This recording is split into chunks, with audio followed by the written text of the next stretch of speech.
Métis flags have proudly welcomed all residents to the City Hall here in Regina. They serve as a daily reminder of our commitment to truth and reconciliation, to MMIWG, and to UNDRIP.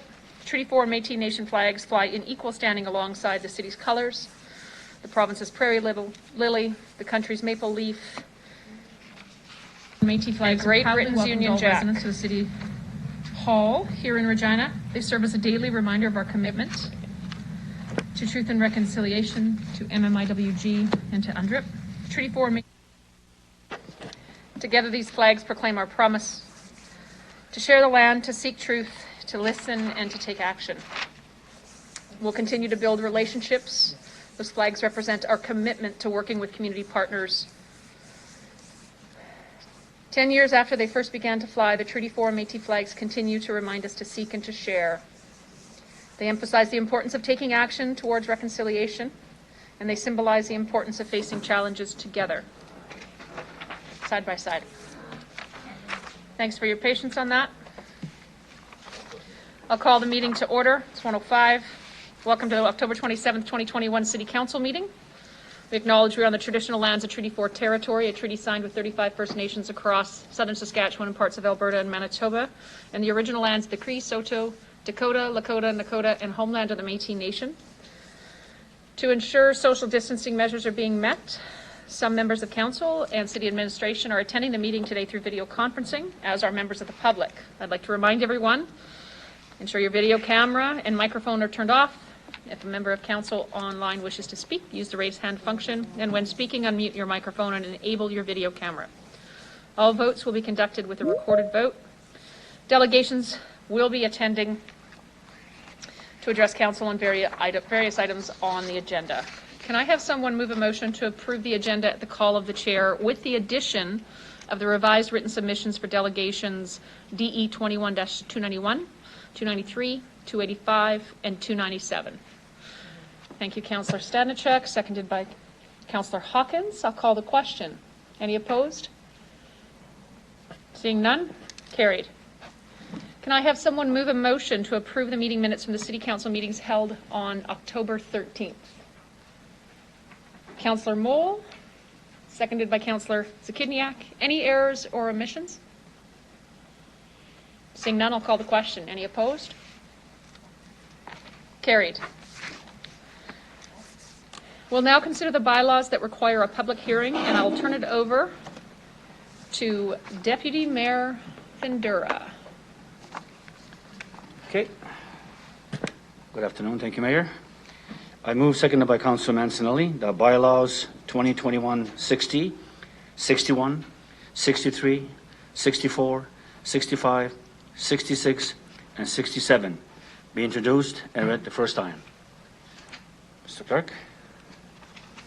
Thank you. All right. Thank you, Mayor Masters.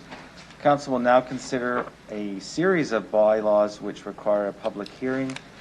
To summarize, 2021-60 is to amend the Regina zoning bylaw by adding industry heavy as a discretionary use in the industrial light zone land uses. 2021-61 is to amend Design Regina, the official community plan, to update policies applicable to special study area requirements and to accommodate consideration of single lot developments in prescribed circumstances. 2021-63 is to rezone property to accommodate transfer of land to the Regina Public School Board of Education. 2021-64 is to close a portion of the road right of way to accommodate the land transfer in bylaw 2021-63. 2021-65 is to transfer a portion of the dedicated municipal reserve lands at 2606 Grant Road to the Regina Board of Education. 2021-66 is to transfer a portion of the dedicated municipal reserve lands at 3860 East Buckingham Drive to the Regina Board of Education. 2021-67 is to transfer a portion of the dedicated municipal reserve lands at 3043 East Aaron's Road to the Regina Board of Education.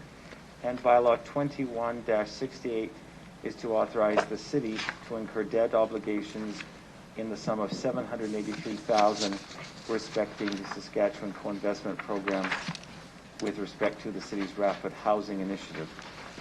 Thank you. Mayor Masters, because of the pandemic, this public bylaw was open for interested delegations to appear, and we received none. Thank you, Mr. Clerk. I'll call the question. Any opposed? I've been reminded by the Deputy Clerk that this will be a recorded vote, so look to your computers.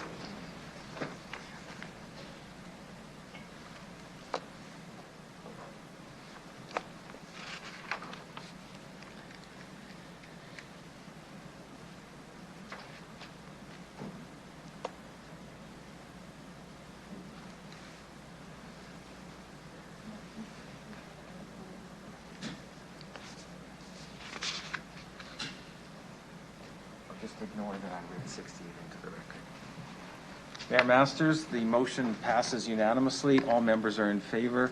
And just to note for the viewing audience, Councillor Bresciani is appearing virtually today. Thank you, Mr. Clerk. Councillor Panduro, can you please do the second reading of the bylaws? Thank you. I move seconded by Councillor Moll that bylaws 2021-60, 61, 63, 64, 65, 66, and 67 be read in second time. Thank you. Do any members of council have any questions? Seeing none, we'll call for another recorded vote.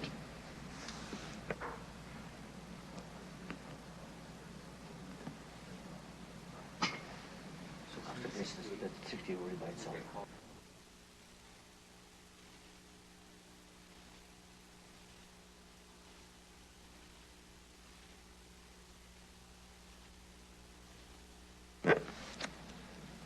Mayor Masters, second reading passes unanimously 11-0. Thank you. I'll ask again, do any members of council have any questions?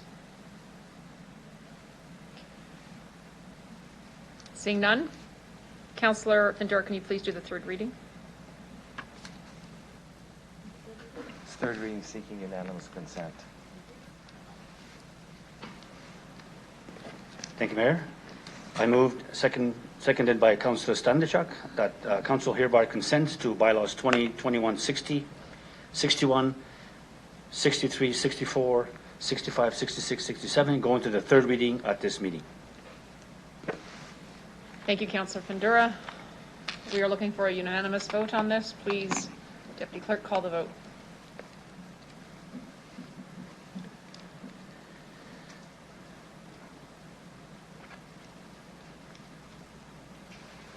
Mayor Masters, the motion requires unanimous consent, and it has been unanimously consented to at 11-0.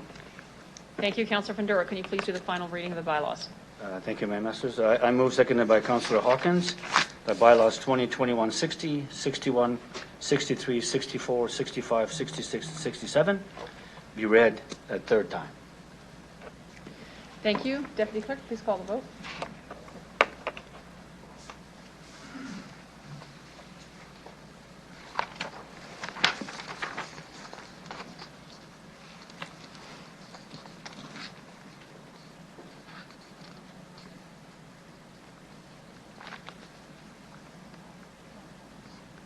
Councillor Moll, could you vote?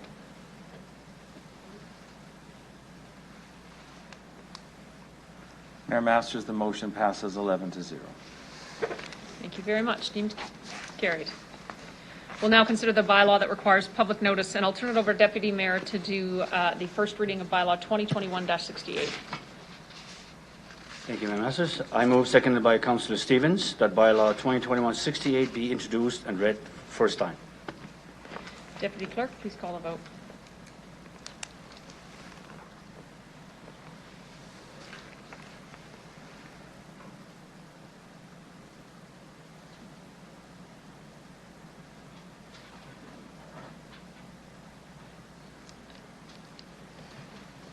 Can I use Shiani, even if she's not here?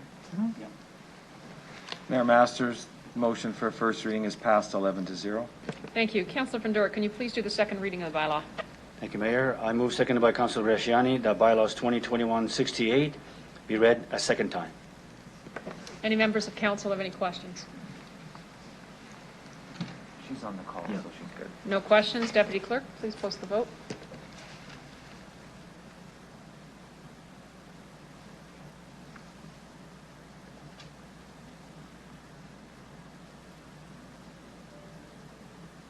Mayor Masters, second reading is passed 11-0. Thank you. Councilor Fedora, can you please do the third reading? Thank you, Mayor. I move, seconded by Councilor LeBlanc, that Council hereby consents to bylaw 2021-68 going to the third reading at this meeting. Thank you. Deputy Clerk, please post the vote.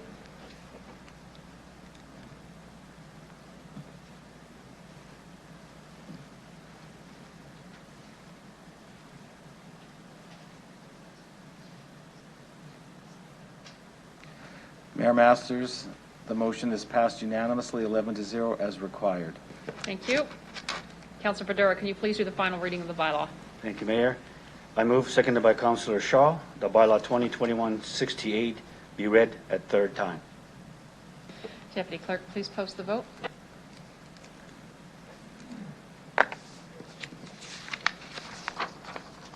Mayor Masters, third reading is carried 11-0. Thank you.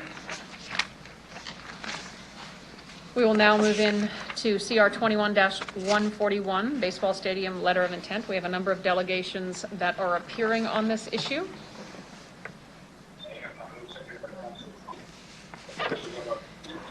I'd like to call upon delegation. One moment. Hello? One moment, Mr. Simpson. I have to declare a conflict of interest on this matter owing to a relationship with one of the delegates. Thank you, Councilor LeBlanc. We'll ask that you excuse yourself while this occurs.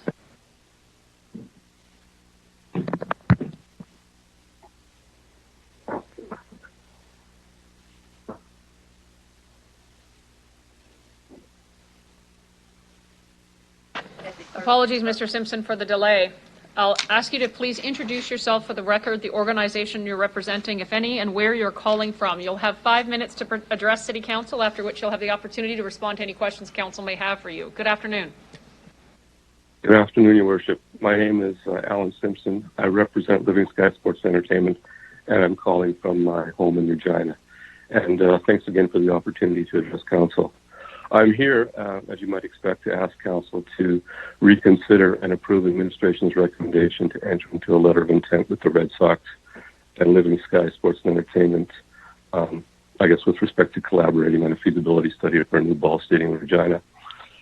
One of the many reasons for a feasibility study, and I believe there are many that I can't speak to in my allotted time, is because the Red Sox played at Curry Field built some 60 years ago. As most of us may know, on top of a landfill that's part dirt and part trash. Somewhat ironically, we still refer to the location as Mount Pleasant. It's my opinion that the best days for Curry are long in the rearview mirror, and I think spending more at Curry is, I would suggest, not a great allocation of capital. I'm sure other delegations who are more knowledgeable will probably have more to say about the ongoing shortcomings and deficiencies, so I'll leave discussion of Curry to them. I would like to speak about the October 6th Executive Committee meeting. There were a few key statements made, I guess, that were put forward that I'd like to address, as I think they may have influenced the decision to deny rather than approve the LOI. First and foremost, it was stated that the Red Sox are a professional baseball team and therefore, I guess, implied that the city should not be giving them $100,000. And I believe the statement was, and I'm just paraphrasing here, the team is solidly in the private sector. And I just want to state for the record, the Red Sox are not a professional team. They're owned and operated by a nonprofit organization, Your Worship. Their board of directors are volunteers. Their executive are volunteers. Their players are university and college-age kids. So the team's operated by volunteers. The players are amateurs. I don't know what else. I guess you could say that the players aspire to play professional baseball, but the team is most assuredly not professional. With respect to the letter of intent itself, which I think it's noteworthy that to say both LSSC and the Red Sox have signed off on, The LOI makes no mention of, no request for, nor do I believe it infers in any way, shape, or form that the Red Sox or Living Sky are requesting money directly from the city. But rather, I think this is a real important point. The city administration has determined that $100,000 would cover the city's portion of expenses associated with the feasibility study. And I think the most salient or important point to be made here is that a new baseball stadium would be an asset owned by the city of Regina, not by the Red Sox, not by Living Sky Sports and Entertainment. And it would be for the recreational use of all baseball players, present and future, and it would have other uses that would be identified in the feasibility study. I think that's important to note. Another point I'd like to make is it was mentioned that projects like baseball stadiums have no return on investment. And again, I'm paraphrasing here, but that's why rich people keep their money in their pockets. And therefore, the city shouldn't be part of projects like this. I agree, no truer words have been spoken, that stadiums have no return on investment. However, I think it's also important to add, Your Worship, that a vast majority of municipal recreational infrastructure products do not have acceptable financial returns on investment, especially if they're measured against market rates at the time those investments are made. But ROI, best I can tell, as a financial metric, not the way this city has measured recreational infrastructure projects. I think what we have done in my 63 years here is to measure, at least intuitively, if not explicitly, social return on investment. So yeah, we measure values not reflected just in financial statements.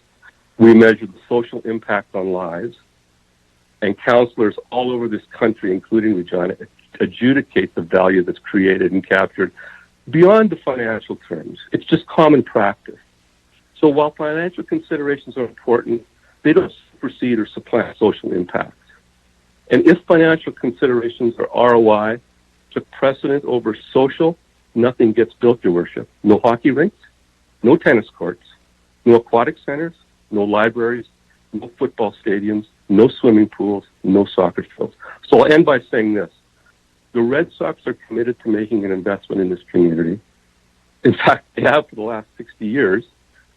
I am prepared through Living Sky Sports and Entertainment to make an investment in this community. And I please ask Council to reconsider and support your administration's recommendation to proceed with an LOI. Thank you very much for your time, and I'd be glad to answer questions. Thank you, Mr. Simpson. Members of council, Councillor Shaw has the first questions. Sorry, I'm just trying to get this all figured out here. I have a few questions I came up with. I hope you don't mind, and thank you for your time. Has the LSE or the Red Sox had any discussion with any levels of government for this financing through the chair? Yes, we've talked to a number of SAS Party MLAs about this project, given them an idea of what we're trying to accomplish and why we'd like to accomplish it.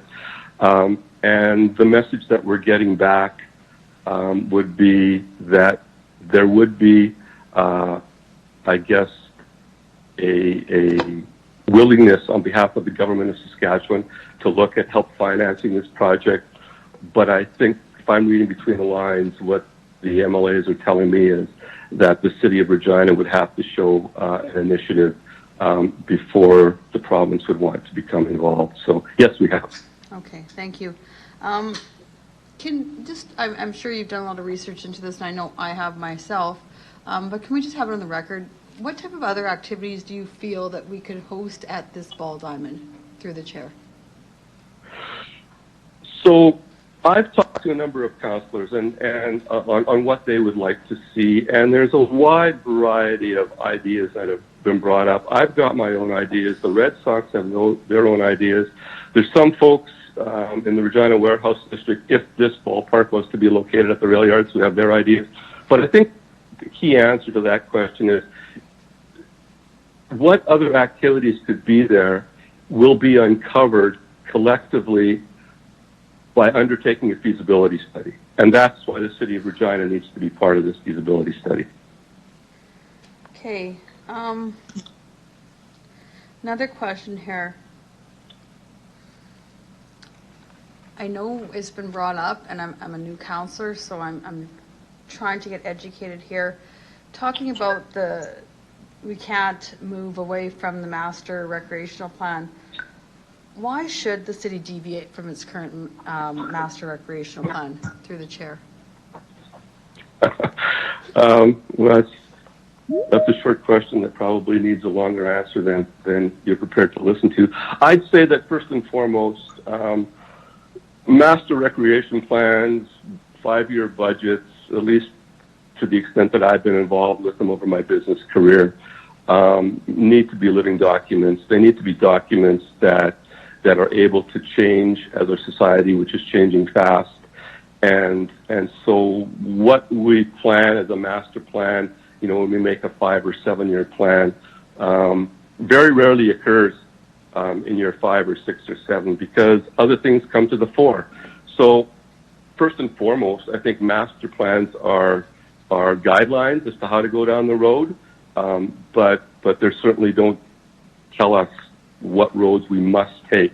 And then secondly to that, I think I was reading the alignment with recreation facility and amendment partnership framework, and I think it's recommended in there that the city does consider potential partnership opportunities, but does not initiate such development. And I think that fits into this as well. That we're bringing an opportunity not initiated by the city, and it's recommended that the city should can make some sort of considerations for these initiatives. Yeah, thank you. That's what I also read too. So thank you for that. Would LSE consider an investment or upgrade in Curry Field? I know many of my residents have been asking me that. Would that be a solution to fix the Red Sox problem? Instead of building something new, could we upgrade what the facility already has there in Uplands? Through the chair. Sure. I think that question's probably better answered by the Red Sox, but I will say from my perspective at Living Sky Sports and Entertainment, I'm prepared to help the Red Sox financially at a location in Regina that I think has more, opportunities to create economic vibrancy than what might occur out at Curry Field, which is, I've been in the real estate business all my life, and real estate is all about location, location, location, and then location. And I don't know that my money would be well spent at Curry Field, where you upgrade the facility, you bring in, 2,500 or 3,000 people a game. But what do you do post-game? What do you do pre-game? Does it drive any economic activity for the rest of the city of Regina? So I would look at it. It would be unlikely. And would the Red Sox be happy with something like that? I think that's a question you'd have to put to the Red Sox. Okay, thank you. And one last question, just to kind of go further from what you just said. I'm trying to figure out in my brain, and I know why a lot of people do things that they do are from their heart. Could you please put on record why you would want to invest $1 million of your own money into something like this through the chair? Well, I've lived here for 63 years. I've followed the Red Sox way back when Doug Simon was playing for the team. They add value to this city. They put a lot of kids through the program, and you could put $1 million anywhere. I just think this is an opportunity where there's a chance to make a real difference. If this ballpark is built, if it's situated properly, it can create some economic vibrancy for the city. And a lot of councillors in your worship might not like me for saying this, but I'd like to see it at the rail yards because our downtown is a mess, and that's being polite. And we've got an entertainment district that is trying really hard on Dudney Avenue, but it's just not getting there. And I think a ballpark at the rail yards can drive economic vibrancy. I think it brings people down to the tune of about 100,000 a year just to watch the Red Sox. I think they do pre-game stuff. I think they do post-game stuff. And so I think my money would be well spent in the community trying to make that happen. Just a final question and kind of comment. In this feasibility study, I know we talked a lot about having a multi-use facility. I think from the councils before, from what I hear, they kind of got burnt with the Mosaic Stadium. I wasn't a part of it, I don't know. What I do know, and I've talked to our administration stuff, having this something to do there during the wintertime, and I brought up, you know, a snowboard park, a small snowboard park, an accessible place for people to go tobogganing. With it being in that location, I talked to a lot of my residents in the Northwest area, and they're ecstatic about something like this, especially that it could be free. I know we're looking at a pool and stuff like that, but that all costs a lot of money to go to. Can you please talk to us a bit about the Diamond as to the cost of what it would be to attend a ball game, to attend as a family and as an individual, through the chair? Thank you. Sure. So our pro forma financials speculate that the top ticket for a premium seat at the ballpark would be in the neighborhood of $24 to $26, and then it goes down from there. Some of councillors have had an opportunity to see the concept drawings that we've done, as well as the animated video. We've made provisions for berms down the left field and right field line. We've done that specifically because we've seen what the Okotoks Dogs have done in Okotoks. They have berms. Those are $10 seats per person. So families of four can come to a baseball game, you know, for $40, and they can enjoy themselves for, you know, 2.5 to 3 hours. So that's kind of the range that we're thinking about right now. I'm sure that could change.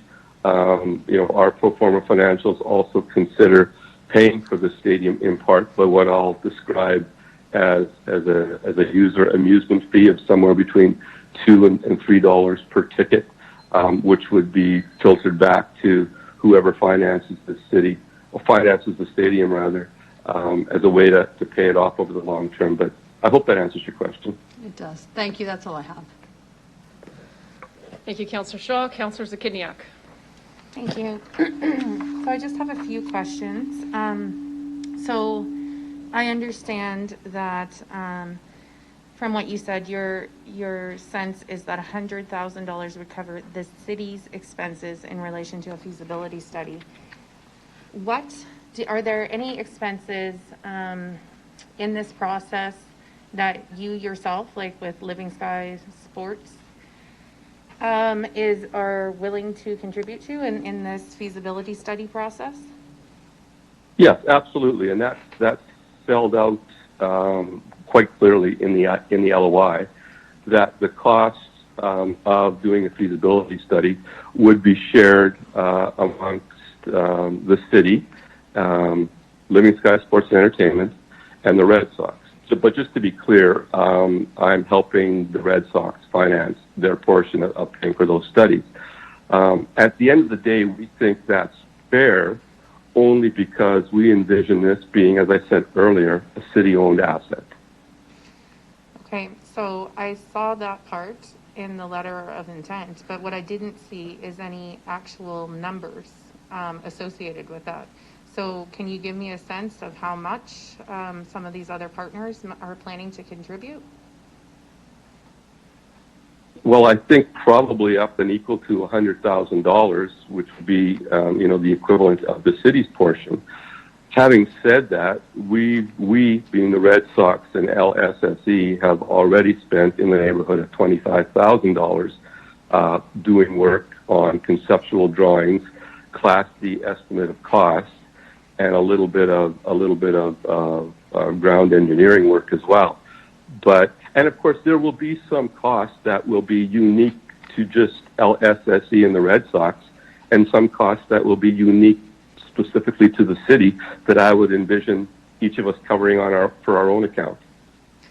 Okay, so how do you respond to the concern that for this first step of the process, the feasibility study, that Living Sky and the Red Sox should find a way to finance this initial portion before coming to the city and asking for financial assistance. Are you talking about asking for financial assistance by way of $100,000 or financial assistance to build the stadium? The $100,000 ask, the initial ask. So the concern that couldn't you find a way to finance this initial cost without coming to the city to demonstrate that there is the financial investment available to make this project feasible? Sure. There's a number of ways to answer that. First and foremost, I don't think a private enterprise should have to cover, nor a volunteer group should have to cover the entire cost of a feasibility study for an asset that would be owned by the city. Let me just take that a step further. And I don't mean to disparage any other groups or teams in the city, but I have to go there just to explain my point. I don't know that any city in Canada, or certainly in Regina, that we ask other groups to fund feasibility studies for swimming pools. Like, do the Regina Dolphins fund an aquatic center feasibility study? Do the Regina Pats fund the stadium that they're playing in at the Brant Center?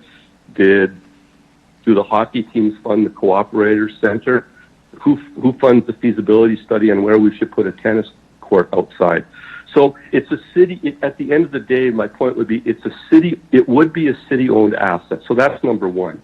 Number two, if I was so bold and the Red Sox were so bold and arrogant as to go off and do a feasibility study and come back and say, here it is, we want to do it at the rail yards, I'm sure the question would come up, did you look at doing Curry Field? No, we didn't want to do Curry Field. Oh, well, you should have. Go back and look at Curry. Did you look at Taylor Field site? That doesn't seem to be working well. Go look at that. Have you looked at some space on Rio? No. Well, go look at that. So I think we need the city at the table for direction and participation, especially if it's going to be an asset owned by the city. Okay, so I just have one last question, which is, do you have an estimation of the total costs of the feasibility study? So I haven't seen those numbers either. So $100,000 requested of the city. What is the total estimated cost of this process? We don't have a total estimated cost of the process per se, because there's a lot of room in feasibility studies to be able to determine to what extent you want to do a deep dive. But I think it would be reasonable to say, at least in my experience in doing feasibility studies on land development, that if the city was prepared to pay up to $100,000 and the Red Sox and LSSE were prepared to go that high, that the outcome with respect to understanding the feasibility of a baseball stadium together with other uses would be well within that envelope of cost. Okay, thanks. That's all I have. Thank you, Councillor Zakiniak. Councillor Bresciani. Thank you very much. Thank you, Al, for coming forward. I just have a question in regards to asking the city to sign the letter of intent with your company, Living Sky Sports. Can I ask an entertainment, what's your background? I think that's important. And how did you get involved with the Red Sox? Through the chair. Sure. So, like I said earlier, born and raised here, grew up in Rosemont on Walker Street. Parents moved my sister and I to what would now be Old Albert Park. I'm married 37 years, 2 kids, both living in Regina, 4 grandchildren. I don't know what else to tell you. My father worked for most of his life at Canada Post as a mailman. My mother was a clerk with CPR, where Casino Regina is now, so pretty pedestrian in that regard. How did I get involved with the Red Sox? I'm currently involved with Prairieland Park in Saskatoon, trying to build a soccer stadium on their site and bring a professional soccer team to Saskatchewan. And they were trying to do a more broad site development at Prairieland Park because they've terminated racing. And so it was determined that they would take a look at a baseball stadium, given that their team in the Western Canadian Baseball League, the Saskatoon Yellow Jackets, folded in part because they had venue problems, much the same as the Red Sox. So I called Western Canadian Baseball League. They put me on to Bernie Eisworth, who's the general manager of the Red Sox. Bernie is part of the Western Canadian Baseball League Expansion Committee. And Bernie sort of said to me, hey, we're facing similar problems that caused the Saskatoon club to fold. Would you consider working with us and just doing something for Regina? And long story short, I just said sure. So here we are. Awesome. Great. Thank you. Through you, Madam Mayor, you've talked a little bit about the relationship between Living Sky and the Red Sox, that in particular, the financial arrangement, that you are the backer for the Red Sox financially in regards to building this stadium in Regina. So can you just elaborate a little bit on that through the chair? Sure. So at this point in time, the Red Sox and Living Sky Sports Entertainment entered into a memorandum of understanding. And the key point in that was that Living Sky Sports and Entertainment would help the Red Sox come up with cash to, be an equity player and make a contribution into a baseball stadium that ultimately the city of Regina would own. So that would be the sort of the key aspects of our relationship at this point in time. Okay, thank you for that clarification. We talked a little bit about the feasibility study, and I guess why wouldn't Living Skies just pay for that study, as it was previously asked, just out of your own pocket rather than sharing with the city? I need clarification on the feasibility study. Like, it's going to be looking at other things that could benefit the city as well, other than just the baseball diamond. Is that accurate? That's correct. Yeah, there's in the LOI itself, there's a clause that specifically spells out that the city of Regina, the Red Sox, and LSSE will convene or form an advisory board of key stakeholders in and around the city to all provide input, not only to what a baseball stadium could look like and where it might be best situated, but also to get feedback as to what the consensus might be around where capital should be spent on the venue, so that it becomes more than just a baseball park that's used spring, summer, and part of fall. Okay, that's great. I guess we've seen a presentation. There's been a lot of work that's gone into this already. So if you can just, what studies have been done with the Red Sox and, on this whole stadium to date. Sure.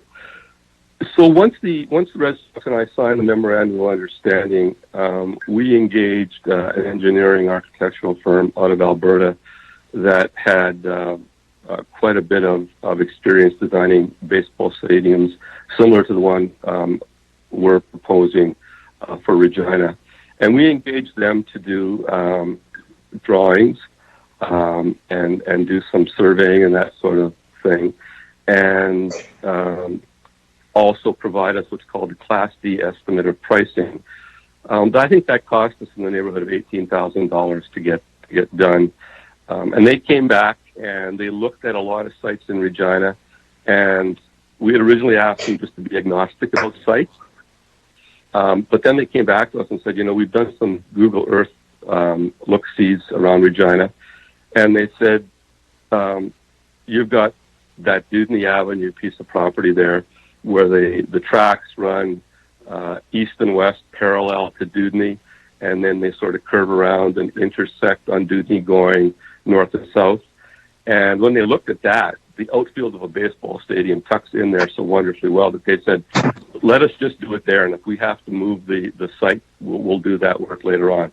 So right now, the drawings that we've got done and the Class D estimates of pricing that we've got done are really site-specific to the, I would say, the west side of the vacant land on Dudney Avenue. The pricing that I gave us, that they provided to us, is really 3 phases. Phase 1 would be a stadium, the field seating, some fencing, and gravel parking, and that came in at $12.8 million. If we went to a phase 2, which includes a field house, team buildings, entrance gates, LED signage, some plazas, that would be an additional 5.6. And phase 3, which I don't think the city would even have to participate in, but it was priced in anyway, contemplates building some, what they call sport retail, that runs sort of adjacent to the ball stadium, north and south, and that came in at $6.5 million. So the total price all included was $24.9. If you exclude phase 3, which we think we could get other developers to get involved with, then you kind of move down to about $18.4 million. Okay. That's great. Economic piece is very important. Just my last question, and I think it's about the excitement in our city about the announcement that came forward. In regards to it, I see that you've attached a list of the warehouse district and the support for this. Can I just ask what you heard from the many groups within the warehouse, what this facility would absolutely do to the warehouse, I guess, through the chair?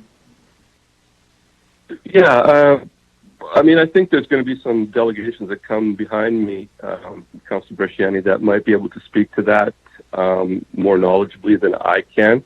But generally speaking, the discussions that I've had have run anywhere from, absolutely have to do this, to saying, great idea, but what else can we do there? And to which I answered the same as I've answered here today, is lots we could do, but we need to get into a feasibility study to get a little bit smarter. Great. Thank you very much. That's all I have. You're welcome. Thank you, Councillor Bresciani. Councillor Stevens. Thank you. Mr. Simpson, thank you very much for the presentation. I have a follow-up regarding the local economic development component. I know both the warehouse bid and the downtown bids have been very invested in revitalization. You do have support from businesses in the warehouse district. Can you comment on whether the bid itself has endorsed this project or offered you any comments? No, we've asked for endorsements and been told that whether there was support or lack thereof, that there would not be any written endorsement. And I'm speaking specifically about the Regina Warehouse District at this juncture. I don't know if that answers your question or not, Councillor Stevens. Yeah, perfect. Thank you. I've seen the plan in the presentation. Just to be clear, if we go ahead with your intention here, it's to forfeit the existing Yards neighborhood plan and substitute it for the development of the stadium in its entirety. Is that correct? Yes. Well, not in its entirety. My understanding, based on the architectural engineering drawings that we've received, there's about 17 acres on that land, and the baseball stadium, give or take what would be required for parking, and that's debatable, would take up approximately 10 acres.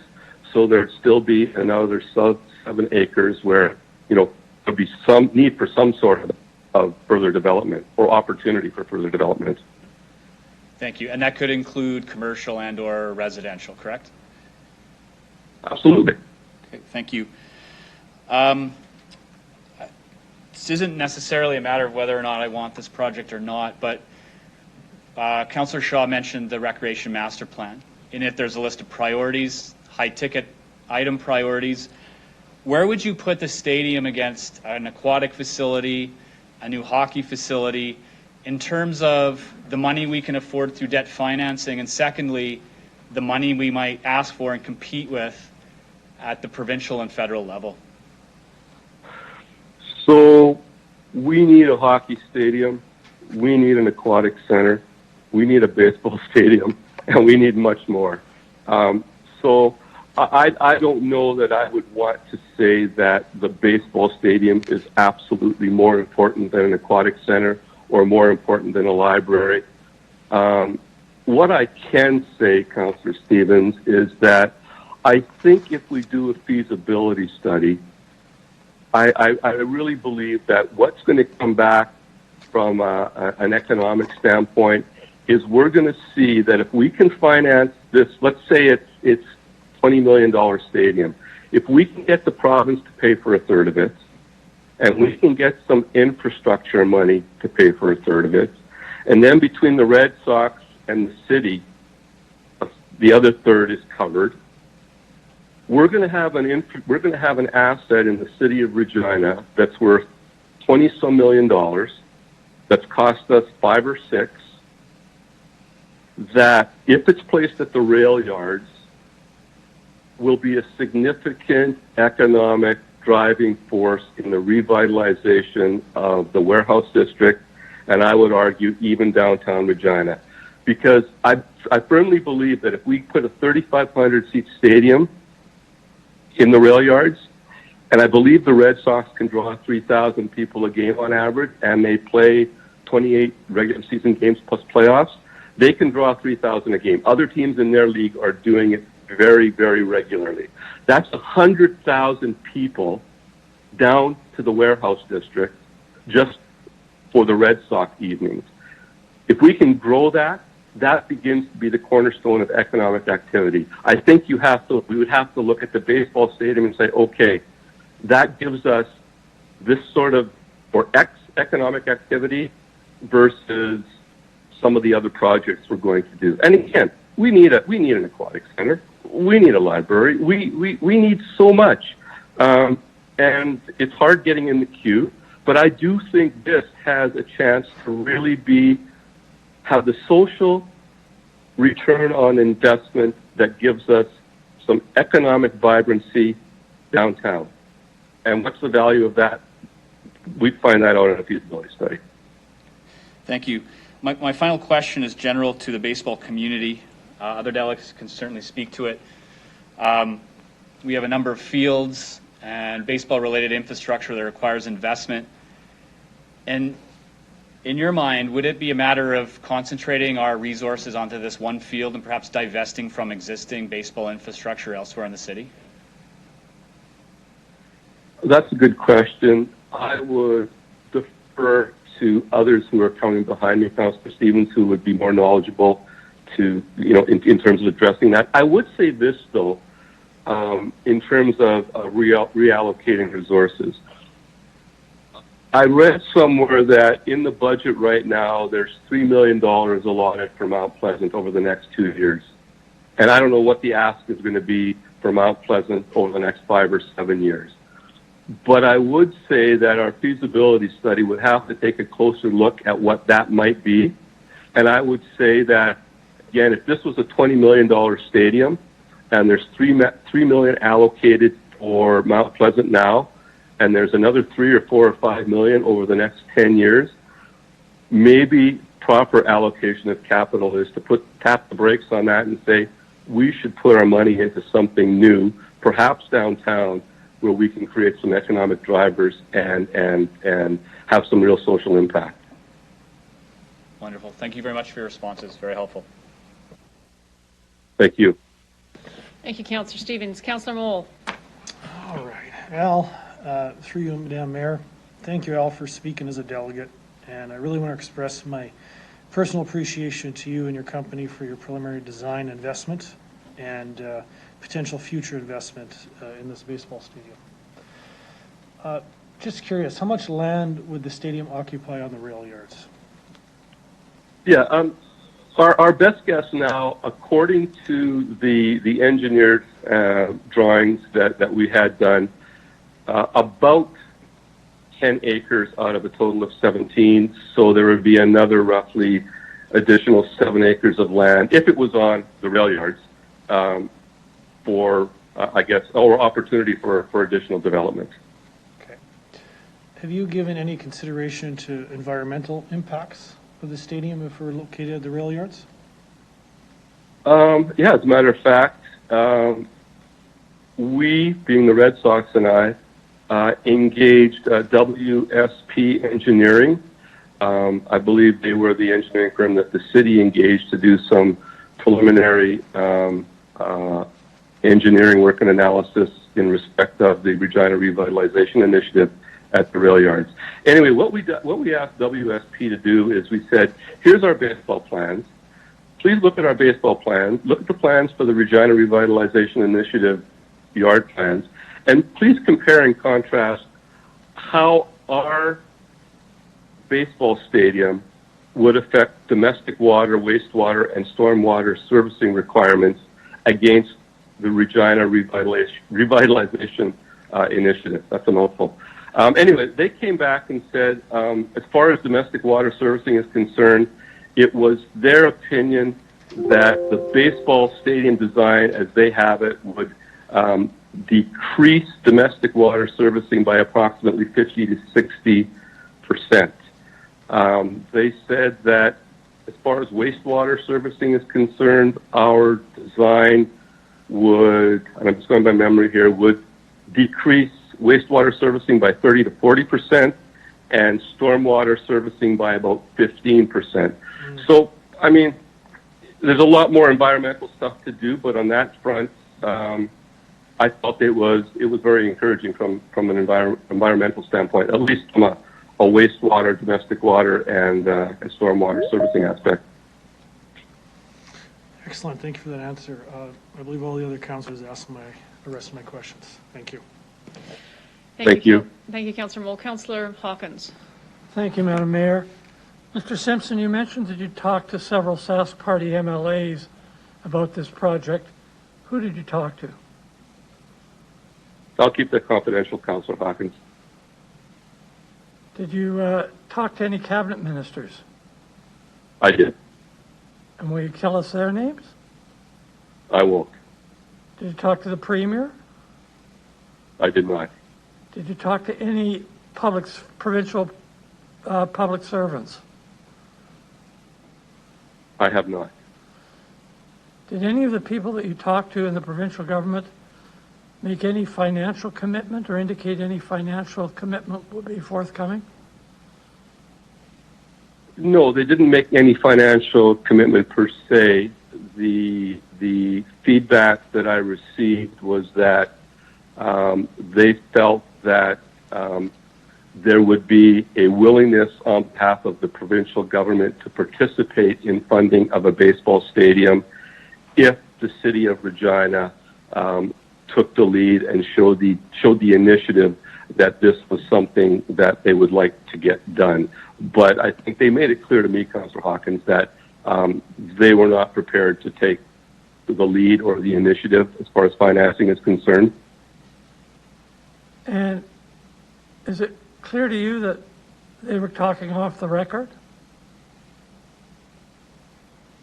I don't know if they were or not, but it's to me that's really meaningless. I just prefer to keep everything confidential.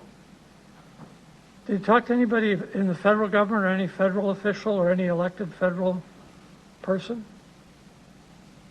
Yeah, we have hired a consultant for our soccer project in Saskatoon, and through that consultant, they've talked both about the soccer project in Saskatoon and the potential for a baseball stadium in the city of Regina. And can you give us their names? Jim Carr. I see. And was that, did ex-Minister Carr make any firm commitment? No, just appreciated the update and was prepared to hear more as the project's developed. Would it be unreasonable for me to ask you or say to you that there's nothing here that you could take to the bank? Is that a fair statement? Oh, absolutely. Yeah. This is all about. Yeah, no truer words have been spoken. This is all about in terms of real estate developments, feasibility. I can't tell anybody, nor can anybody anywhere in this city or this province unequivocally, that a baseball stadium is an excellent idea and we should spend $22 million. We don't have the answer to that. So, no, this isn't bankable by any stretch of the imagination. What we're trying to do with the feasibility study is move the process forward to see if it's bankable, to see if it's feasible, to do an economic analysis that would be embedded as part of a feasibility study. Did any of the people you talked to that we've just discussed indicate that their level of government was prepared to contribute to a feasibility study? No, that was not the ask, so there was no answer in that respect. Thank you very much. Thank you, Councillor Hawkins. Seeing no further questions for the delegate, I'll thank you very much for your presentation this afternoon, Mr. Simpson, and ask that you please leave the meeting. Thank you, Your Worship.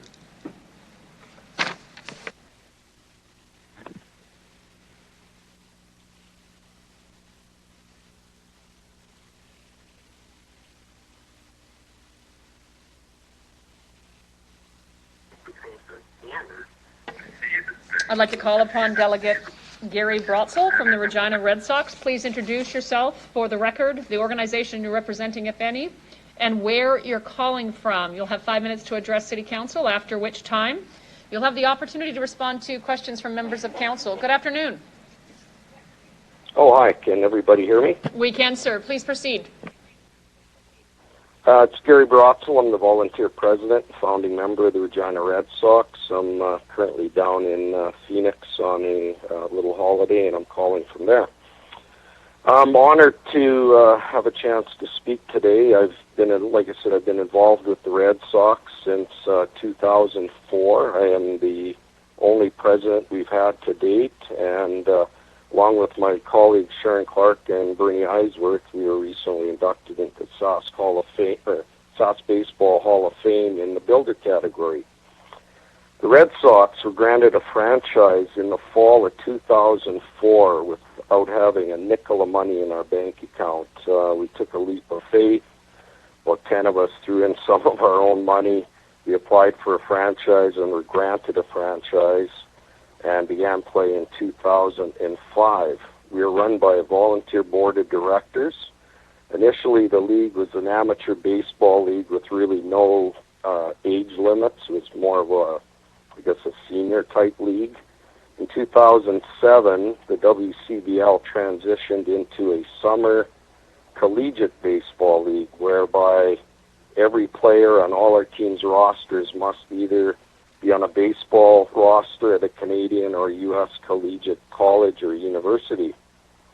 All our players are amateur college athletes from the NCAA and NAIA programs in the United States. All we provide for them is a little bit of travel money as we travel around Saskatchewan, Alberta, billets, food, and some other minor expenses as per NCAA regulations. Our success has laid the foundation for the youth of the Regina area to strive to play college baseball. We aid in their development as players and as people by providing a very high level of college baseball in the summer. Before we arrived on the scene, baseball in Regina, players kind of took it seriously, maybe up to age 15. By the time they got to 16 and 17, their interest was fading somewhat. They really had nothing to look forward to. There was no vision of any type of better baseball beyond midget and a little bit of junior here in town. So, after we came on the scenes, especially after we won the championships in 2011 and 2012, we really saw a shift with our minor baseball kids. I'm sure some of the other delegates behind me will talk about what the impact our team has made to youth baseball in Regina. We have developed a culture, and it's called the Red Sox Way, and without going into too much detail, it's kind of the way we ask our players to handle themselves on and off the field. And we truly try to develop our players, like our goal when they leave Regina at the end of the summer is we want them to be better ball players and we want them to be better people and citizens. And we get players from all over. We get them from the deep south of the United States. Of course, we have our local players that are big contributors to our program. We get kids from Bronx, New York, and many have come to Regina as minorities. And I can tell you, they love playing in Regina and the freedom that it brings them to just be themselves without having to deal with some of the stuff they have to deal with back home. Some of our players have actually married and still live here in Regina and are contributing to Regina's contributing taxpayers. So since we came on board, a lot of our youth now get to participate in the Saskatchewan Premier Baseball League that was, I think, developed certainly as we've been able to improve the quality of baseball in Regina at the youth level. Players in and around Regina now attend the Martin Baseball Academy, where they're coached by two of our former players and managers. Martin Baseball is currently set, or just in recent years, has sent 36 players on scholarships to the United States to play college baseball. Over our 18 years, there's been well over 50 local players attending U.S. colleges and getting their education and being paid by schools because they're good ball players. Some of the local alumni, I'm just going to name a few. My son, Tanner Brotzel, is now a firefighter in Regina. Jesse Pence, constable with the Regina Police Service. Justin Eisworth, head teacher and instructor at Martin Baseball Academy. Rob Cherapustuk, our former manager, the lead administrator and instructor at Martin. Ben Fines, Chris Unterreiner, owners of RBI Baseball Training Center. Morgan Reeder and Corey Hall, owner instructors at the Inside Pitch Training Center in Regina and Saskatoon. And Nolan Bracken, technical director at SAS Baseball, just to name a few. And Dustin Mulliken, who is a former WCBL player and former baseball player for Team Canada and Detroit Tigers, will be our pitching coach next summer when we resume play. There's been a few players make it to the big leagues, although it's not a huge priority for us. Josh Taylor, currently pitching in the playoffs, or recently pitching with Boston Red Sox, played in our league. Mike Soroka from Okotoks would be pitching for Atlanta Braves right now in the Major League Baseball finals if he hadn't torn his Achilles. In conclusion, I would just like to say we're very lucky to have created our partnership with Al Simpson and Living Skies Sports and Entertainment. We've been scratching and clawing 18 years finding sponsorship dollars to keep our team viable. This is the first time we've had partnered with someone who's a successful businessman, as well as someone who is deeply concerned about Regina, in particular the state of some of our recreation facilities. With Al's generous support of this project, the Red Sox feel as anchor tenant we can contribute to towards the financing and maintenance of this facility. All we need is the go-ahead to move forward, put our heads together collectively with other levels of government, and come up with a cost-effective plan that reduces the liability of the project on the city of Regina. Thank you very much. I apologize. You're past 5 minutes. Are you all done, Mr. Brutzel? I am done. Thank you, sir. I'll open it up for questions from council. Councillor Shaw. Thank you for that information. I'm not a huge ball person. My children grew up playing ball, but I now have family members that are big ball players.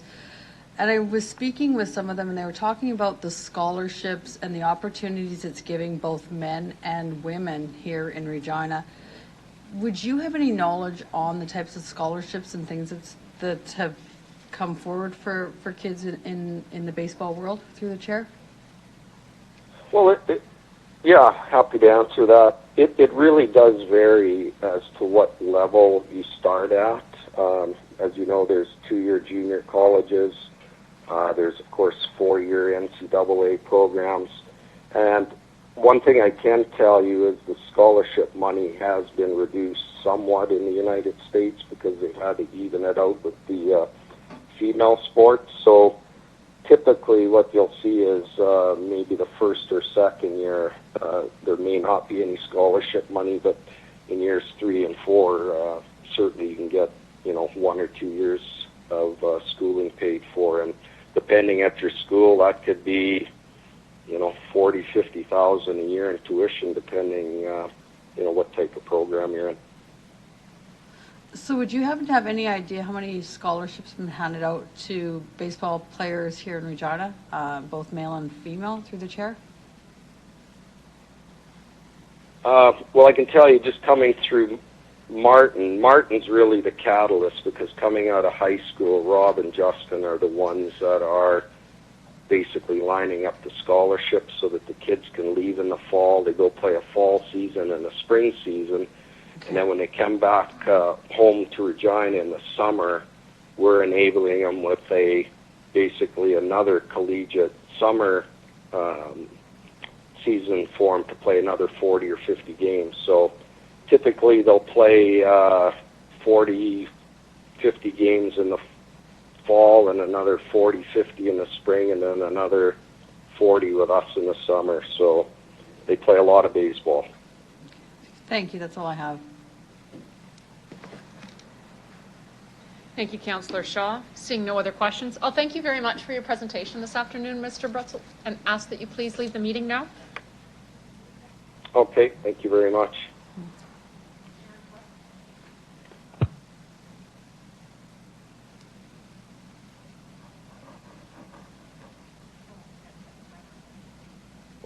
Typically, they'll play I'd like to call upon Delegation Sharon Clark.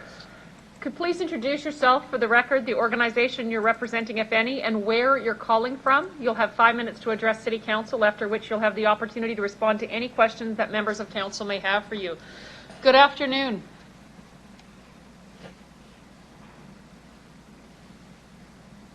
Is she on mute? Ms. Clark, are you available?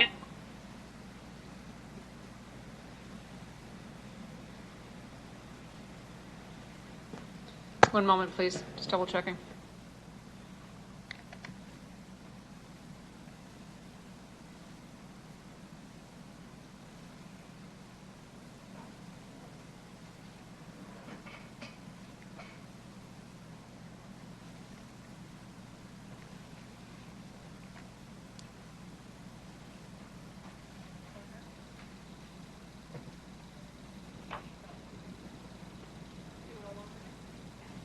That's okay. I'd like to call upon Delegation Sharon Clark. Please introduce yourself for the record, the organization you're representing, if any, and where you're calling from. You'll have 5 minutes to address City Council, after which you'll have the opportunity to respond to any questions members of Council may have for you. Good afternoon, Ms. Clark. Hi. I'm very thrilled to be with you this afternoon to talk about a really big passion project for many of us. The Regina Red Sox Baseball, Inc. is a nonprofit volunteer organization that operates out of Curry Field baseball facility. Our goal is to provide the highest baseball possible to our fans while providing the top collegiate athletes from Saskatchewan an opportunity to further develop their skills.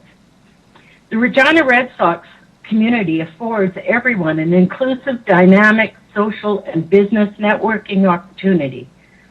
Our volunteers see our ballpark as an opportunity to come together for a common cause. The volunteers maintain the operation of the team by providing over 10,000 hours of labor each and every year. Our billet families attend most games, travel to away games, and develop long-lasting friendships. We hear stories of it all the time. Each year, the Regina Red Sox provide nonprofit organization and community groups with complimentary tickets and other ways that we can support them, including team visits. Each year, minor baseball and softball teams are invited as our guests and highlighted during the national anthem. We are very, very proud of our Red Sox community and the way it has grown since 2005. And we'll continue to provide that same level of community involvement going forward. we've had 2 years of not running because of COVID, and we are so excited and in the planning and getting into the planning for 2022. And we hope to see bigger and better things every year. The excitement of a stadium for most of us and our volunteers is palpable, and it is, we hear from them regularly. So it's very exciting. So we really hope that on behalf of all of those volunteers, that you will reconsider your decision and go forward. One other point, those hours, the 150,000 hours that we added up of volunteer hours, does not include what the executive and board members provide year long. So anyway, that's my statement, and I look forward to some questions. Thank you. Thank you, Ms. Clark. I will just make a call out to council to see if anyone has one of those questions for you. Seeing none, ma'am, you're off the hook today. I'll thank you very much for your presentation this afternoon and ask that you please leave the meeting. Thank you.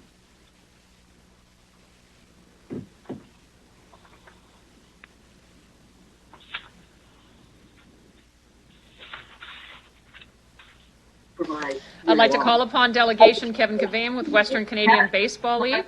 Please introduce yourself for the record, the organization you're representing, and where you're calling from. You'll have 5 minutes to address City Council, after which you'll have the opportunity to respond to any questions that members of council may have for you. Good afternoon. Good afternoon. Can you hear me? We can, sir. Please proceed. All right. Good afternoon, Your Worship, Mayor Masters and members of Regina Council. My name is Kevin Cavami, and I'm the president of the Western Canadian Baseball League, and I'm calling you this afternoon from Lethbridge, Alberta. It's a great pleasure to be with you and talk about our league. Our history of the Western Canadian Baseball League goes back over 80 years and counting. Currently it has 7 teams in Alberta and 4 in Saskatchewan. In our most recent full season in 2019, before we were afflicted by COVID, as was everybody else, we attracted 300,000 fans to our ballparks and nearly 20,000 on Canada Day that year. The league runs a 56-game schedule, 28 home, 28 away, from late May to mid-August when we crown a champion each year. College players come to our league from across Canada, the United States, and in fact other parts of the world. The league has had an enduring legacy. It started in Saskatchewan in 1935 and is still active to this day. We have seen other leagues throughout baseball. Recently, the Canadian Baseball League exited Saskatchewan in 2003 after a one-year stint. The Golden League exited Alberta in 2011, Saskatchewan in 2009. The Prairie League exited Saskatchewan in 1997 after a brief run. The Northern League exited Alberta. Pacific Coast League has come and gone. The Pioneer League has come and gone. So we're very proud of our long-standing legacy and our ability to keep ball players playing in Western Canada. We currently boast major stadium facilities in Okotoks, Medicine Hat, Lethbridge, Sylvan Lake, and Fort McMurray, with other stadiums in our other centers that are not quite as up to date. And we're currently entertaining a new development in Spruce Grove, and we're hoping to have a new one in Regina. First and foremost, our league is about connecting families and friends in their communities. It's a low-cost entertainment vehicle. Most tickets cost anywhere from $5 to $25 in the league at the high end, and it provides a dynamic social network, summer fun out at the ballpark with the family and the kids, and it provides a void in the summer they can't get anywhere else. So for the ballpark, it's about family and being home in your community in the summer. Provides laughter and vitamin D, and maybe it even provides a beer or two for those that want to indulge in that. The investments in facilities have been quite significant in the past. There was recently a multi-million-dollar facility built in Fort McMurray in 2015, in the late 2007, the Okotoks Stadium opened and is currently a $20 million facility. Currently, a new stadium in Sylvan Lake, Alberta, just outside of Red Deer, opened with $10 million. Lethbridge just underwent a $7 million improvement to their facility in 2016 to 19. Medicine Hat is going through a $3 million renovation right now. And those are just some of the facilities that I wanted to bring to your attention. There is economic impact, of course, to the league. We can talk about an estimate that was done in Okotoks, where annually, that through their fans and the economic impact of having the baseball team, it equates into $8 to $9 million a year annually for that community because of the baseball team being there. The status of the Regina Red Sox, obviously they're deficient in Curry Field, as I'm sure you know. Regina is currently the largest city in the Western Canadian Baseball League, and I would say that it's the third largest metropolitan area, outside of Okotoks being in the Calgary metropolitan area and Spruce Grove being in the Edmonton metropolitan area. As far as stadiums, the Curry Field would currently be ranked 7th or 8th among our venues in our league. And I really don't think that that's satisfactory. It has quite a few deficiencies that, are problematic for the league. Most being there's no home or visitors clubhouse. Umpire room is not very efficient. Shower facilities are not available. Concessions and fan amenities are not very attractive. It has old surface, old stands, and then the location is really poor as far as connecting to businesses in the greater Regina area. So that is kind of what I wanted to briefly go over with you and see if you had any questions for us from the Western Canadian Baseball League side in your deliberations on this project. Thank you, Mr. Kavami. Any members of council? Seeing some. Councillor Stadnichuk. Thank you, Mayor Masters. Through the mayor, thank you for coming today. You mentioned a number of major investments in baseball stadiums in Alberta in particular. Do you know how those stadiums were funded? I can outline a few of them. The Fort McMurray one was a collaboration between the Wood Buffalo Recreation Association, the City of Fort McMurray, and I believe levels of government. It was built in preparation for the 2015 Western Canada Summer Games. Mm-hmm. The Okotoks facility was a partnership between a nonprofit group in Okotoks, the Calgary Flames, one of the Calgary Flames owners, and the City of Okotoks. And they also received some provincial funding in that as well. The Sylvan Lake facility that's currently undergoing is partly private, and then that's being built on the site that Sylvan Lake is funding a brand new community park, and this is the centerpiece of that park. The Lethbridge upgrade of $7 million was done through the City of Lethbridge Capital Improvement Program, which collaborates with, I believe, provincial and federal funds, and then the city prioritizes into their capital improvement program. And Medicine Hat's currently undergoing one, and I believe it had something to do with special grants through the federal and provincial governments, as well as the City of Medicine Hat. Okay, thank you very much for that. That's all I wanted to ask. Thank you. Thank you very much. Councillor Shaw. Thank you. Just a quick question, and I have no idea what the answer is. I'm hoping you can help me out here. So, with the Diamond, where the Red Sox, where they play right now, we talk about, there isn't showers for the kids. There isn't a lot of the amenities that you need when you're hosting and when you're playing these sports that we offer to swimmers and to pickleball players and so on and so forth. With the stadium, or well, I shouldn't say that, with where they are right now, is there events that you are unable, or that we are unable to host as it stands right now with the ball diamond through the chair? Right now, I would say that the All-Star game is out of Regina's reach right now due to the size of the ballpark and the amenities.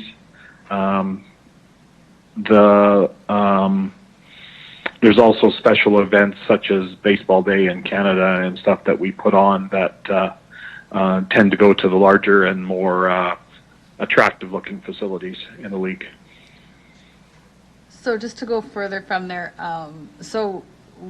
if the new stadium does get built, if this comes through that it is a feasible investment, these are two events that we could host with the new diamond. Is that correct through you, Madam Mayor?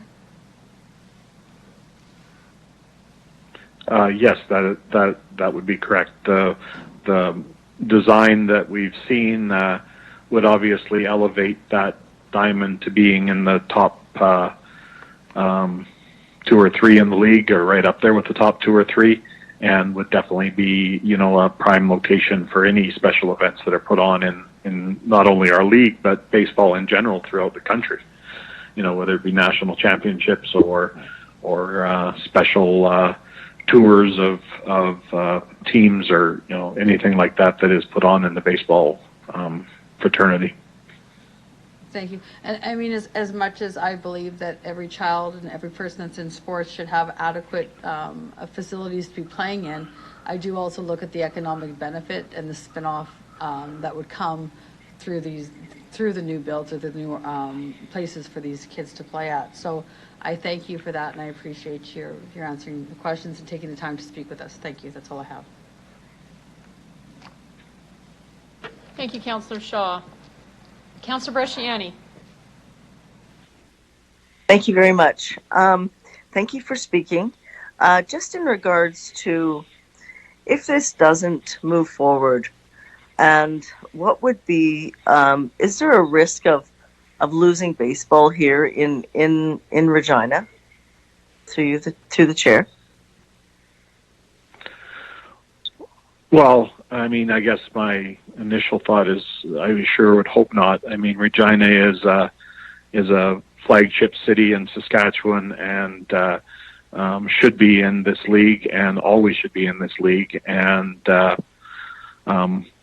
obviously, I'm sure the Red Sox will do everything they can to meet the requirements of the league and stay relevant in their community to attract fans and engage the community in wherever they're playing. But at some point, hopefully all the parties can come together and see the vision of what this would do to create a vibrant, baseball plus economic and business area that would be a key component of Saskatchewan. No different than driving into Saskatchewan and seeing Mosaic Stadium on the horizon from miles out. I mean, another sports facility is always important to the community. Absolutely, thank you. The last question is just in regards to giving back to the community and having programs that actually facilitate and build character, which we've heard before, but also provides an opportunity for youth that may never have an opportunity to play baseball. How do you see that facility working if it moves forward through the chair? Well, in the end, the facility becomes a major meeting point for not just the team and its players and the incoming teams from abroad, but you also have the economic impact of families coming into Regina to want to watch the baseball games and friends and family from afar. And then there's the local impact of it's affordable entertainment. The kids can go down to the park, and even if they're not superstar baseball players, they can connect with those young men that are honing their trade on the baseball field, and they get connected to them, and it creates a great positive energy around the ballpark that it's just hard to describe, in the different communities. Whether it be a game in Lethbridge or a game in Okotoks, the kids run the bases after the games, and there's just dozens of them out there after the game, and they connect with their local team, and it becomes an activity that's positive for them to do, and for lack of a better way, keeps them off the streets and keeps the community in a positive light rather than some of the negative stuff that happens in all of these communities. Thank you. Great point. That's all I have. Thank you, Councillor Bresciani. Seeing no further questions from council, I do have one. In your remarks, sir, you made a statement along the line of Curry Field is deficient, and I'm going to quote you, "You're sure we know." How is it that you're sure we know that Curry Field is deficient? Well, well, my apologies if I'm incorrect. I would assume that city administration and the Red Sox would have had conversations about the state of Curry Field and the challenges with meeting the league minimum standards with the things that I mentioned. So if that's not the case, I apologize. No apology necessary, sir. I was just wondering if you perhaps had some information that I didn't. No, I don't. But clearly you do. I'll thank you. Thank you very much for taking the time this afternoon to present to City Council, sir. It's appreciated, and I'll ask that you please leave the meeting now.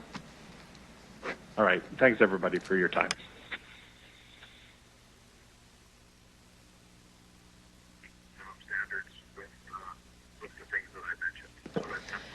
I'd like to call upon Delegation Elmer Jerkovitz. Please introduce yourself for the record, the organization you're representing, if any, and where you're calling from. You'll have 5 minutes to address City Council, after which you'll have the opportunity to respond to any question that members of Council may have for you. Good afternoon. Good afternoon. Thank you, Your Worship. Members of City Council, my name is Elmer Jerkovitz. I'm representing the Regina Umpire Association, as well as a member umpire for the Western Canadian Baseball League. I'm calling from Regina. I have umpired in Regina since 1976, so 46 seasons worth of umpiring. I am a level 5 umpire that's worked at countless provincial championships as well as city championships here in Regina. 14 national tournaments, 2 Tournament 12 events put on by Baseball Canada and the Toronto Blue Jays, and 3 international events, including the 2015 Pan Am Games in Toronto, as well as events in Thunder Bay and Tokyo, Japan. I have worked the Western Canadian Major Baseball League, or the Western Canadian Baseball League, as well as Western Major League, one of its predecessors, and the Saskatchewan Major Baseball League, another predecessor since 1981. I've worked Red Sox games in that time, as well as a brief time there was a team called the Regina Maroons that operated in that league. I've also umpired at all facilities in Saskatchewan, former teams in Yorkton and Melville, as well as Weyburn, Moose Jaw, Current. And I've umpired in games in the league in Okotoks, Medicine Hat, and Edmonton. Edmonton is no longer has a team in that city, and as well as toured the facility at Brooks. My comments to you are respect to the umpiring situation. We have a less than efficient umpire room at Curry Field right now. It is underneath the grandstand behind the main stands that sit directly behind home plate. We don't even have a dedicated washroom facility for us, so we have to mingle with public.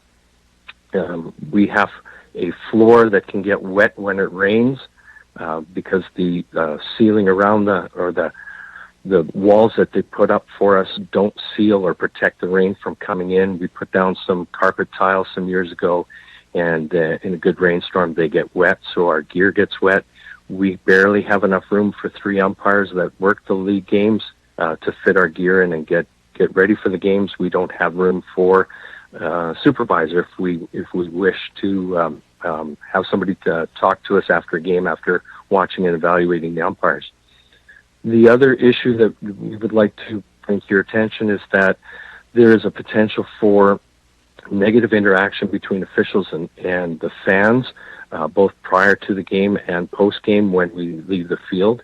We directly cross paths with numbers of hundreds of fans, both going onto the field and coming off the field.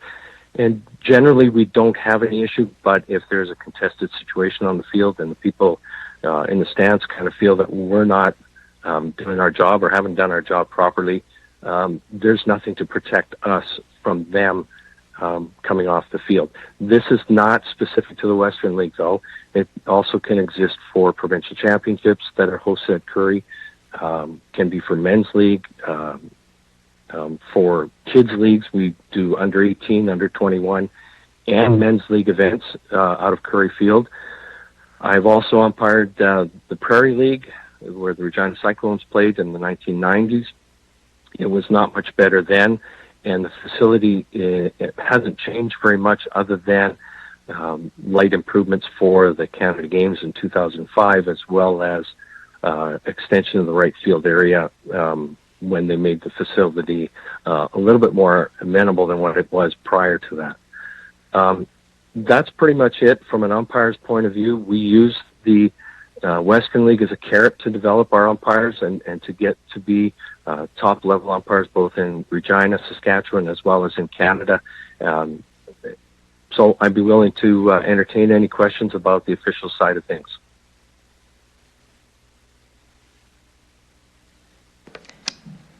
Thank you very much, sir. I have some questions coming from councillors. Councillor Shaw.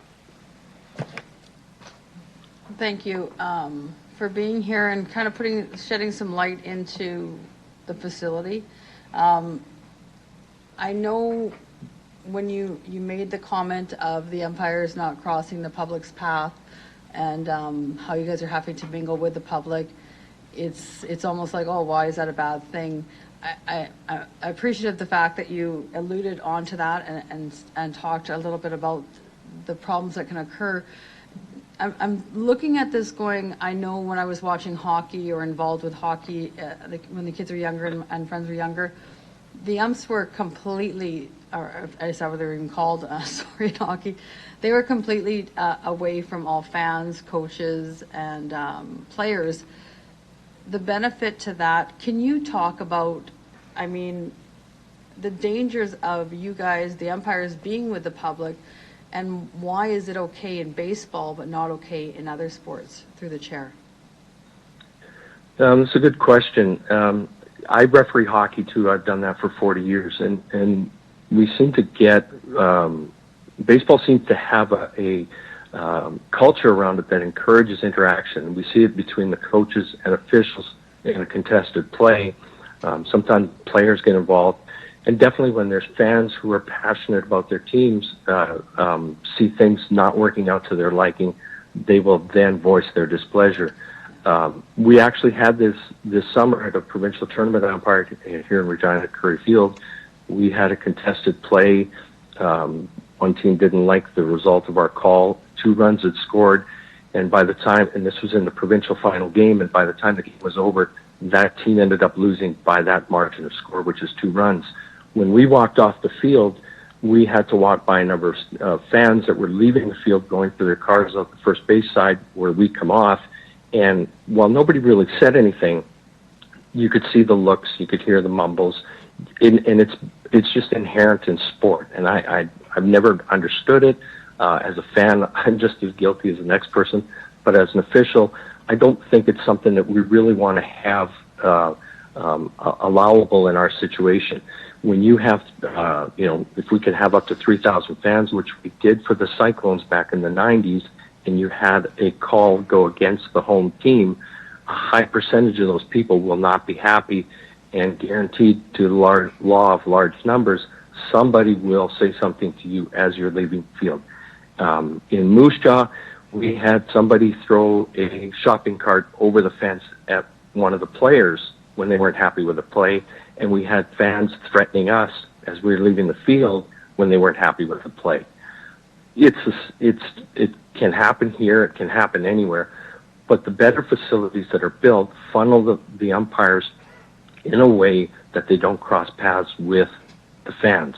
Okotoks is a very good example of that. I know it's been used as an example for this facility. You walk off the field at first base side, but you go towards the right field line a little bit, and the fans are going back behind home plate and towards the third base side. There's no interaction. There's no yelling. There's no threats. There's no negative situation that can pop up. Thank you for that explanation, and I do feel for you. I've been a mother of sports for 20 years. I appreciate the volunteer, the work that you guys do, and Councillor Shaw?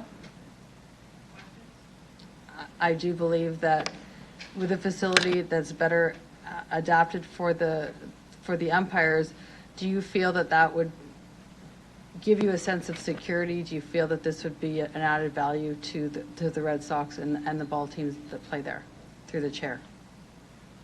Yes, that's a very good question too, and there is added value in it because I've been involved in studies about 10 years ago through SAS Sport that analyzed why sports were losing officials, and not just baseball, but hockey and any sport. And one of the biggest reasons that people pointed out was fan abuse. If we can minimize it or eliminate it, it gives our young people who consider officiating as something they want to try and do, it gives them a little bit more of a secure feeling knowing that they'll go on the field, do their job, and come off the field and probably not have somebody in their face immediately after a game giving them a hard time about a call or a lack of a call. And that is crucial to us here at our level because we use this to try and get our officials to work their way up to the Western League level to be one of our umpires. We've had many Regina umpires work them over the years. And if kids see that that's not being done and the officials are not being protected, they got other things they'll find to do, and they've done it in the past and they'll do it in the future. Okay, thank you very much for that. Thank you, Councillor Shaw. Seeing no further questions from council, I'll thank you very much for your presentation this afternoon, Mr. Jerkovitz, and ask that you please leave the meeting. Okay, thank you.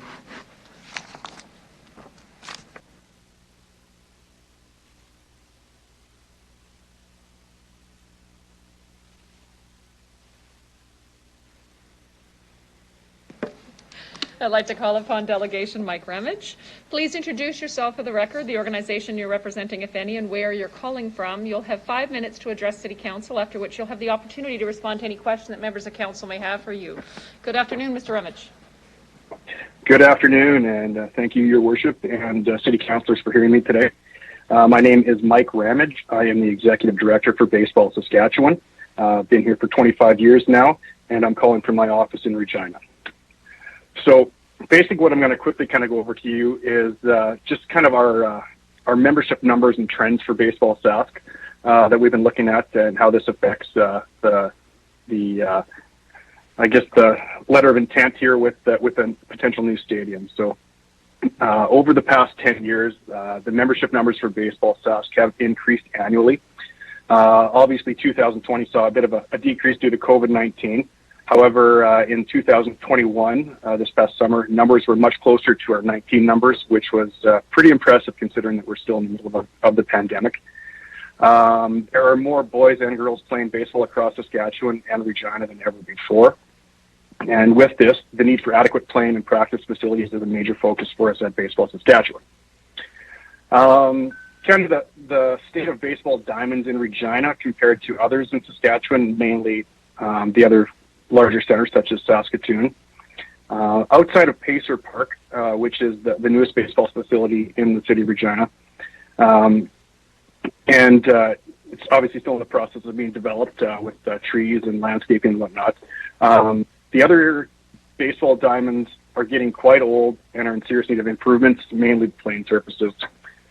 Specifically dealing in this case with playable full-size diamonds in Regina, which are the senior size diamonds, the largest size diamonds that we're looking at here. There's currently really only 4 playable ones in Regina, one being Optimus Park, 2 that are at Pacer Park, and the other one is Curry Field. And obviously among these, we feel that Curry is probably the one in the roughest shape of all in terms of the actual playing surface. I won't really get into any of the amenities outside of the field surface, but I think that's kind of been addressed already.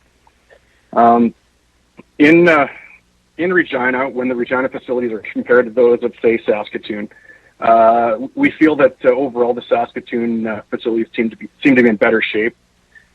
They've got one of the better 13U complexes in the province. They've had that for a few years and have hosted many provincial, Western, and national championships.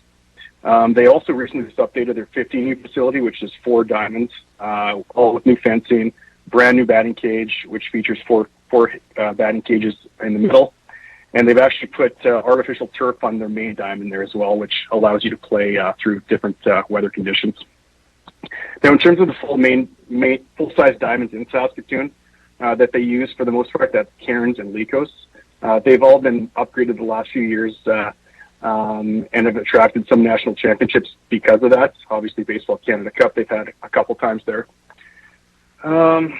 They also actually just recently built a state-of-the-art indoor training complex that is 90,000 square feet and includes a massive turf area that could fit 2 baseball diamonds. They've got multiple batting cages in there, pitching lanes, and large exercise equipment area for all of the athletes to train in. And the benefit of this is this complex is easily one of the best indoor facilities in North America, and it allows for year-round training for baseball and many other sports as well. What would a new stadium mean in terms of potentially hosting provincial, national, and international championships in Regina? With a new stadium, it would easily attract more championships to be awarded and hosted by the City of Regina. Baseball Sask alone, we have, depending on the year, roughly 34 to 37 provincial championships annually. And of these, about 14 to 16 would fall in the ages that would require a full-size diamond. Baseball Canada would definitely look favorably upon awarding national championships. And among these, they would include, but not limited to, say, 18U boys, 22U men, 21U women, Baseball Canada Cup, senior men, and the senior women Baseball Canada Championships. And I know over the last couple of years or so, there's been continuous dialogue with Baseball Canada as they're involved with the International Baseball Council, that Regina potentially could be a site for hosting some type of international, whether it be like a World Junior or a World Women's International Championship, but the standards of the facility just aren't quite there yet for the most part. So, and then just finally, what we feel an economic impact of the new stadium would be. We feel it would be an economic impact with the development of the stadium would be extremely beneficial to the city with increased revenue. And obviously the most benefit would be directly to the Dewdney Warehouse area and downtown Regina, which would see a very increased amount of foot traffic. So that's kind of Baseball Sask's standpoint on the whole letter of intent. And if anybody has any questions, please let me know. Thank you very much, Mr. Ramage, for your presentation. I'll just give council a moment to see if they've got any questions.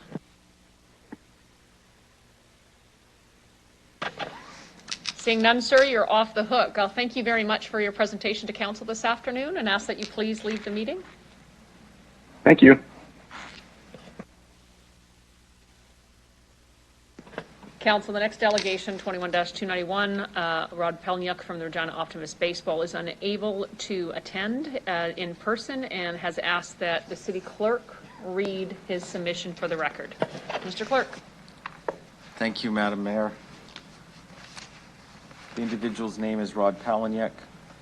It indicates that he is a fan, supporter, and sponsor of the Regina baseball community and represents the Regina Optimist Baseball Association. The summary of his presentation is as follows. The Regina Optimist Baseball Association, Incorporated, on behalf of the Regina Optimist Club, is the custodian of Optimist Baseball Park, located on the 5200 block of Dewdney Avenue. It provides a premium playing facility for age groups 16 and over. We have hosted over 100 city, provincial, and national championships over the past 25 years. A majority of those events require the additional use of Curry Field to accommodate the scheduling of games. It should be noted that these tournaments bring in players and their families from across all provinces, accompanied by the economic benefits that it generates in terms of meals and accommodations.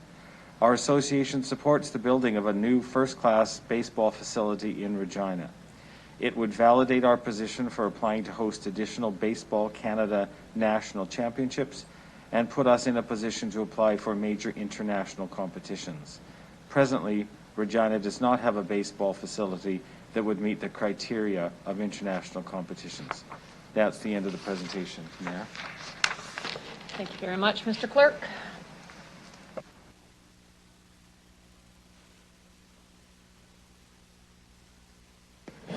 I'd like to call upon Delegation Steve Klippenstein. Please introduce yourself for the record, the organization you're representing, if any, and where you're calling from. You'll have 5 minutes to address City Council, after which you'll have the opportunity to ask questions that members of Council may have from you. Good afternoon, Mr. Klippenstein.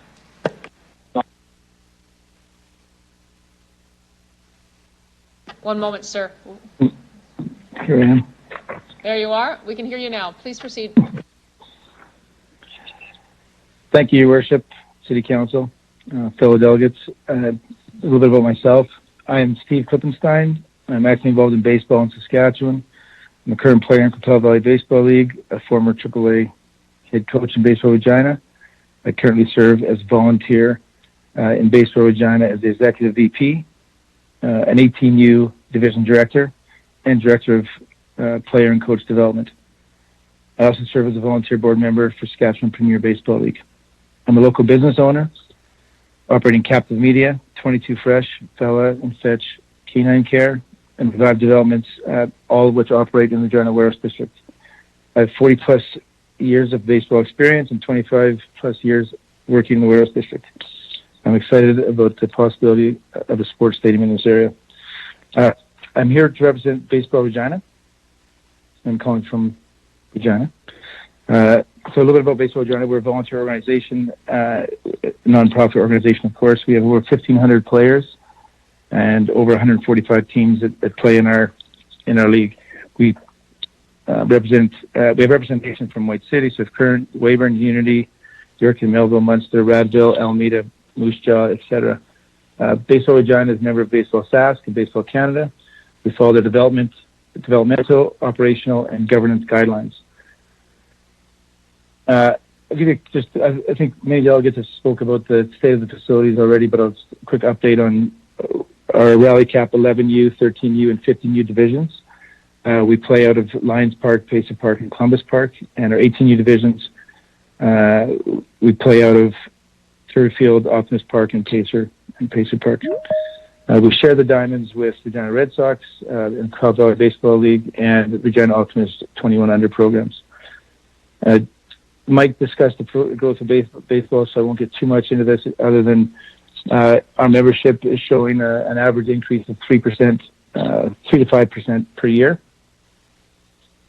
And with our team registration in 2019 and 2021, we've had almost a 50% increase in teams. Our projected growth, a big part of our projected growth actually will come from our girls baseball program that we just launched in 2021. Saskatoon currently has 340 girls that are playing baseball, and currently we just launched our program and we had 11 sign up, so we have substantial growth that we see in this area. I want to talk about the 18U program and why it's important, and Gary touched on this a lot as well. Our 18U program is Baseball Regina's showcase program. It participates in the Saskatchewan Premier Baseball League. We have about 150 players that play in our AAA and AA divisions. By the end of the tryouts, we level out at about 112. Many Regina players in both our 18U AAA and AA are recruited into Canadian U.S. college programs. This year in the 2021 MLB draft, Thomas Ireland, one of our recent graduates, was drafted in the 13th round to the Texas Rangers. In the last 3 years, we average about 15 players a year that are moving out of our programs into colleges, and this is substantially more than it was 10 years ago. Our league, we have roughly 50 AAA games, 50 AA games, about 100 games. Our attendance throughout the year would equal around 7,500, which I believe this incredibly help the Regina West District in terms of attracting traffic. My experience as a AAA coach, and I think this is really important with what I've experienced throughout coaching and throughout the United States and Canada. For several years, I'm involved in coach in 18U AAA divisions. I've taken teams to several cities and towns in the United States. I've led our teams participate in multiple Canadian national championships. My experience with operating the baseball program to meet the developmental needs of our highly skilled players and the expectations of families who want to help move their players in post-secondary college programs is incredibly challenging. In 2017 to 2019, our AAA team did not practice on a baseball diamond ever. We practiced on a grass field. For many reasons, the labor cost or the diamond, the ability for diamonds to turn around maintenance to have games ready after practice is not feasible on the current services that we have. Due to COVID, I was the coach of the last Saskatchewan team that earned their way to a national championship in 2019, and we played against Canada's top teams with our most skilled players in the country, or against most skilled players in the country, and we were the only team that never practiced on a diamond. Every other team there either had new upgraded facilities that they worked out in or trained in, or stadiums.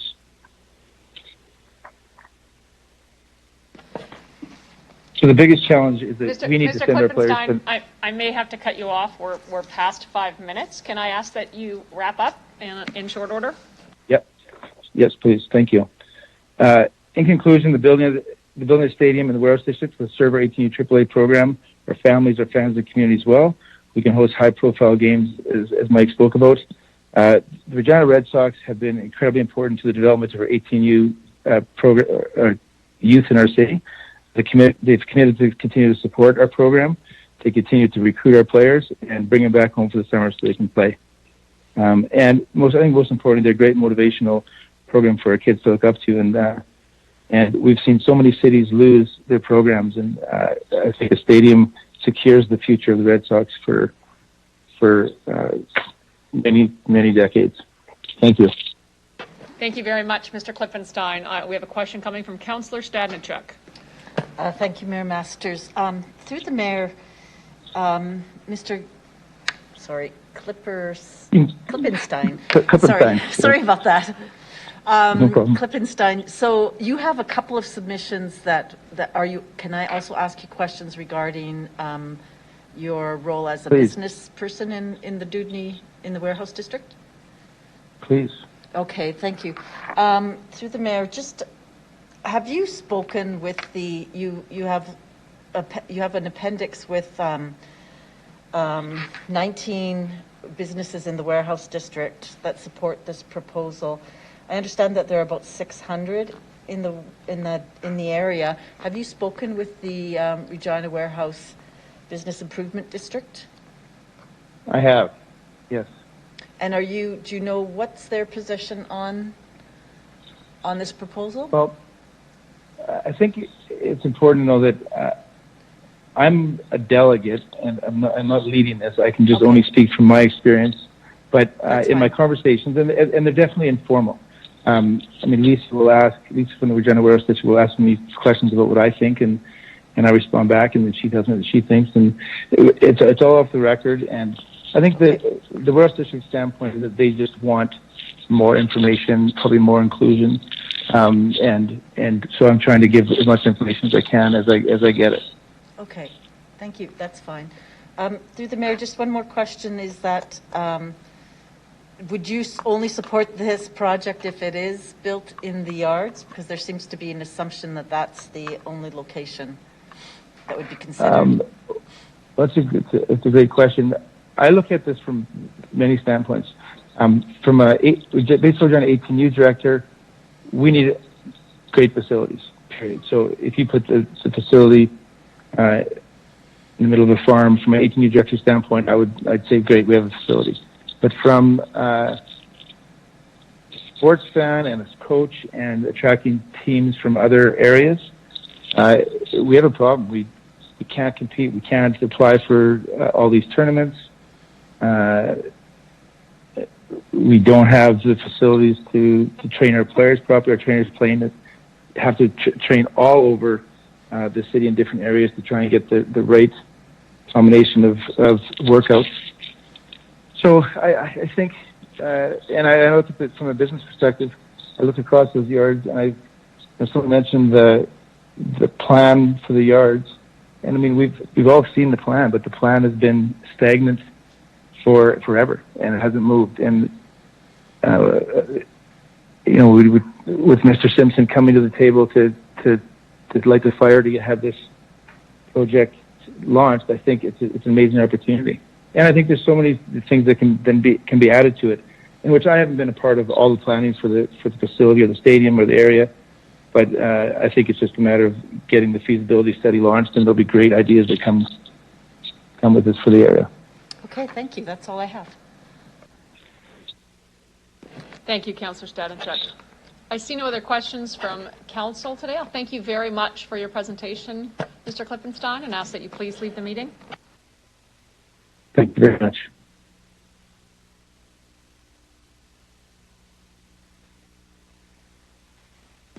I'd like to call upon Delegation Paul Birch. Please introduce yourself for the record, the organization you're representing, if any, and where you're calling from.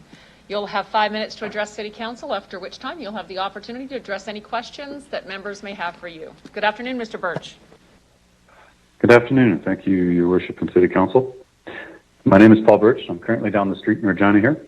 My company, Echo Lotto, is a Regina business that works with charities, nonprofits, and with community organizations like the Red Sox, who bring entertainment, culture, and sport to the city through the tireless work of their volunteer base. I'm here today as a fan of public events in the city, a supporter of the team, and someone who loves hosting people from out of town and showing off what a great community of volunteers we have. I want Regina to be a destination city, a place people come for amazing events at incredible facilities. We're known for our hosting, and a facility like this can help wow visitors. So I'm here to voice my support for the project, because I think the space needs to be utilized properly, and this project looks fantastic. A good facility attracts fans and players and provides revenue to the tenants and neighbors, and allows an organization to grow, creating an even better product and growing the fan base. The current facilities and location of the Red Sox games is not a draw to anyone who's not already a fan of the game. It's out of the way and in need of repair. I think putting a new one downtown adds a jewel to the warehouse district that will enhance traffic to the great businesses we already have there. So, otherwise, I believe the relevant points have been made clarifying why a feasibility study would be worth doing, but I wanted to voice the support from a local business that would look forward to entertaining clients, visiting the facilities with family, and watching national sports news about local Red Sox players making it pro and inspiring the next generation of players. Thank you very much. Thank you very much, Mr. Birch. Any members of council have a question for the delegate? Seeing none, I'll thank you very much for your presentation this afternoon and ask that you please leave the meeting. Have a great day. Enhance traffic to the great businesses we already have there. So, otherwise, I believe the relevant points have been made clarifying what a feasibility study would be worth. I'd like to call upon Delegation Rob Gartner. Please introduce yourself for the record, the organization you're representing, if any, and where you're calling from. You'll have 5 minutes to address City Council, after which you'll have the opportunity to answer any questions that members of council may have for you. Good afternoon. Hello, this is Rob Gartner. Thank you, Your Worship, and thank you to the members of City Council. As I mentioned, my name is Rob Gartner. I'm the president of the Saskatchewan Premier Baseball League, better known as the SPBL. And I am calling from Regina. I've also coached baseball in Regina for more than 12 years and currently serve as past president for the Baseball Regina Board of Directors.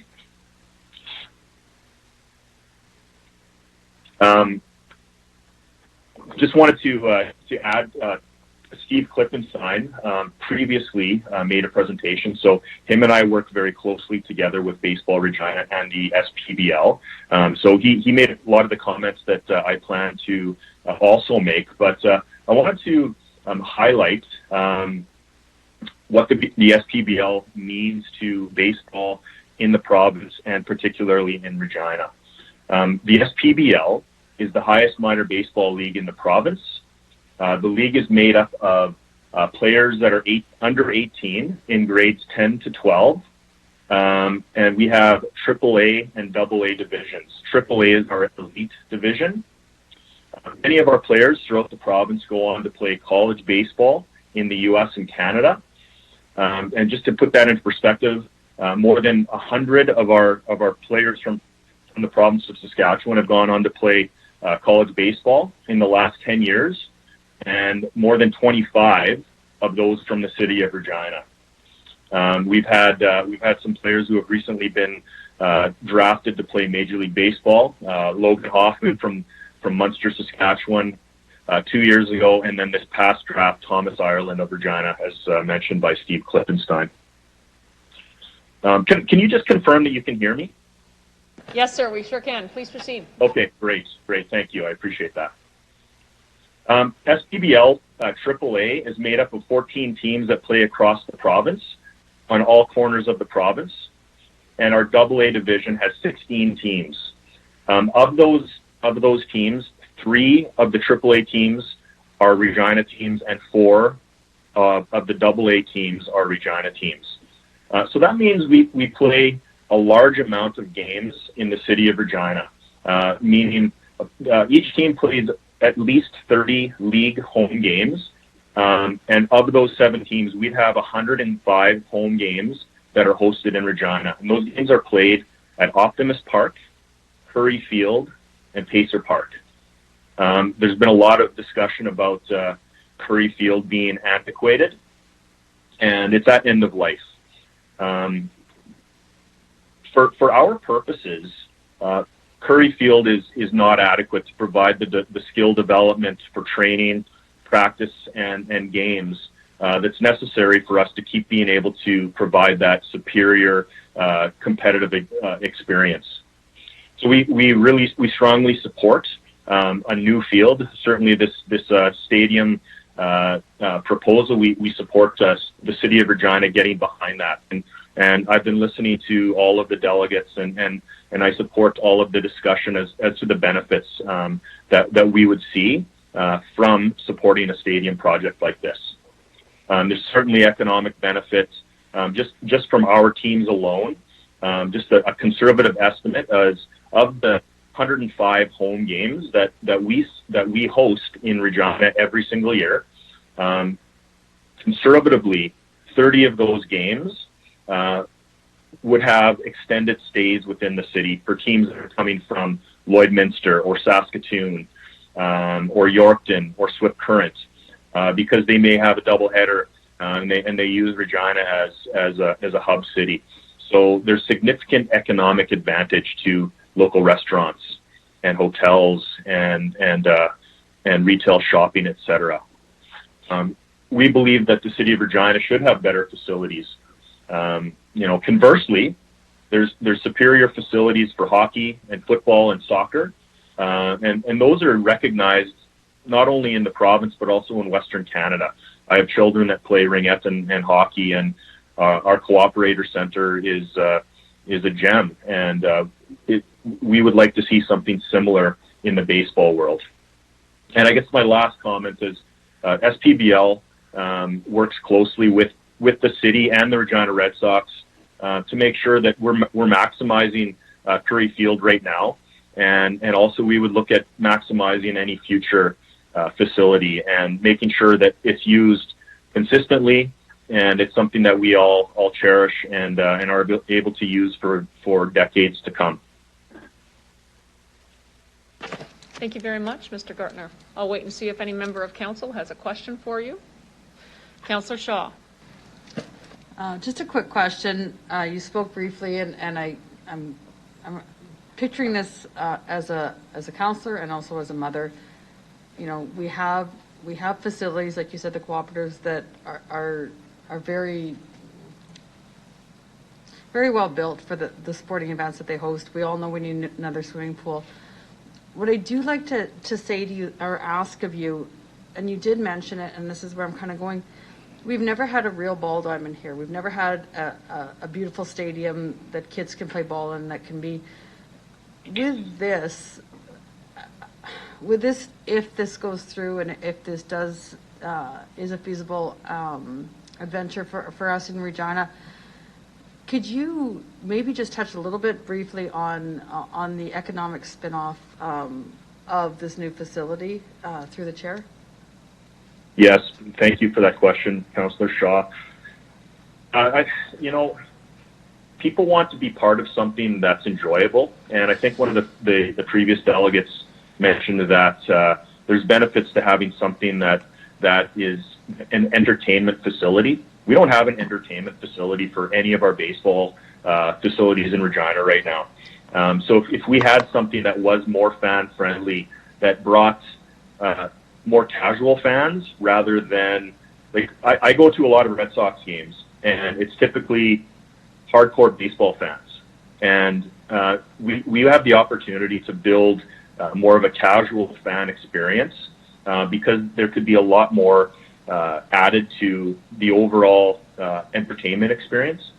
When families bring children, children are going to want to get involved, and we will see the benefits in our numbers, and that will then spin into further attendance and people wanting to come to more games because kids will be dragging their parents to games.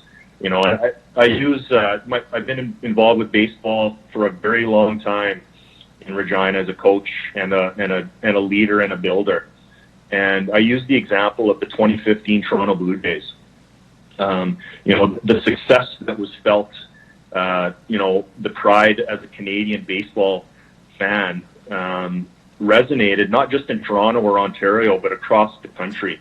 And I talked to, at national championships, I talked to a lot of other builders and baseball supporters, and they said they saw an increase in their membership because people felt engaged and they wanted to be part of something that was so great. And we have an opportunity here to create this great facility to engage more people, to get involved in a great sport that people, our kids play from 4 years old up until we have senior men's baseball leagues with 60-year-old men playing. And as Steve mentioned, we're getting a girls program. We started with 11 players, and we're just seeing tremendous growth in that. And there's nothing but great things that can happen by building such a great facility. Thanks for that question. Thank you. That's all I have. Thank you, Councillor Shaw. Seeing no further questions from members of council, sir, I'll thank you very much for your presentation and ask that you please leave the meeting. Great, thank you.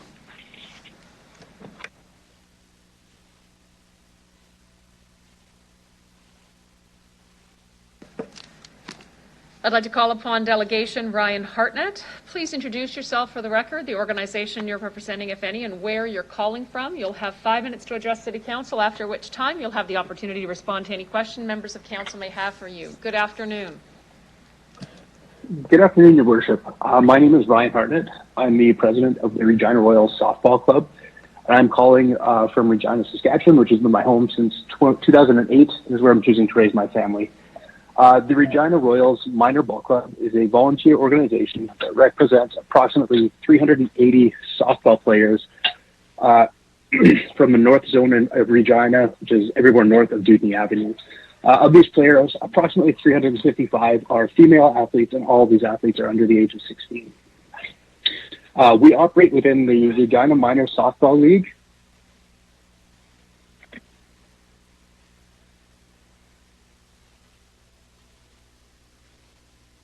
Mr. Hartnett, you cut out there. Oh, sorry. Can you hear me now? We can, sir. Yes, please. Okay, I apologize. Sorry. Again, we operate within the Regina Minor Softball League under the Softball Saskatchewan organization. So I would also like to speak in favor of the City of Regina signing the letter of intent to complete a feasibility study for the new baseball stadium as proposed by the Regina Red Sox. While a baseball stadium may not create a space purpose-designed for softball, it will bring much more attention to baseball. This attention will bring more players to the sport of baseball, and this would extend to softball as an option for many of our city's young female athletes. More athletes leads to more competition, which in turn leads to more opportunities for these young women to pursue the sport they are passionate about. At this time, many of the baseball and softball facilities in the city are in need of repairs and improvements. To the extent the University of Regina Cougars softball teams are currently playing their home games on a diamond that's designed for minor softball, and is maintained by the Regina Minor Softball League. This would include the stadiums at Curry Field and Castlin. Parking and access to these stadiums is a challenge. It's made much worse by the current road construction, which is going to be there for a couple years now. These facilities, the facilities at these stadiums are dated and in many cases in need of replacement or major refurbishments. The Regina Red Sox have also always made time for small non-profit organizations. They extend invitations to all minor baseball and softball teams to attend a game each year or each season free of charge. In the past, I've also volunteered with the Saskatchewan Down Syndrome Society. The Regina Red Sox actually engaged this organization and struck up a partnership with us that allowed families to attend games free of charge. After these games, the coach invited children from these families out onto the field to collect signatures from the players. My own 4 daughters still treasure the signed Red Sox balls they've collected over the years. And unlike some of the larger teams in Regina, the Red Sox have never said no to any organization that I've been a part of. They're always willing to donate something from ticket vouchers to merchandise. It's my opinion that the Regina Red Sox are a vibrant part of our community and deserve to be supported as such. Without at least looking into the feasibility of a new, more accessible stadium, I do not think it is possible for the Red Sox to continue to grow as an organization and to continue to grow in their support of both our softball community and the Regina community as a whole. Thank you very much for your time. Thank you, Mr. Hartnett. Do any members of council have a question for the delegate? Seeing none, I'll thank you very much for your presentation this afternoon and ask that you please leave the meeting now. Thank you. Council, we reached 3:15 at the legislative requirement for break. We'll take 15 minutes and be back at 3:30 sharp to listen to the final 2 delegates on this matter. Thank you.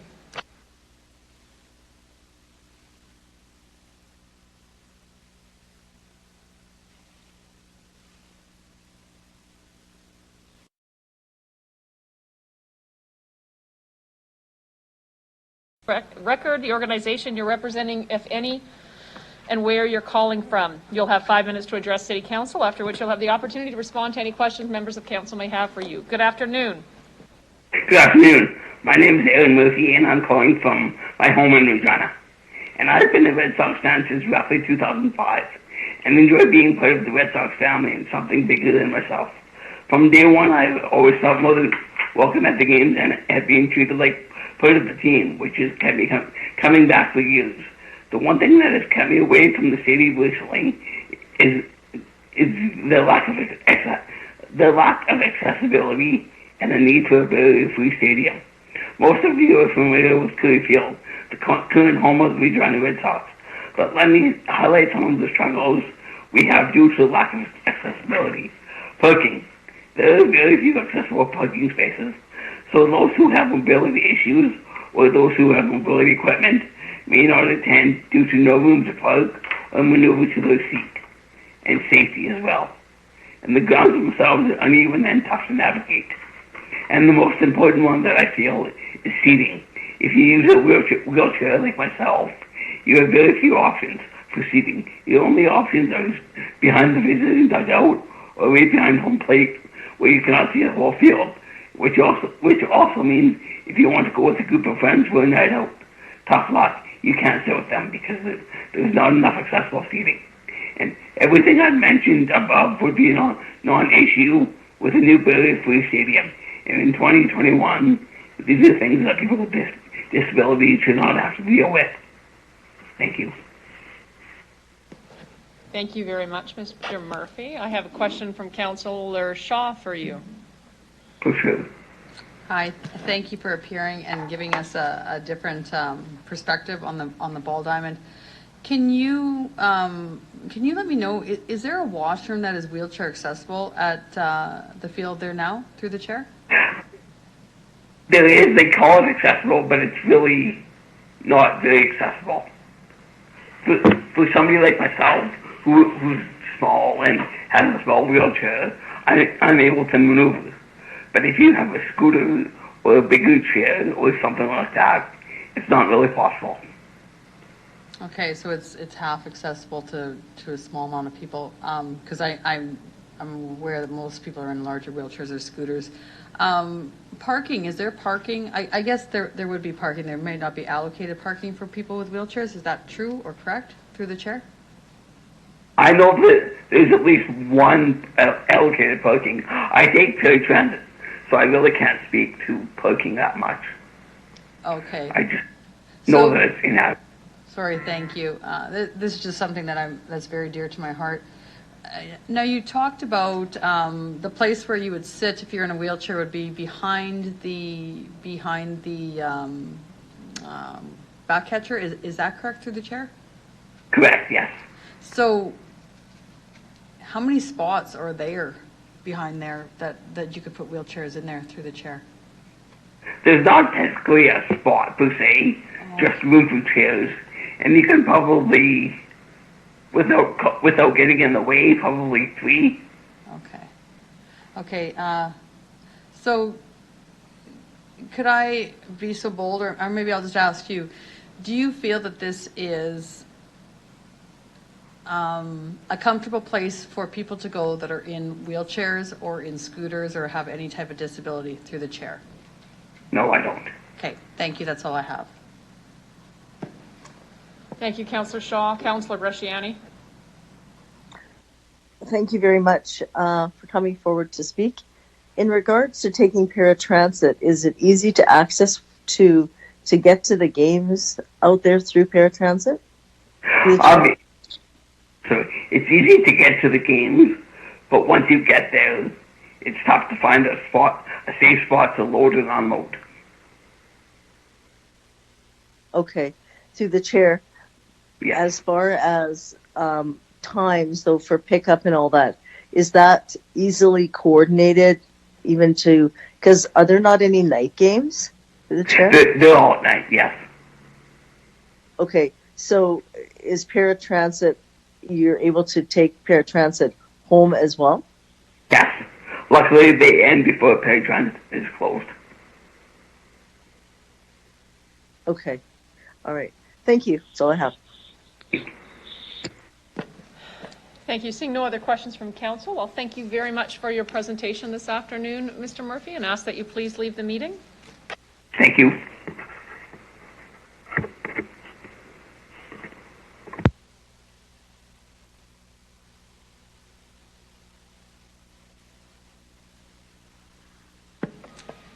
I'd like to call upon Delegation Bernie Eisworth. Please introduce yourself for the record, the organization you're representing, if any, and where you're calling from. You have 5 minutes to address City Council, after which you'll have the opportunity to respond to any question that members of council may have for you. Good afternoon, Mr. Eisworth. Thank you, Mayor and City Council. My name is Bernie Eisworth. I'm the Vice President and General Manager of the Regina Red Sox. And along with Gary Brotzel, I was the founder and of the Red Sox in 2004, where we returned. The Red Sox have a long history in Regina, but we returned, kind of borrowed the name to capitalize on that. I'm born and raised in Regina. I grew up in the East End, went to St. Andrew's School, Miller High School, UR. I proudly spent 26 years as a member of the Regina Police Service, serving the city of Regina. For the last 21 years, I've been the executive officer of the Saskatchewan Federation of Police Officers. I've served on the Canadian Police Association. I'm in the Canadian Police Association Hall of Honor and the Regina Police Association Hall of Honor. And since I retired, my volunteer work, and I want to stress volunteer work, has been to be running with Gary Brotzel, the Regina Red Sox. That's what I've done, and I've done some other things. I sit on the Regina Police Pension Board for the last 27 years. I sit on the Mobius board that administers all the city plans. But Red Sox is kind of my focus since I've been retired. And I'm calling from my home in the Uplands. I'm a couple of blocks away from Curry Field. And you've heard a lot about Curry Field today, and I don't mean to be negative or be too negative about where we play every year, but I really want to take this opportunity to invite all the mayor to come out and throw at first pitch, and City Council to come out to Curry Field this summer and come out to a game and have a look for yourself to see where we're playing.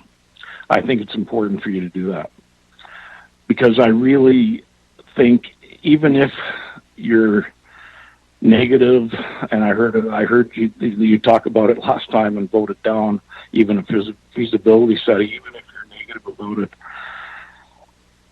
if there's going to be a plan, I can tell you that Gary and I have been at meetings every year with the City of Regina, who have been an outstanding partner, by the way, to work with. And every year I ask, what's the short and long-term plan for Curry Field?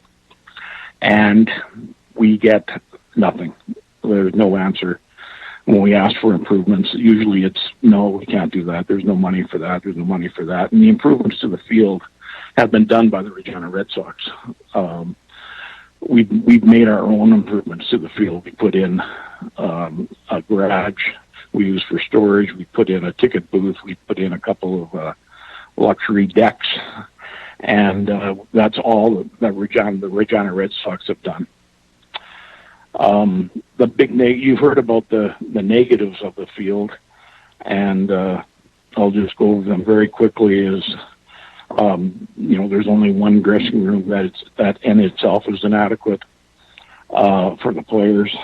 We have the bathrooms are horrible. They're in a temporary building that was put in there in the 90s, and you could smell them this summer at midget games. Like, it was awful. And I don't think they're handicapped. They're accessible for handicapped. I'm not an expert in that, but I don't think they are.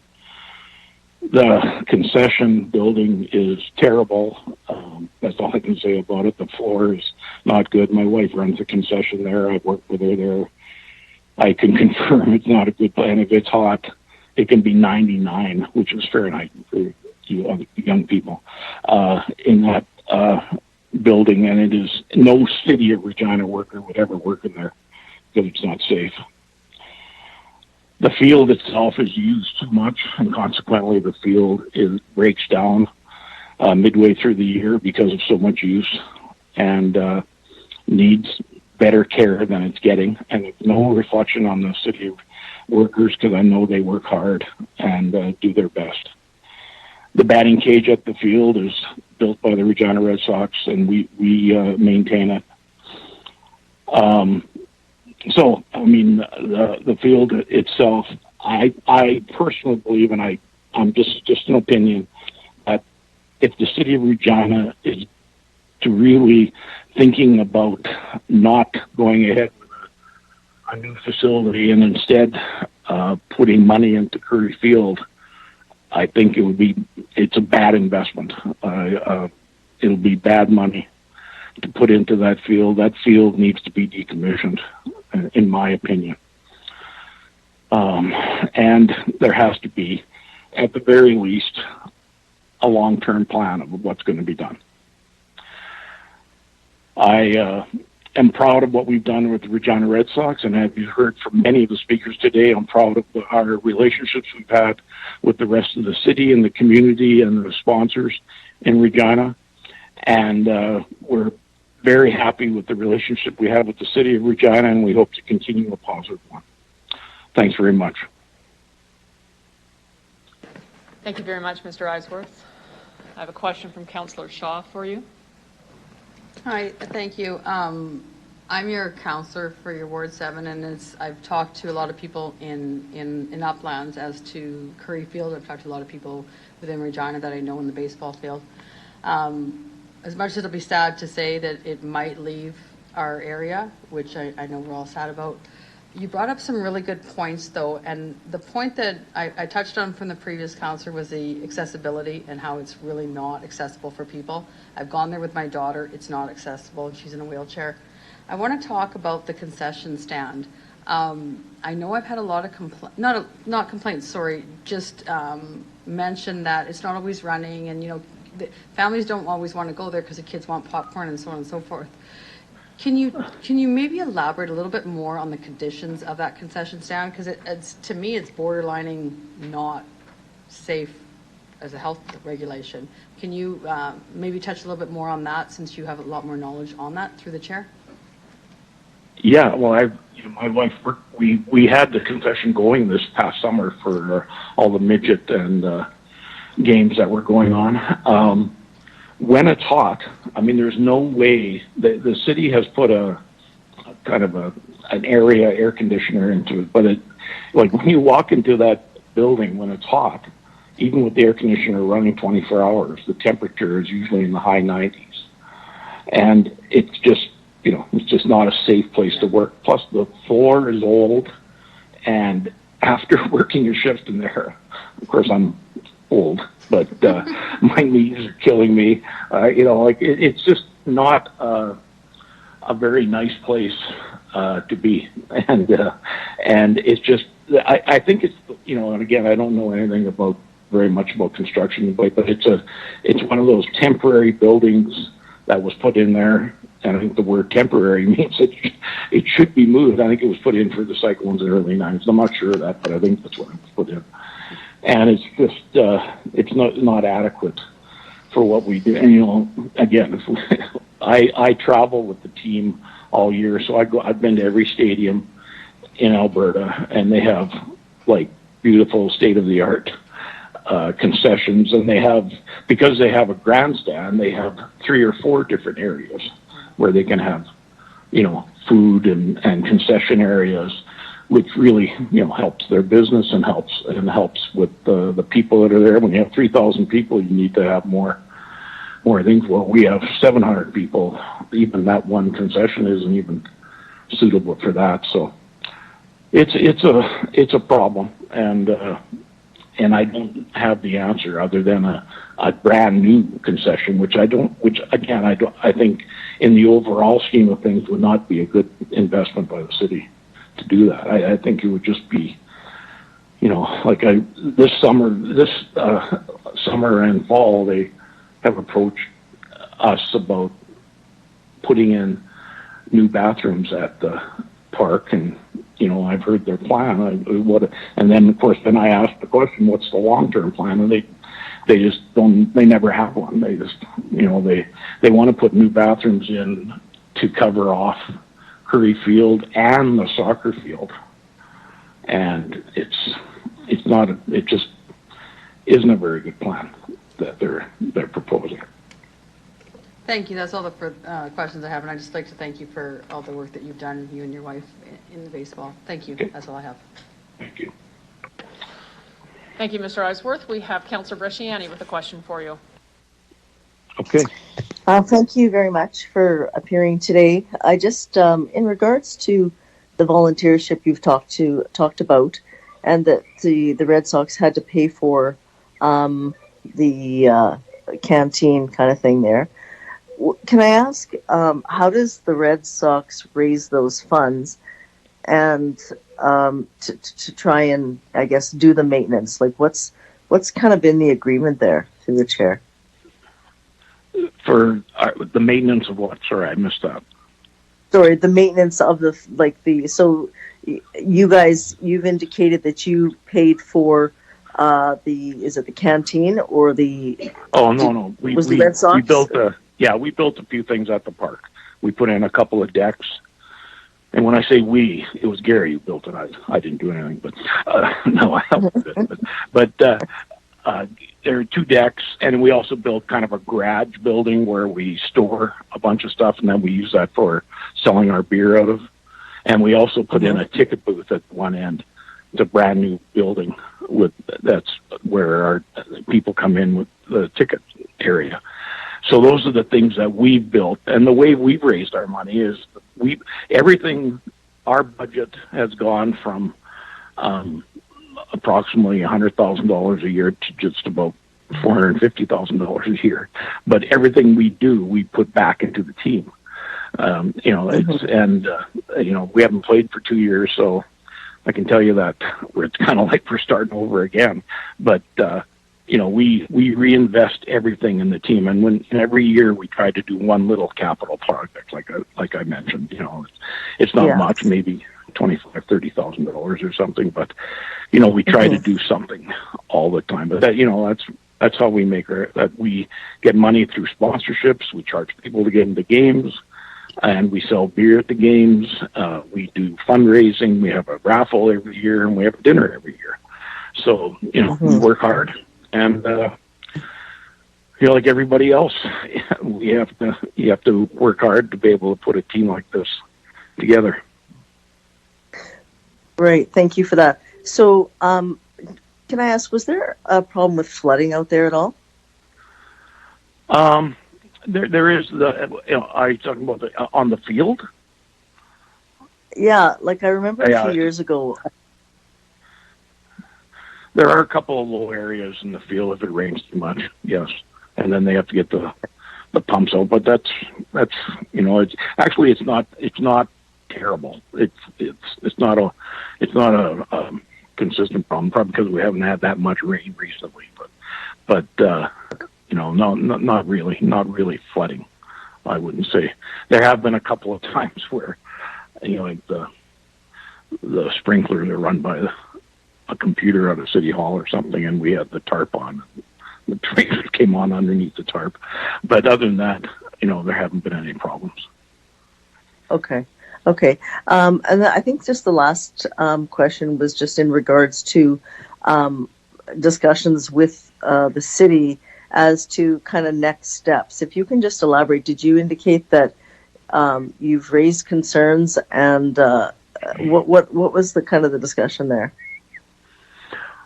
Well, I mean, every year we have a meeting and we go over our facility that we're playing in, and we talk about where we'd like to see some improvements to the field. The stands, for example. If you ever see the stands, I mean, they look old because they are getting old. So we ask for, and then we walk through the stands to make sure there's no areas where people trip and fall and stuff like that. And the city has, they do it. They fix it. We've asked for improvements to the concession. We really haven't. I don't think there's any way for them. We tried to put in, we put in some money and tried to put in some more air conditioning, but it just didn't work properly and still hasn't to this day. The washrooms, I remember they used to have a person sitting there, and if they started to smell, they'd have to do something. I don't know what they did, but they are a bit of a problem all the time. And then the field itself, that's a big thing. I mean, we asked that, can we have our players work on the field? Because you get the more people working on the field, the better shape it's in. And when we played 28 games there, I mean, even this past summer with just midget and senior men playing on the field, it was in rough shape by August. It was in really rough shape of having too many games on it. Okay. And just you indicated sponsors. Just want to ask about if this moves forward and it's deemed that, there's a spot for a baseball stadium. What are you hearing from your sponsors? Well, I mean, our regular sponsors, I think, would be in for sure. I'd like to think, and I haven't done, this is not my expertise by any means, but I'd like to think that there's some big companies coming to Regina. I'd like to think there'd be a naming rights for a stadium like that, and there'd be some big sponsorship opportunities on a big scoreboard, electronic scoreboard, or on top of a dugout, or in different areas. I'd like to think there'd be more areas to sell some sponsorships in a stadium like that. But I that is certainly not my area of knowledge when it comes to selling space like that. Okay, great. But our Again, sponsors thank you very that we have now would continue to support us, I believe. Okay, great. Thank you. Thank you, Councillor Bresciani. Councillor Mancinelli. Thank you very much. Thank you for coming out through the chair. I was just wondering, the city recently had a rec master plan approved 2 years ago. All types of organizations to do with sport and rec were supposed to be contacted and engaged during the making of that plan. You mentioned you had talks with the city. I'm just wondering, do you feel you had input in the making of that plan? Was baseball represented in the plan? Did you have a say? Through the chair. I don't know if I personally, I don't know if Garrett talked to anybody from that master plan. I can't really say one way or the other if that happened. Because usually when we have our meetings with the city, it's with the guys that work on the field and maybe their supervisor, and we go over everything every year. We do that at least once or twice a year, usually just before the season, and then we have a meeting in the winter also, just to go over the facility to see where there's any problems or if we can come up with any solutions. And like I say, I think our relationship with the city has been outstanding. The city does a lot for us to get that facility going so that we can use it. I mean, it's been a good relationship over the years for sure. Thank you very much for your answers and your commitment. Seeing no further questions from council, I'll thank you very much, Mr. Eisworth, for your presentation this afternoon, and ask that you please leave the meeting.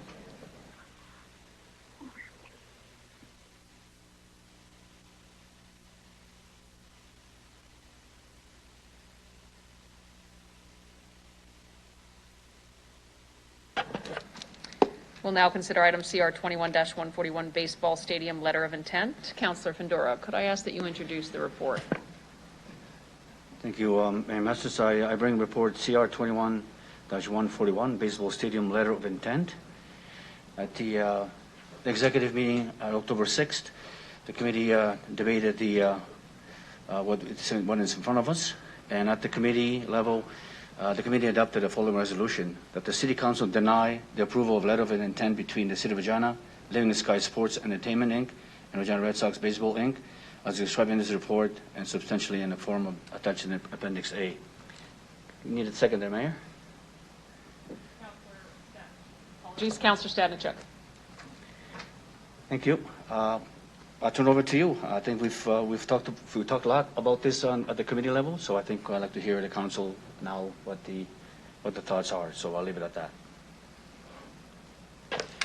Thank you, Councillor Findura. First up, Councillor Shaw.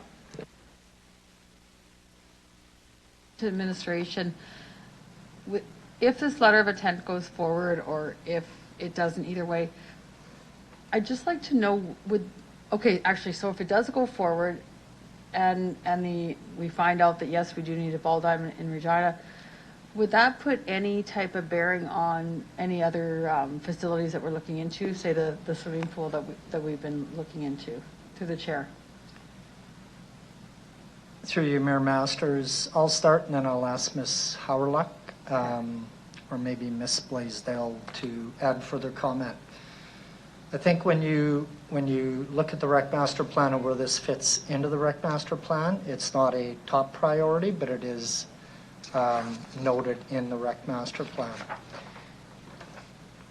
The funding, I think, as you've heard today, is there is the $100,000 request, which is what is up for discussion today. The funding for the facility, I think, as a few of the delegations, Mr. Simpson, I believe, had indicated, and then the gentleman for the Western Ball League had indicated some of the costs in the other stadiums will be, I would say, in the neighborhood of $18 to $25 million.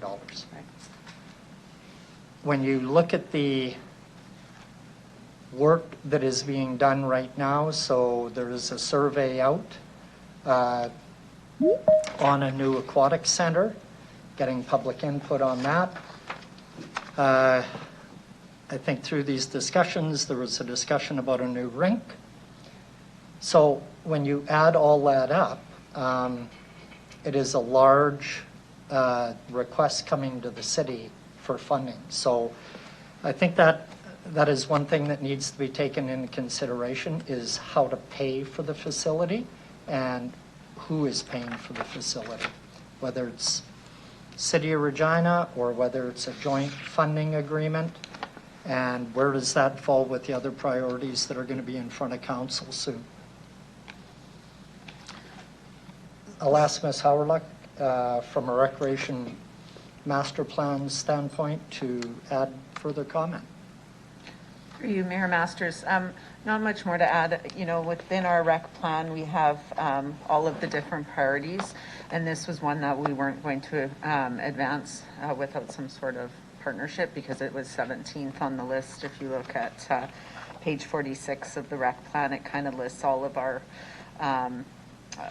facilities. So as Mr. Onright said, with all of the demands on the city, the feasibility study will help council to prioritize the monies, but from the rec plan, it was a lower priority. But it doesn't mean that we have an opportunity here, but council will have to look at everything. So just if you could help educate me a little bit, the opportunity from the private sector to invest money into this facility, is that normal through the chair? I'm just, like say our swimming pools, do we get any private money for that or things like that through the chair? Through you, Mayor Masters. So we do have a partnership, recreation amenity partnership framework. So in the past, like RMF built, out at Liable Field, and then we took that over. The riders put in some money for the stadium. So it's not uncommon to have partnerships of that nature. We have the framework to undertake those opportunities and look at different business models. Would it be safe to say that if we miss out on this opportunity, it could cost us a lot more in the end through the chair? I might start and ask Mr. Onright, but I think that's the purpose of the feasibility study, is to understand what the needs are, different locations, all of those different things. The rec plan did look at our facilities and talked about, decommissioning some and then putting investments in others. We did do a large investment, as you know, in Pacers Park. This is a different type of facility. So I think that's what council would get the knowledge on through the feasibility study to be able to weigh those different priorities and options. And costs and financing, as Mr. Onright said, I think the financing option right now is what we have an opportunity to look at. And I just kind of look at this as going, it's such a need because it's never been offered in Regina. We've never had any decent ball field. And I just keep thinking they've been pushed off and pushed off and put aside and put aside. If we keep pushing it down the road and lose this opportunity that we have right now, I'm just worried that it's going to cost us a lot more in the long run. Can I just talk to you briefly about the swimming pool? If I know that's going out there right now, if that is going to be built or is there any chance or any opportunity of any private money coming into that, or is that just strictly city and maybe provincial or feds through the chair? Through you, Mayor Masters. So right now we are doing the feasibility study and we'll be bringing that to council in Q2 of next year for a decision. Currently we don't have federal or provincial monies, but we're hoping that they have different programs out there that we would apply for. As far as partnerships with the private industry, as Ms. Folk has the naming rights, we have opportunities to get private monies as well. When we look at building these larger facilities, we would go through that process as well. So right now, though, where the pool is at is we're doing the feasibility study and we'll be bringing the report forward to council, and then a decision has to be made at that point if council wants to proceed with the project, but you'll have all the information for costs, etc. That's good. I understand. Thank you. Thank you, Councillor Shaw. Councillor Stadnicek. Thank you, Mayor Masters. Through the chair, I have a number of questions. One is the first report that we looked at the executive committee does say that the city maintains Mount Pleasant Sports Park as well as Curry Field, but who actually owns Curry Field? Could you clarify that?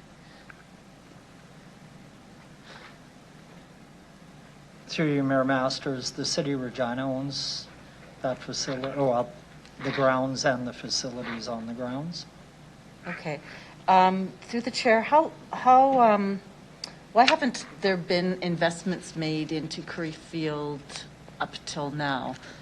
Is it budget issues or not the right ask? But why haven't there been investments made into the field? Or what has been made, I should ask. Through you, Mayor Masters. Well, as we know, the pressures on city budget will determine how much and when that money is being spent.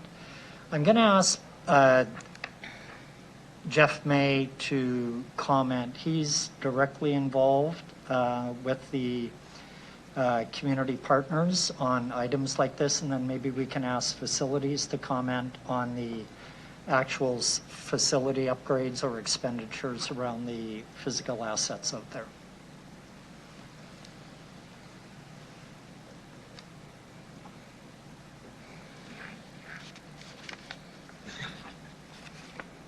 Mr. May, do we have you? Yep. Through your Mayor Masters, we have made some investments in Curry Field over time in preparation for the 2005 Summer Games. We put in field lighting. We refurbished the press box. New outfield fencing was put in. In 2011, a new backstop and vaults were put in. We did some work on the third base, sump and field drainage improvements. Also in 2011, we had in 2015, aluminum bleachers were added. In 2019, we did some remediation work on the clubhouse building. And we did some parking lot drainage work in 2020 and a sound system upgrade in 2021. Oh, good. Thank you for that. Regarding this feasibility study, the proposal, if this was approved and we went ahead with a feasibility study, it would come back to council. How long would the estimates, financial estimates, be valid in that study before they get stale? Is there any sense of how long that would last?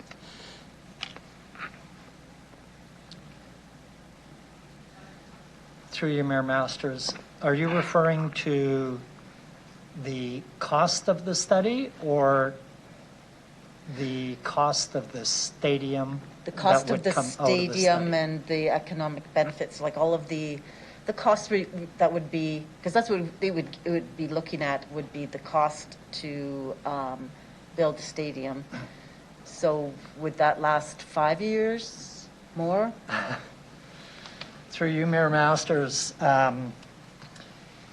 you know, I think in today's market and the feedback that we get today, companies that provide costing is relatively short term. So, you know, I am sure it would not extend. I would say you would have to build an inflation factor into those costs, because even our material estimates through the city that we are getting today and any conversations with private sector, companies are holding costs as short as 2 days and as long as 30 days, just because of the market we're in. So there definitely would have to be an inflation factor built into that costing model, and then it would be an estimate at best at that point. So through the mayor, if this proposal for a feasibility study came back to council in the future, would, well, I guess this might be too much of a subjective question. I was going to ask if the timing would be better considering all of the capital projects that we have before us. Is that too much of a subjective, you know, opinion question? Okay, then I won't ask that. But in terms of if there were debt financing for a stadium, they mentioned up to 100,000 people per year that it would draw, but there could be a $2 ticket price. That would only be about $200,000 a year. Would that help pay off a principal or a debt very fast? Through you, Mayor Masters. So I think That is part of the work that would come out of the feasibility Feasibility study study. to determine what funding model would be appropriate. Once you knew the actual cost of the stadium or estimated cost of the stadium, and there's been a number put out there. Let's say it's in literally the ballpark of $20 million. You would look at the financial model, long-term planning, and financial model to determine how that would be paid for. Okay, thank you. Just a few comments. I would really like to see a good spot for baseball in the city, but I am really torn with the ask at this time when we have so many other capital projects before us. I'm going to listen to the other speakers on this. I also want to mention that I don't agree with a lot of the assumptions in the presentations that this would automatically go into the yards, because there is a federal, provincial, municipal agreement about what's going to be there, and we need to have a minimum of 500 trees and a minimum of 150 residences. And I don't know if that would fit on 10 acres. So I do think that if this does go ahead, that there needs to be a lot of open thinking about alternative spaces. That's all I'll say. Thank you. Thank you, Councillor Stanicek. Councillor Bresciani. Thank you very much, Mayor Masters.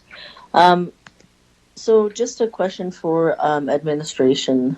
How were, I guess, Curry Field and it'd be the Red Sox, I'm not sure, how were they engaged in discussions with Recreation Master Plan? Through you, Mayor Masters, I'll ask Ms. Howrluck to comment. Through you, Mayor Masters, I'll ask actually Ms. Shaley, who led the project.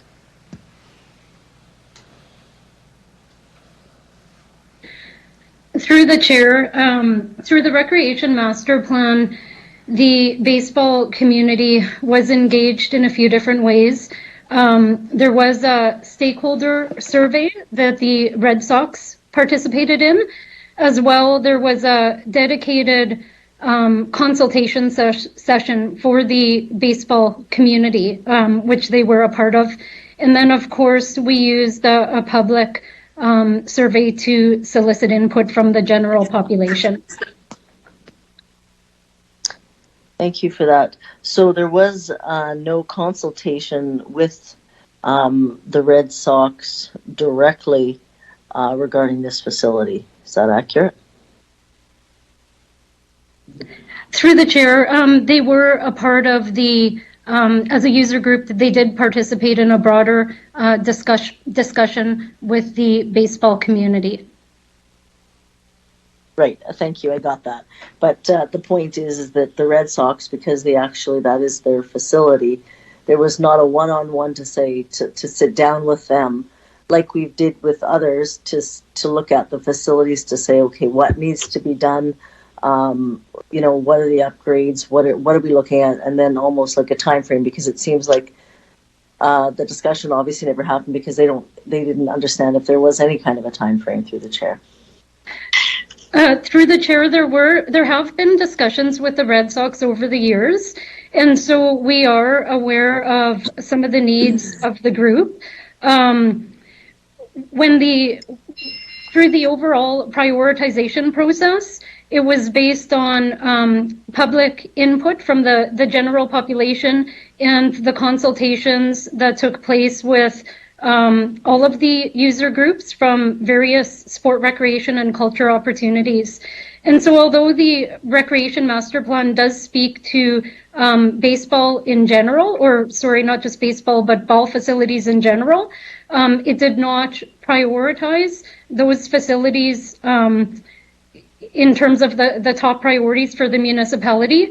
We do have, as Ms. Howrluck has relayed, we have some fairly significant investments that we need to make in many of our recreation facilities. And so the prioritization process included a number of factors such as usage, needs identified by user groups, needs identified by the public, an assessment of condition within our facilities, and that's why investment in ball facilities ranked at between 15th and 17th overall. The administration's focus has been on addressing condition issues as they arise, rather than large-scale changes to the facility. As well, we are aware of the accessibility challenges, although Curry Field does have some accessibility features. We believe we need to do a better job to address those features, and so we are undertaking an accessibility audit at all of the facilities at Mount Pleasant in the next couple of years. Thank you for that. Sorry, did we get a number as to what the upgrades were needed to bring that facility up to the chair?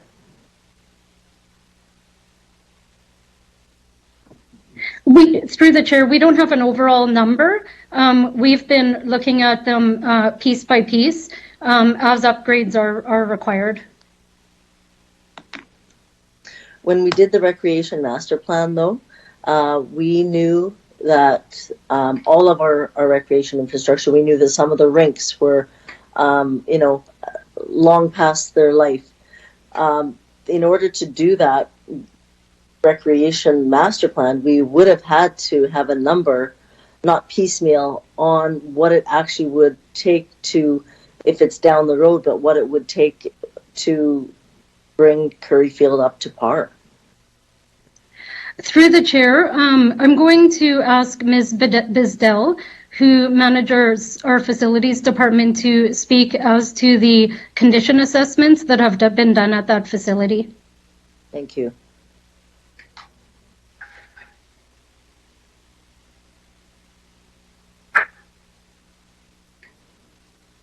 Through you, Mayor Masters, we don't have an overall cost for Curry Field specifically, so we would look at each facility, and our corporate facility master plan does not have, basically it recommends that we make investments to maintain the current condition. And then we would, look for future planning through the recreation master plan as to what facilities we need to build into the future. So we do have, as indicated earlier, we do have the $3 million that is required for upgrades to the facility, to the, the joint use facilities on the Mount Pleasant Park overall. Okay, thank you for that. I remember the discussion well when we talked about corporate donors, and we talked about how does that work with people who come forward that want to put money into our recreation facilities. And I remember the conversation well, it was with last council, and I understood that if there was someone that was willing to come forward with money, that we would absolutely entertain that. Can I get a response from administration on that? Through you, Mayor Masters, the city is always open to people who want to give money towards facilities. I'm going to let Ms. Folk comment more on the sponsorship and the program moving forward around that area. Through you, Mayor Masters, we have two very different programs that are very complementary. The program that Ms. Harlock was speaking about earlier was our Recreation Facility Partnership Framework, in which we would consider requests such as the Red Sox and make a recommendation to Council about joint investment in a facility. I know Ms. Harlock talked about the investment with Regina Minor football around Libel Field. We also have a naming rights advertising sponsorship program that once a facility is being built, that we would look at exploring naming rights opportunities, advertising and marketing within that facility to activate increased awareness of the facility and investment. Okay, thank you. So I just want to be clear here. So we have the feasibility study. I'm going to ask administration as to the first recommendation that came prior to when it was at executive was to support the 100,000 and look at it. Was there a reason that the City of Regina, is there a benefit to the City of Regina as we look at this feasibility study that adds value if it is not maybe the rail, or if it's not this location? It could be another location, but is there not a huge benefit for the City of Regina to be part of this feasibility study through the chair? Through you, Mayor Masters. So I think when you talk about the feasibility study and the work that would be done around that, it will consider other locations. It isn't going to just look at the location that has been spoke about today, which is the yards. And I think for reasons Councillor Stadnichuk had brought forward during this discussion. When you look at the letter of intent, it is involving the community or community members in an advisory capacity to really look at, part of that would be to look at locations and the feasibility of the stadium. I think the work, when it goes to costing the stadium, there's a general idea of what the costs would be. But I think when you look at the building, you need to take into consideration the location, because there will be benefits having it in some locations, and there will be less opportunity in other locations. I think, as Mr. Simpson had pointed out in his discussion earlier on. So location is very important when you look at an investment like this.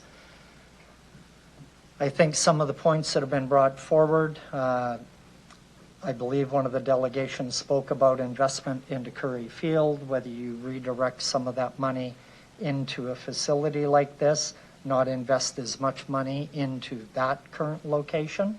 Those would all be things that would be considered through the feasibility study as that work would come forward and for discussion with committee and council. Okay. Thank you, Mr. Enright. That's very clear.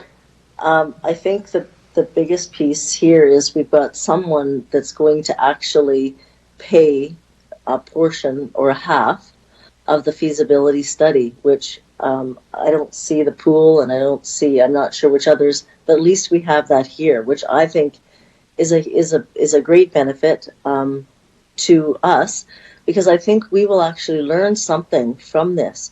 If it's not at the Raillands, maybe it's somewhere else. I think that we heard about the economic prosperity here as well.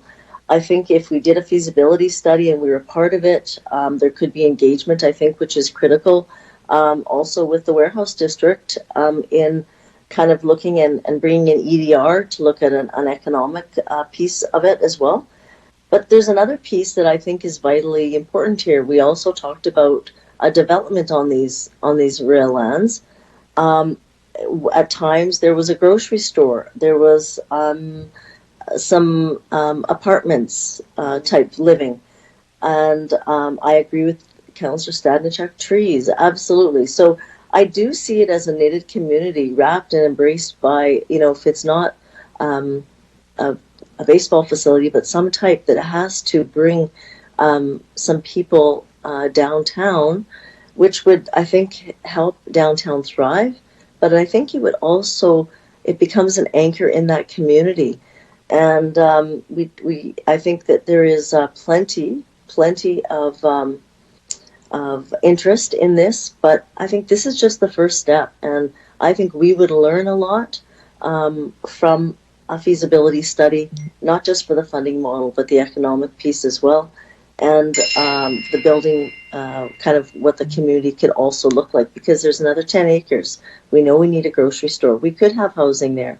It could be beautiful. Who knows? It may even overlook the stadium. And if the stadium's not there, there's many options, but that would be part of the study. So I won't be able to support the denial that we will be voting on. So I would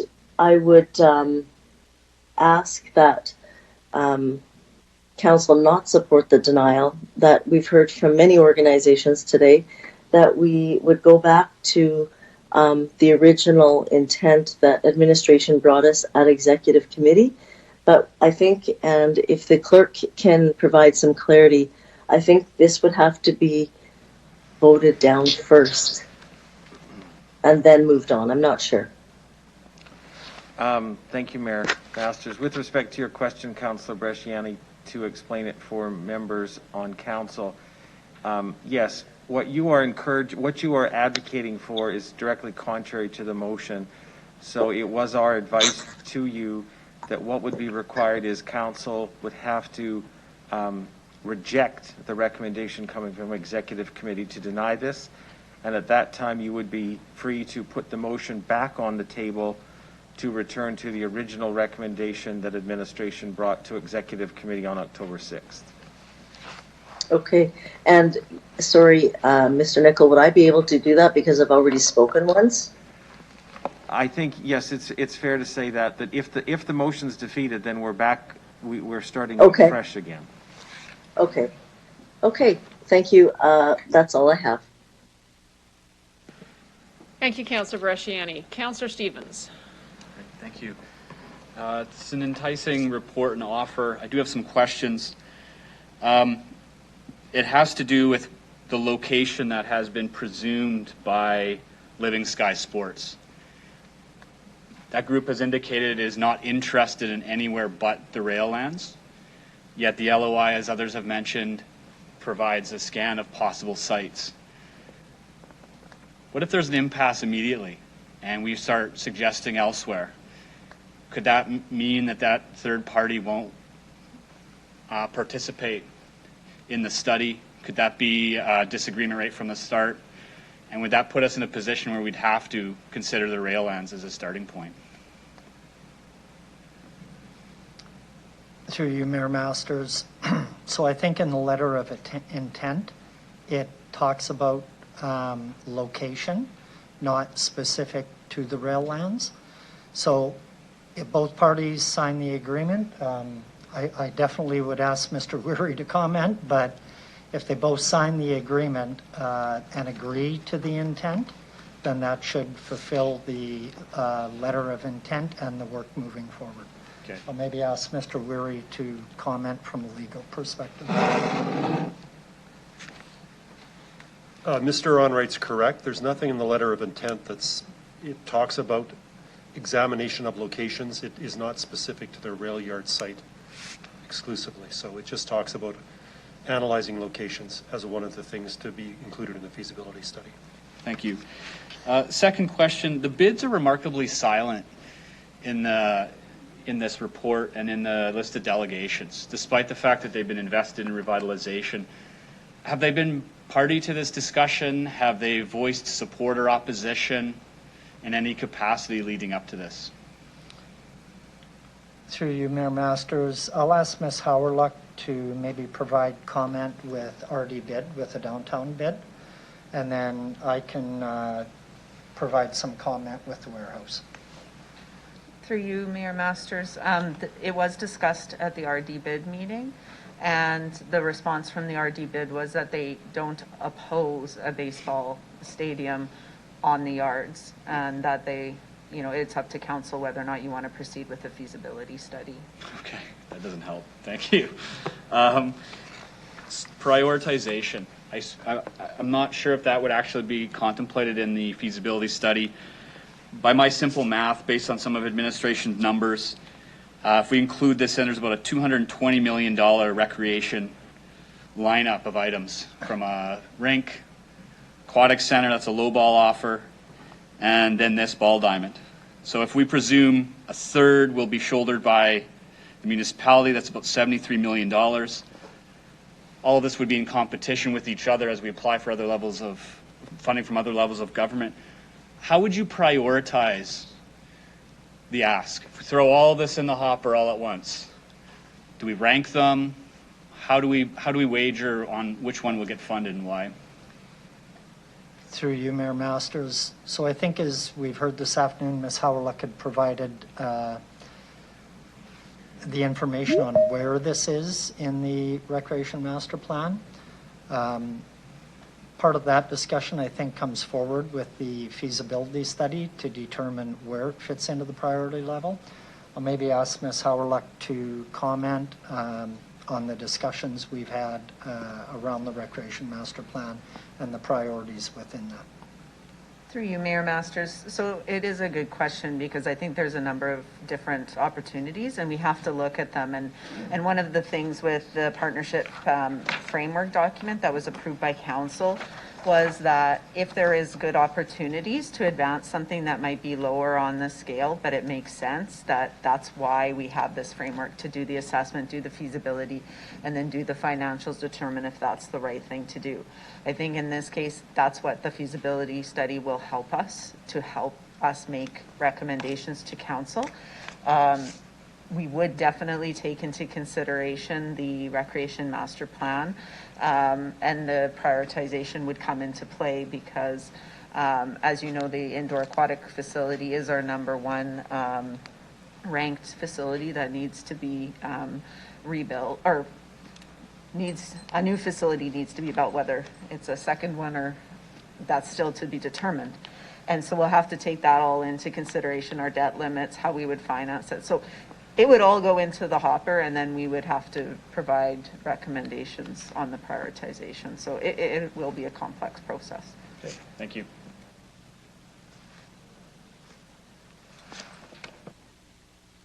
Thank you, Councillor Stevens. Councillor Hawkins. Thank you very much, Mayor.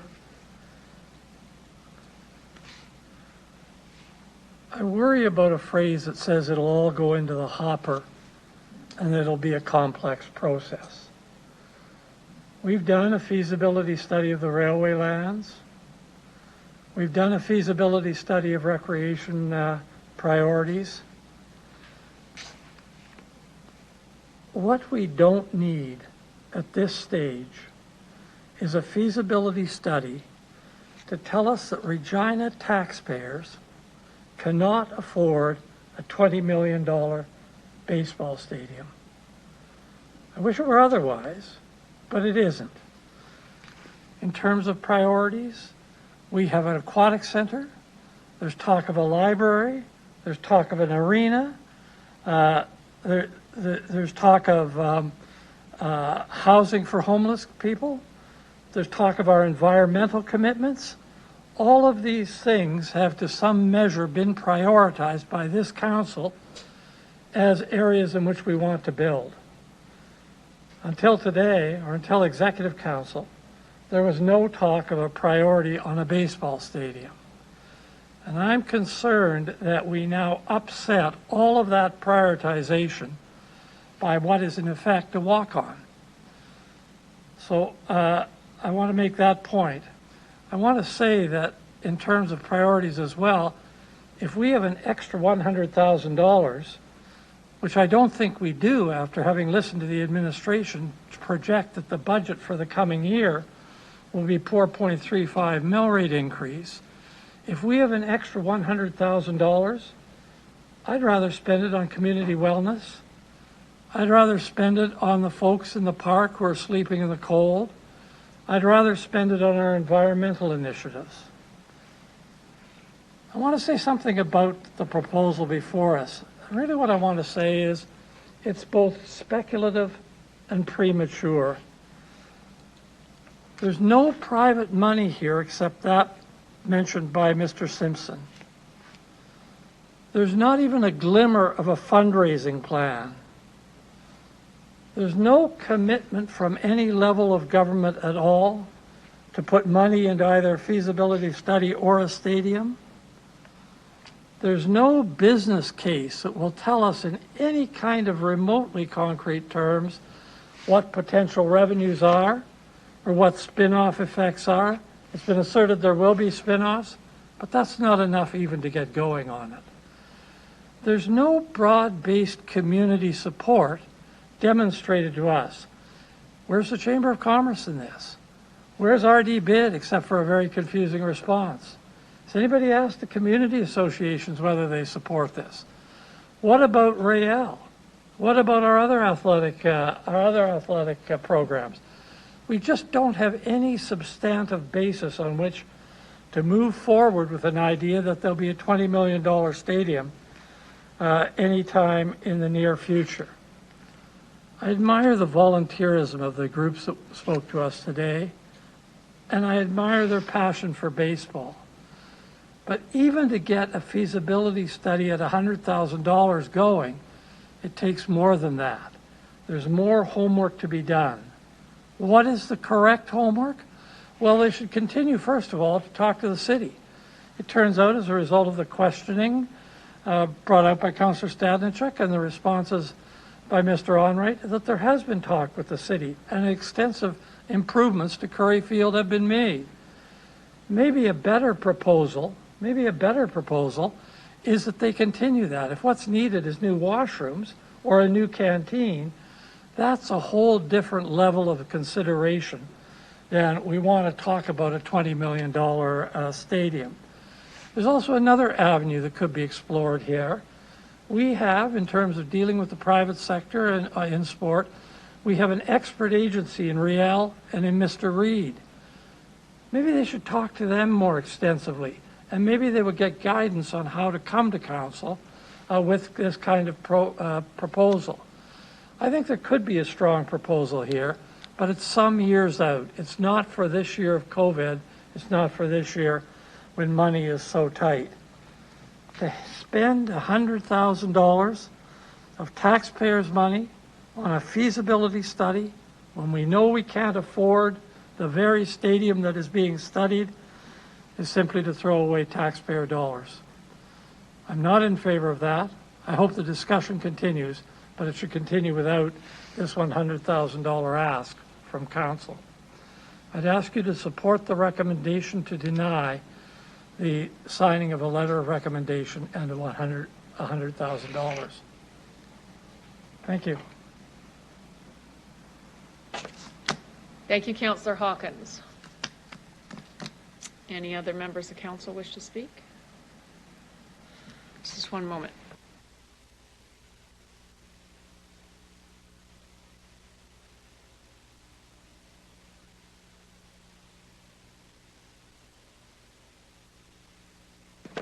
Oh, yeah, no, I'm going to speak.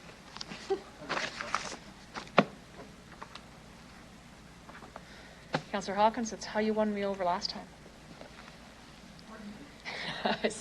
I said that speech is how you won me over last time. But I have a problem.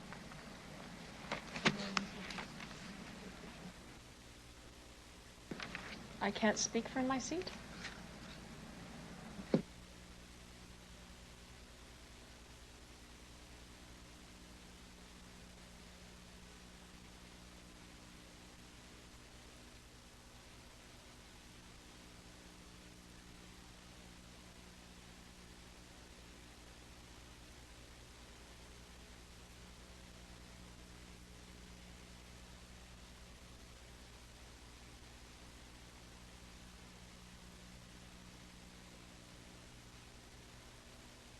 Just one small debate here, one moment.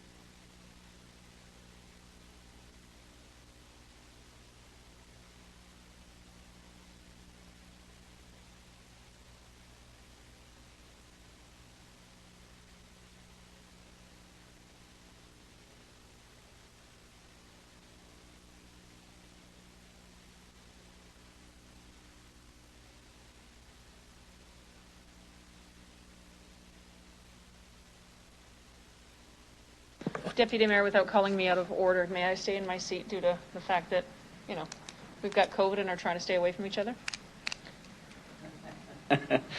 Sure. Thank you, sir. Appreciate that. Administration, how old is Curry Field?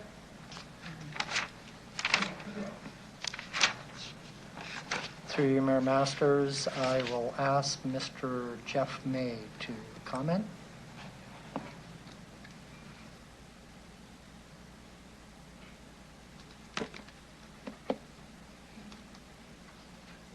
He may not have heard you. I'm going to try. Jeff, Mr. May? Sorry for that little technical difficulty. Through you, Mayor Masters, I don't have that information at my fingertips, so I would be speculating. Thank you, sir. They talked about it. Older than yourself? Well, that depends on how old you think I am, Mayor Masters. 30 years, 40 years, 50 years. The average age of our infrastructure, recreational infrastructure, according to the master plan 3 years ago, is 37 years. How's that? I would say I'm getting some information in my ear at the moment through you, Mayor Masters, that it would be somewhere around 60 years. I'm sorry, did you say 60?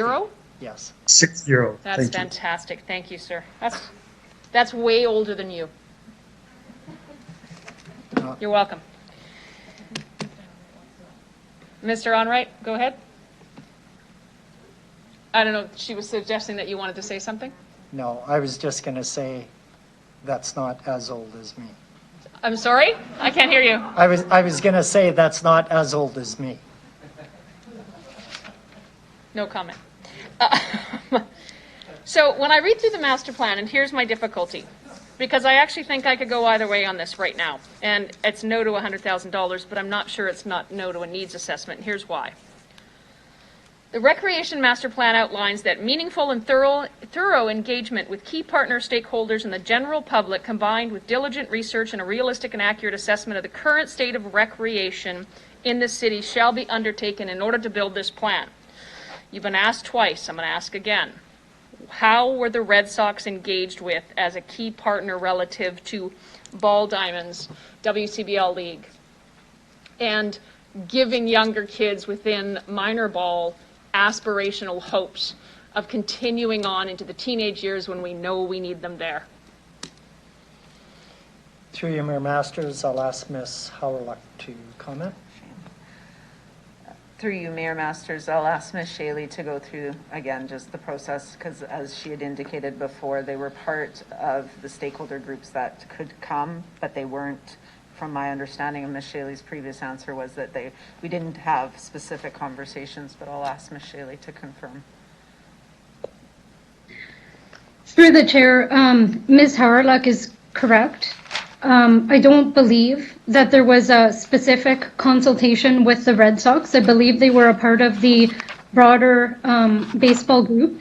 I do want to add that the Recreation Master Plan does speak to the needs of the Red Sox. On page 68 of the Recreation Master Plan, where it talks about where ball ranked in terms of prioritization, it does say that for future investment in high-performance ball diamond facilities, the city should consider partnerships, but not initiate development on their own. And so for that reason, administration had recommended that we continue to pursue these conversations, but not lead the development of the feasibility study. Excellent. Thank you, and I did read that.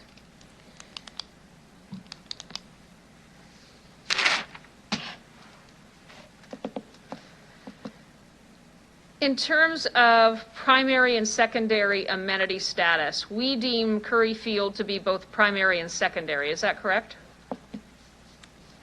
Just leave their mics on. Through the chair, that's correct. And in terms of rec facility classification, we both consider it citywide facility and a community destination. Through you, Mayor Masters, that's correct. So on page 50, it says, as residents are exposed to new types of facilities and amenities developed within the province and throughout Canada and beyond, that facility and spaces and the amenities within our city should be improved potentially. Is that correct, Ms. Shaley? Through you, Mayor Masters, yes. When we're looking at life cycle budgeting for indoor and outdoor space, we have an asset management system. That's fantastic. We have a life cycle reserve plan and budgeting, which is our due diligence, so that we're armed with accurate and appropriate information. I think that's fantastic. So in what regard is WCBL requirements for facilities worked into the rec master plan? Through you, Mayor Masters, the Recreation Master Plan is focused on what we consider to be more of a base level of service rather than high performance facilities. And so those requirements are not factored into the Recreation Master Plan in terms of prioritization. And that is consistent with the other municipalities that we spoke to throughout the development of the master plan. Yeah, and I don't disagree with you in general, but interestingly, the infrastructure planning process as outlined within the recreational master plan says step 1 is determine the need. So on a 60-year-old ball diamond, have we determined the need based upon the existence of multiple levels of baseball within our community? So through you, Mayor Masters, the challenge that we're having here is that we've identified many needs within the recreation sector. And so I feel like this is a discussion about priorities more than it's a discussion about whether or not there's needs. We do acknowledge the needs of this league, and based on the Recreation Master Plan, as I said earlier, when we're dealing with the needs of a high performance group, we moved the discussion into the partnership framework, and the proposed feasibility study is a necessary step within the partnership framework. Thank you, Ms. Shaley. That fed right into it, because here's where I absolutely agree with Councillor Hawkins, is that we haven't determined the needs, but I'm going to come back to your own infrastructure planning process. It says you determine the needs, then you investigate feasibility, then you prioritize, and then you implement, or don't, as the case may be, if you get to prioritization and deem it's well down the road. And so what I'm having difficulty with is, while I agree in principle that we're not spending $100,000 on a feasibility study, I do believe that we should determine the need in order to sequence this within a greater thing. The worst thing that could happen is 4 or 5 years from now, be in a position where further funding is available because we have an aquatic center underway, and perhaps we have a commercial revitalization levy plan to finance within the city core. And if there's an idea that this comes within the city core area, which according to a council vote back in March and April, that's exactly where we're talking about doing it. In fact, we instructed Real, when they were doing their arena planning strategy, to consider the footprint of a potential ball diamond in downtown when they were dropping an arena in and around the lands and the city center core, the Real, Taylor Field, and the rail yards. And so we've already instructed the Regina Exhibition Association Levy to consider a potential ball diamond by vote of council. And now we're at a place where I don't know what the need is. I don't know if the public supports. It's clear even within the voting from a household, it has broad support in terms of investment in baseball diamonds. I don't know if it's investment in this type of baseball diamond. And so what I'm struggling with is that if we vote yes to the recommendation, it's done. If we vote no and suggest that perhaps we could have administration contact Real and talk about what's the needs assessment for a ball diamond similar to the one being proposed without the City of Regina committing to an LOI. That's my struggle. What's that? Yeah. Well, probably not without a little bit of money, so that's probably why they should be asked. I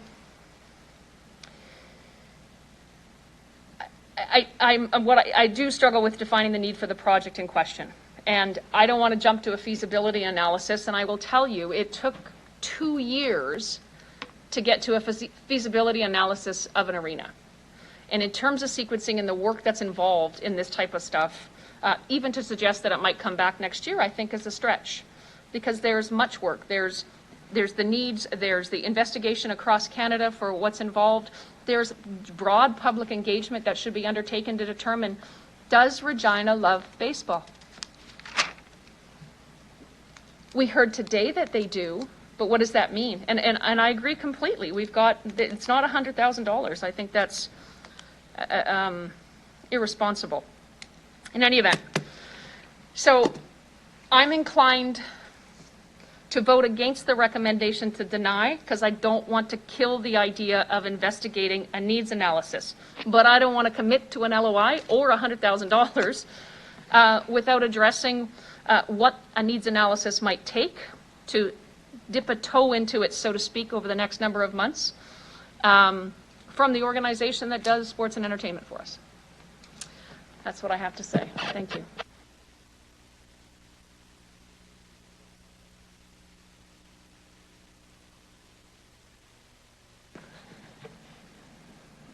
Councillor Hawkins, I'm going to, you've spoken already, but I'll open it up. I'm not making a speech, I'm just going to ask you a question. Why wouldn't you then vote for the recommendation to deny and move another motion to get what you'd like? That's not what the city clerk told me I should do, but one moment, please.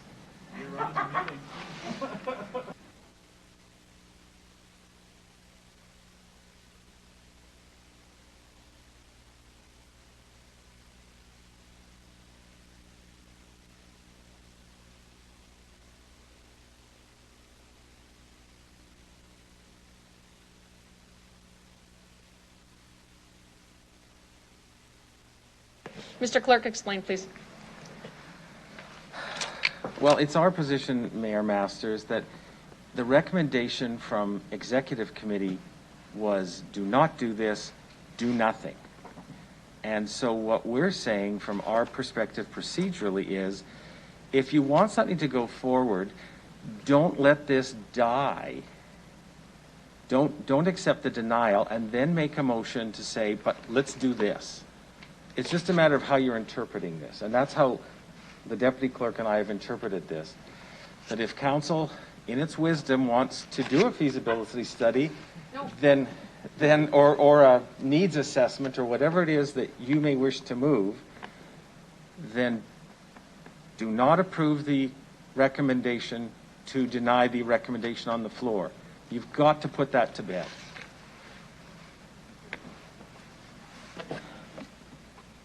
So there's a vote before council in terms of a recommendation to deny, which in our esteemed city and deputy clerk's opinion means that the matter is dead, the dropped, and we move on from ever discussing a ball diamond. If we vote to deny the recommendation of denial, that opens the debate back up to come back to the original recommendation to make an amendment or a motion, which may have some modification in terms of investigating slightly deeper. All right. Point of order, Madam Mayor, so I just need to be clear. Is that originally what the clerk had indicated? It was the same thing to then oppose this right now, and then we can bring something else? Yes, that is what the city clerk just said, and Councillor Hawkins has challenged the ruling.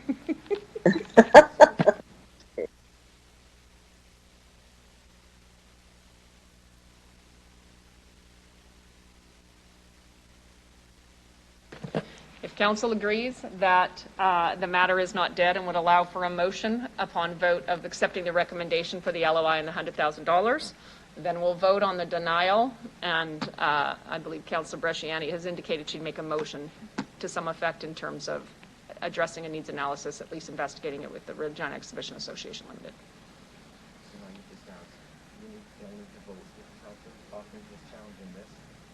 Councillor Hawkins, are you amenable to that? I don't understand it. Could you say it again? I think the clerk's concern is that if you vote in favor of the recommendation, it's a denial, and the matter is closed, we move on to the next agenda item. He's wrong. You're saying we could vote in terms of in favor of the recommendation and allow for a motion to consider. Yes, because the substantive matter is on the floor.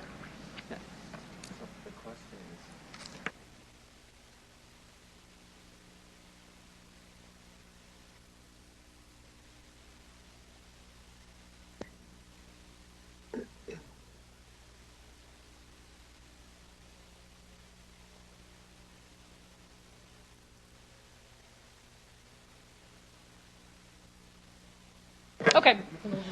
Okay, so the matter before you is a denial of the recommendation for approval of a letter of intent between City of Regina and the Regina Red Sox as described in this report and substantially in the form as attached in Appendix A. So the vote before you is that City Council deny the approval of a letter of intent between, that's the recommendation. Okay. With the notion that I'll allow a motion to come forward. Do you see where the confusion lies, Councillor Hawkins?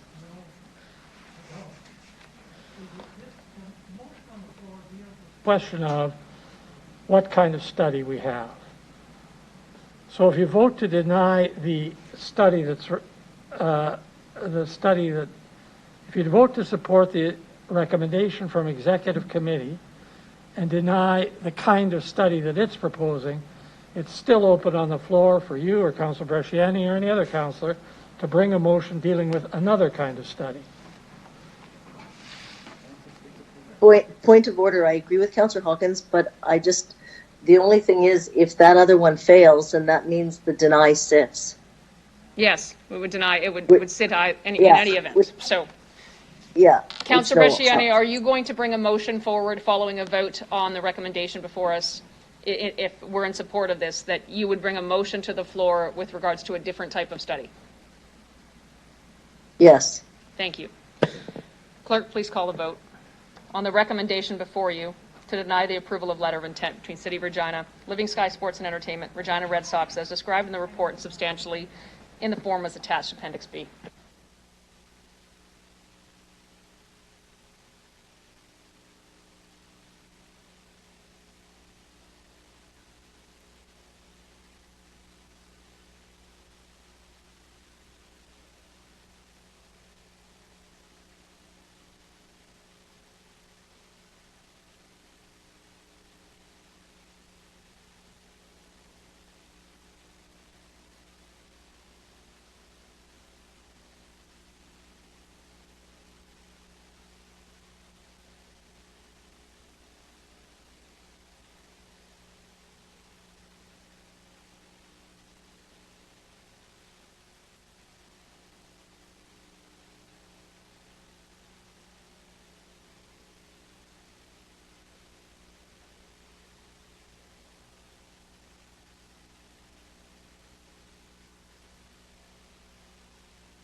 I just need my mic.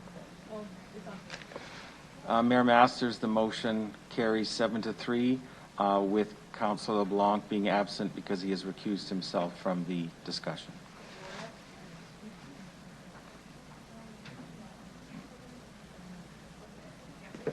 Councillor Bresciani? Okay, thank you. So I guess I would like to know this Real. We've asked Real, and I do remember the conversation where they look at and they are the kind of the municipal corporation that would look after this in regards to doing a needs assessment. Can I just and maybe bring back a report in a year? Would that suffice? Councillor Bresciani, I think it would be fair in terms of involving another municipal corporation that even if the motion is to get a quote from the Regina Exhibition Association in terms of the cost for a needs assessment, the time frame that would be required, and just allow that to come back to council for consideration. And Real would do that? You're just asking them if they would do it. Yeah. Yes. You're simply asking them what it would take, how long, and what it would cost. And what it would cost. Perfect. Yeah, I would like to do that. City Deputy Clerk, you got that one?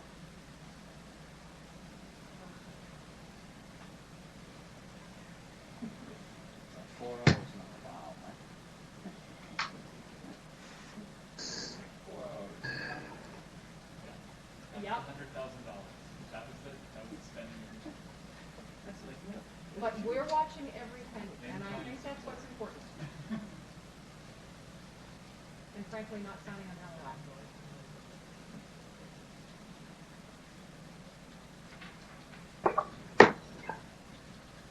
just give City Deputy Clerk 1 moment to enter in the motion. Thank you, Miss Deputy Clerk.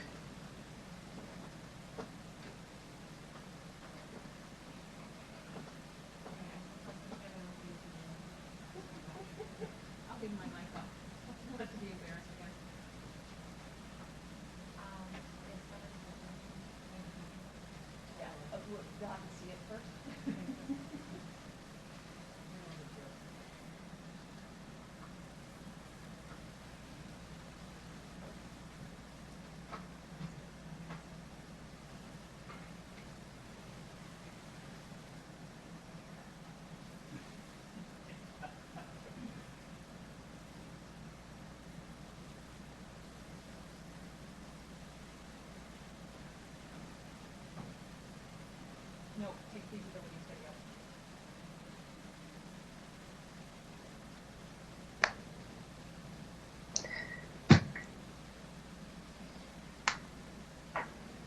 yes. Councillor Bresciani, does that fit the bill for what we'd like?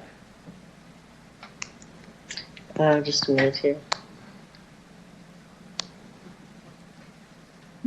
Yeah, that's great. Councillor Bresciani requires a seconder. Thank you, Councillor Hawkins.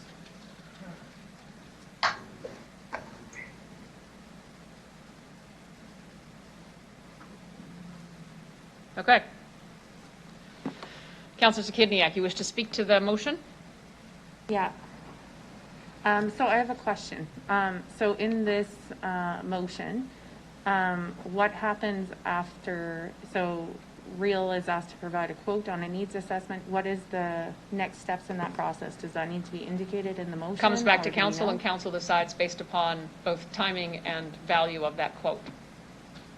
On the quote for the needs assessment? Correct. Okay. Thanks, that's all I need. Many other questions or comments? Councillor Hawkins? There's one says in assessment, it should be not plural. A needs assessments, it should be just assessment. And I hope Riel and Mr. Reed are listening to this. And I'm sure that they will submit a very, very, very reasonable quote. That's why I'm supporting this. Thank you.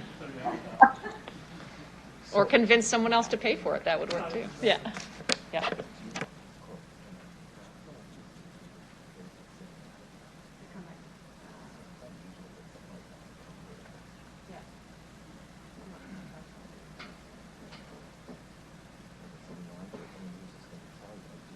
The question City Clerk is asking me, do you want the quote to come back to council or into City Manager? I think it appropriately goes to city manager. It's Thank an you. operational matter. Thank you.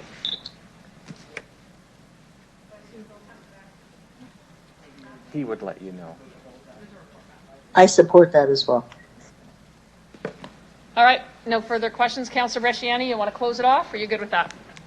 I'm good with that. Thank you. Oh, Kim wants to speak. Mr. Onright, you wish to speak? Thank you. Through you, Mayor Masters, is there an expected time frame for this information to come back?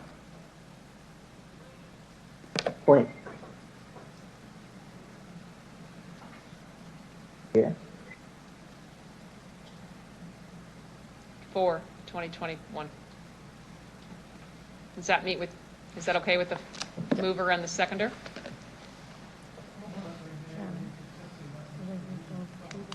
Yeah, but, yeah, in some He will respects. just provide a report. You won't be saying yes or no to it. He'll just provide it. Do you want a time frame attached to it, Councillor Bresciani, or we leave it off?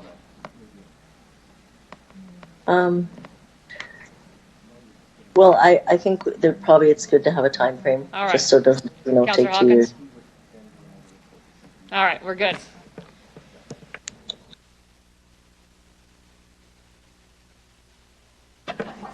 Deputy City Clerk, please call the vote.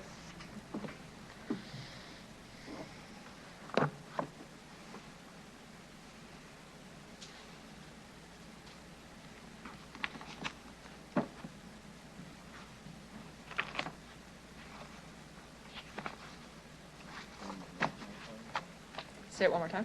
I got it. Mayor, the motion passes 10-0. Again, Councillor LeBlanc has recused himself from the discussion. All right, we'll go get Councillor LeBlanc to rejoin council. Council, clearly, given the time, we are going to, I'd like a motion to table,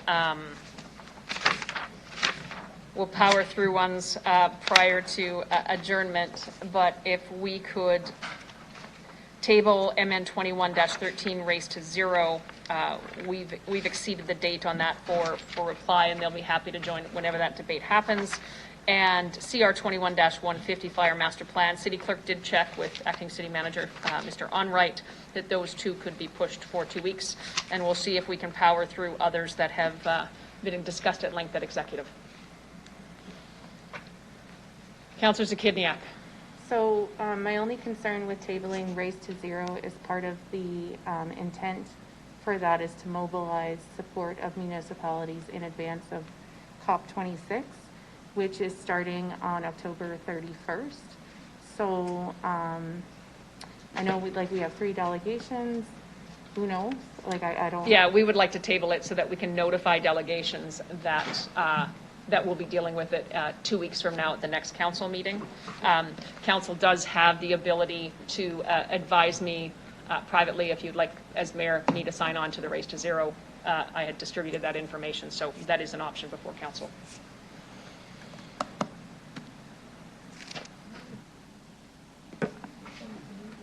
I need someone to move the tabling of those 2 items at a minimum. Thank you, Councillor Hawkins, a seconder. Thank you, Councillor Mole. Could you put up a vote on that one?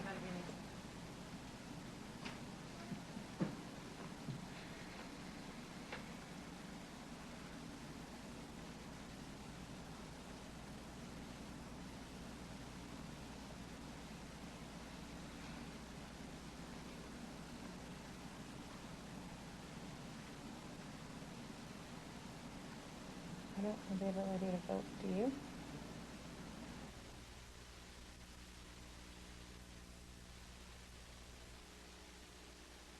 Vote before you on the tabling motion.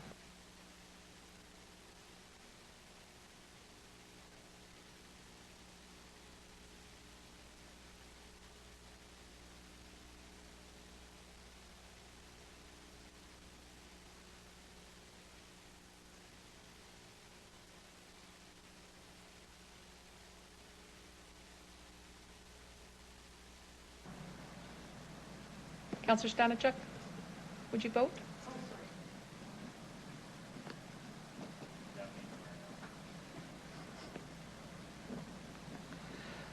Thank you, Mayor. With respect to the tabling motion, it's 10 in favor, 1 against. Everyone in favor with the exception of Councillor Zahidniak.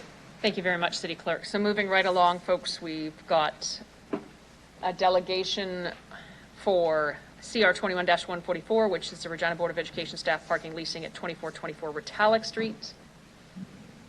I would like to call upon Delegation Delane Klein, representing Regina Public Schools. Please introduce yourself for the record, your organization, and where you're calling from. You'll have 5 minutes to address City Council, after which you'll have the opportunity to respond to any question that members of Council may have for you.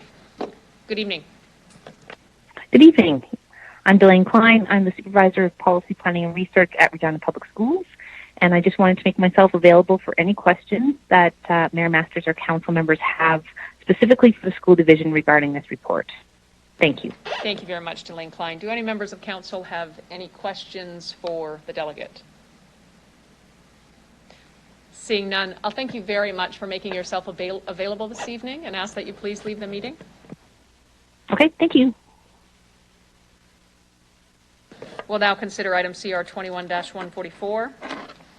Councillor Fundura, can I ask that you please introduce the report? Thank you. Thank you, my masters. I bring report CR 21-144, which is Regina Board of Education staff parking lease at 2424 Ritalic Street.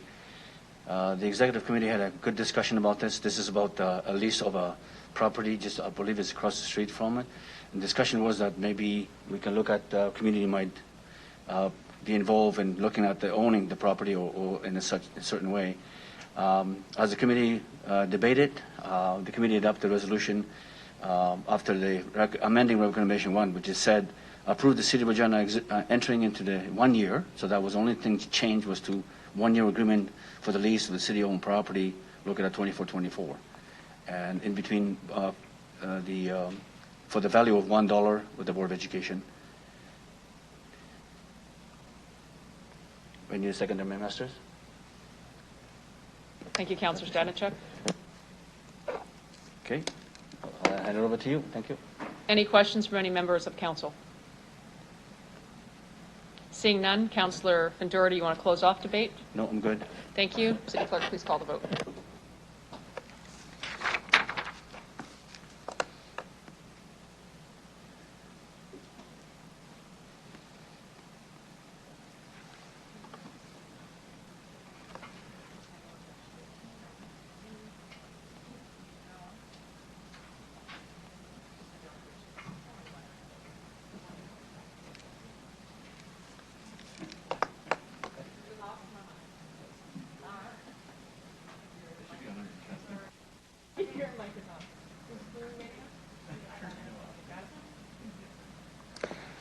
Mayor Masters, with respect to the report, there are 10 members in favor, 1 against. The motion carries 10-1, with only Councillor LeBlanc voting against the motion.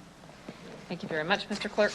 We'll now consider item CR 21-145, NORAD SLGA lease at 418 North Albert Street. Councillor Findura, can I ask you to introduce the report? Thank you, Mayor Masters. I bring report CR 21-144, NORAD SLGS lease at 418 North Albert Street. Again, Executive Committee discussed the lease. They talk about putting it into a market value for the lease. So the committee adopted a resolution after amending recommendation 1, which reads, approve the city entering into agreement for lease to the city-owned property located at 418 North Albert Street at a fair market value to SLGA and NORAD Enterprise, consistent with the report, with the conditions of the report. Thank you. Need a seconder? Thank you, Councillor Shaw. Okay. Any members of council have any questions? Councillor Findura, did you wish to close off debate? That's a no. Deputy City Clerk, could you please call the vote?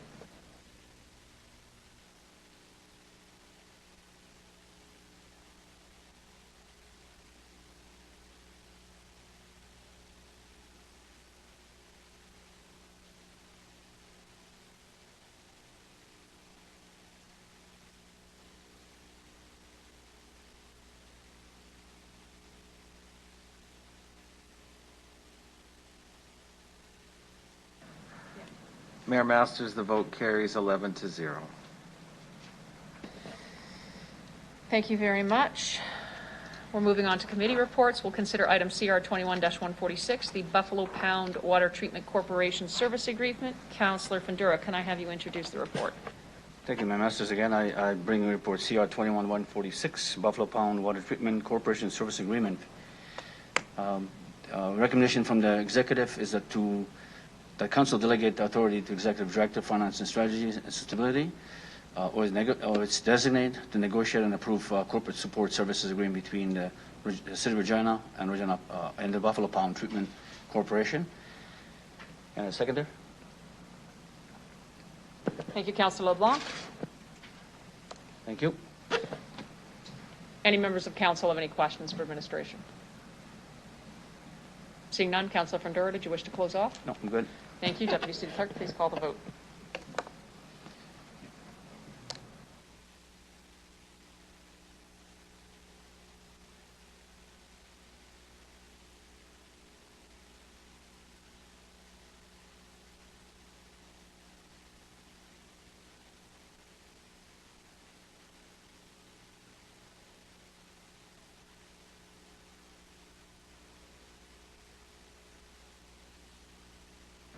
Mayor Masters, the motion carries 11-0.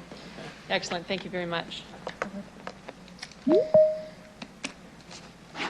We'll consider item CR 21-147, application for title 2020-2021 liens. Councillor Findura, could I ask that you introduce the report? Thank you, Mayor Masters. I bring report CR 21-147, application for title 2020 and 2021 liens. Recommendation from the Executive Committee that the City Council authorize the Manager, Property Revenue Services to serve a 6 months notice to all parcels of land, including the list of lands marked in Appendix A. Need a seconder? Councillor Mancinelli. Thank you. Any members of council have any questions? Councillor Stevens. Thank you. Through the chair to administration, in the course of investigating a particular bylaw enforcement issue, it was suggested that there might be a property in question in tax arrears. This was after the executive committee meeting. Is it feasible to put this on where they have to be added to the next year's application for title? Put another way, if a property was missed in that assessment, when would that be considered again? Through your Mayor Masters, I'll ask Ms. Bryden to comment.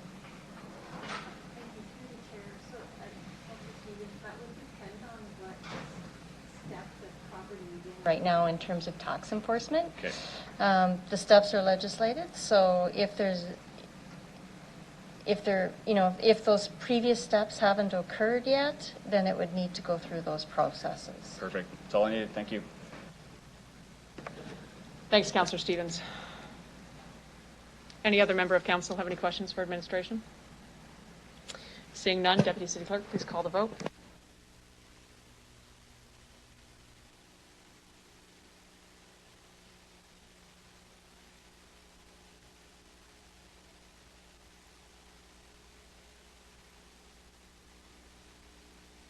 Mayor Masters, the motion passes 10-0. Councillor Zahidniak has temporarily stepped away from the meeting. Thank you very much, City Clerk, Deputy Clerk.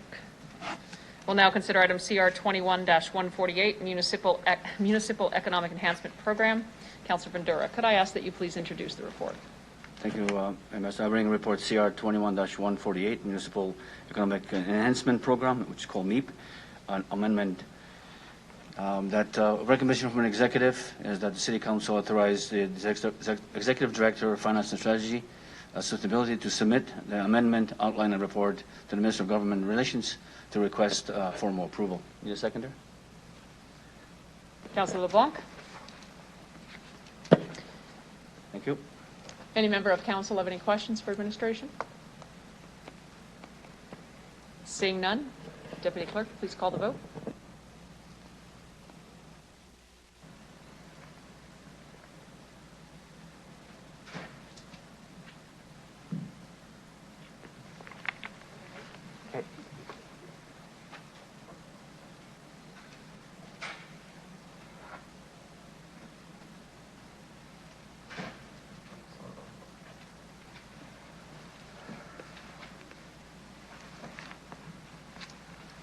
Thank you, Mayor Masters. The vote is actually 10-0. Councillor Zahidniak, you were not in the room when the vote started, so we cannot count your vote. Thank you, City Clerk. We'll now consider item CR 21-149, Canadian Tire Jumpstart Partnership. Councillor Hawkins, could I ask that you introduce the report? Thank you, Mayor. This is a very happy motion. This is a $1.2 million donation from the Canadian Tire program called Canadian Tire Jumpstart. It's a program to install an accessible playground and spray pad. This was discussed briefly in the Ops Committee. We're grateful for this. We want to acknowledge the generosity of this donation, and perhaps Ms. Harlock could say just a little more about the exact nature of the spray pad and playground. Through you, Mayor Masters, it is an exciting opportunity, and we were very excited when they came to us. So the plan is, it is a $1.2 million project, and we're looking for to include a 7,500 square foot accessible playground and a 2,000 square foot accessible spray pad. So the plan would be that we would locate this near the new aquatic center, or if that doesn't go through, around our existing aquatic center is where we're looking at to be located. As the report notes, because of the sizable donation, the playground and the spray pad will be called Jumpstart Playground and Spray Pad for the life of the facility. So we're very excited to support this. The city will be participating in a portion of this with respect to grading and doing approximately $250,000 worth of work, but that would be rolled into and accounted for when we do, if council approves the project for the aquatic center. Be happy to answer any questions that you might have. Thank you. Could we have a seconder on the file? Thank you, Councillor Mancinelli. Councillor Shaw. I just have a question. Now, you talked about where this possibly might be. We haven't said for sure where it's going to be, and how will we determine where it's going to be through the chair? Through you, Mayor Masters. So we did look at, the preference was that it be centrally located and close to the downtown. And so we looked at that, and we see the synergies with the new indoor aquatic center or with the existing one, because then we would have accessible change rooms and bathrooms, washrooms. So because we know it's the new aquatics will be in close proximity to the existing Lawson, that's where it will go. And so that we'll be working with Jumpstart and our team that's working on the aquatic center to make sure that there's synergies and it's planned out accordingly. Okay, Yes. great, thank you. But we- Thank you. Consider that just before the.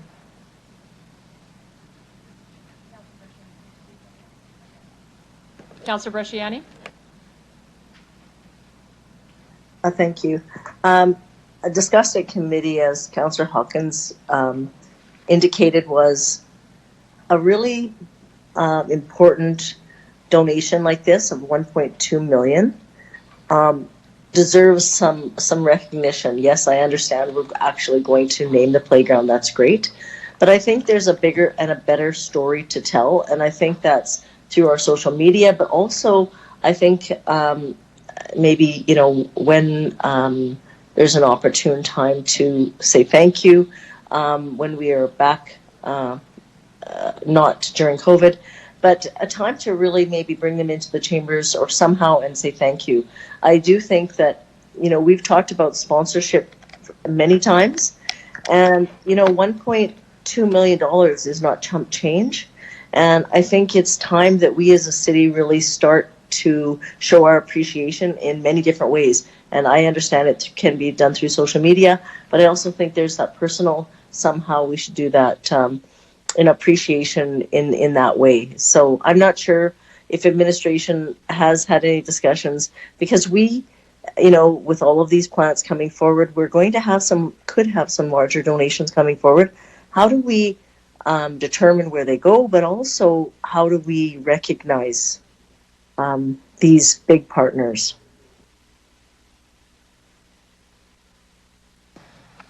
Through you, Mayor Masters, I'll start, and I might ask Ms. Folk to add if she has anything further to add. But for this one specifically, after the committee meeting, we did reach out to Canadian Tire, and so we are working on some messaging around this.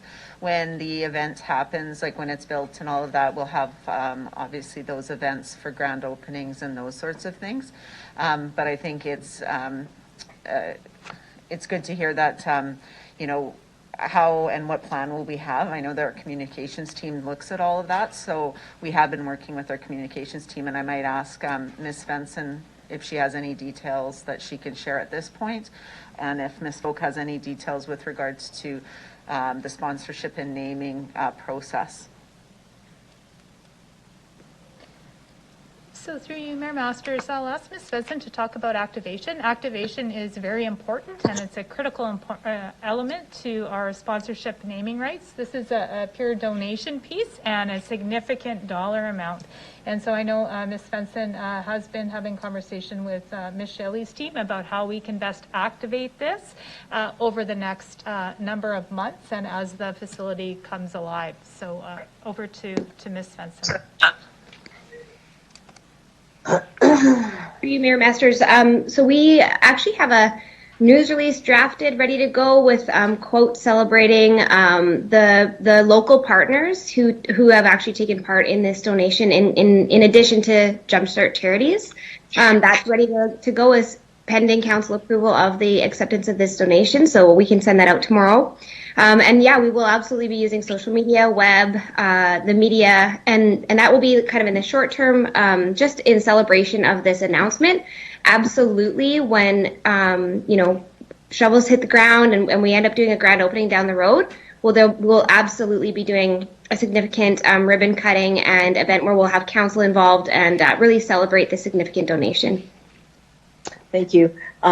Just to, in regards to my question, I appreciate that information. We have a sponsorship or donation person I understood that we did hire. The reason I'm asking is because I think this could leverage other organizations to think about it. And I just was wondering, that process, where are we in that process? Because I think, we have to be number one, recognized, but also how does that process work for these donors that want to come forward? Where is that policy at? Through you, Mayor Masters. Of course, I will take us back to when we initiated that policy, and there was significant conversation and debate on the floor of council. So, of course, that unfortunately did put our program back.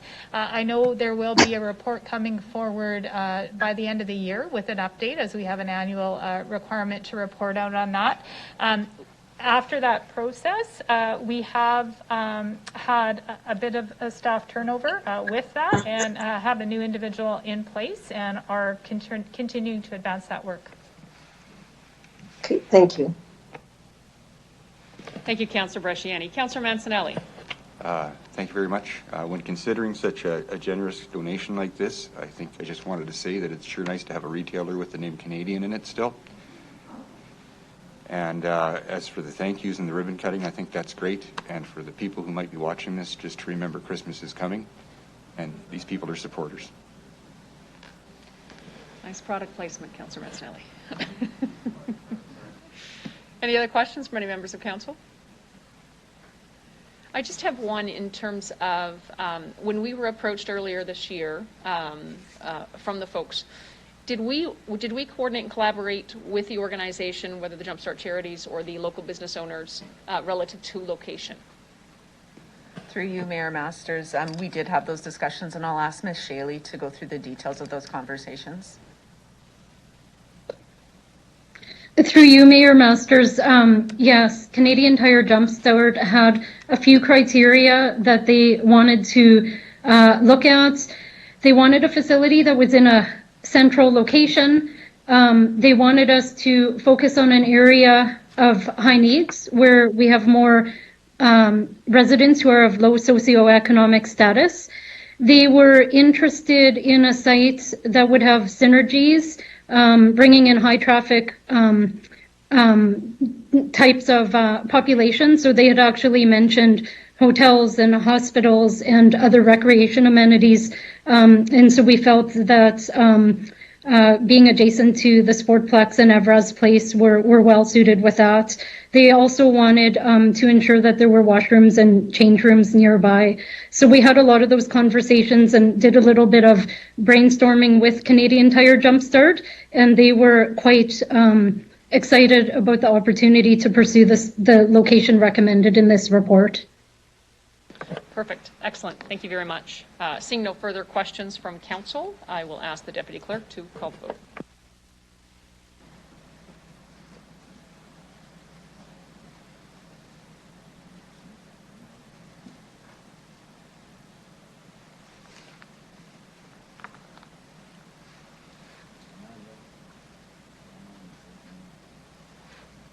You're talking to yourself. With respect to the motion, Mayor, it carries 11-0. Thank you, Mr. Clerk. We'll now consider the remaining bylaws, and I'll turn it over to Deputy Mayor Findora. Councillor Findora, to the first reading. Thank you, my message. we're going to be considering bylaws 2021-69, Regina Clean Property Amendment Bylaw 2021, and the second one, 2021-70, the Regina Zoning Amendment Bylaw 2021, number 17 Amendment Bylaw. So I move, seconded by Councillor Zahidniak, that bylaws 2021-69 and 2021-70 be introduced and read the first time. Deputy Clerk, could you call the vote?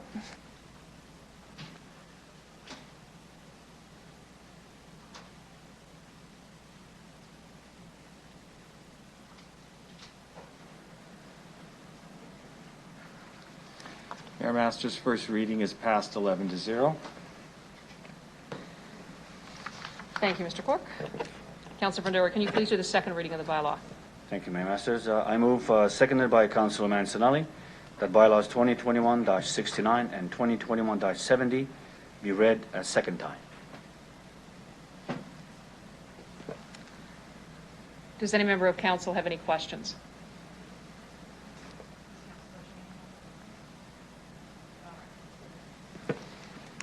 Deputy Clerk, could you please call the vote? Call the vote. Sing the vote. Sing it.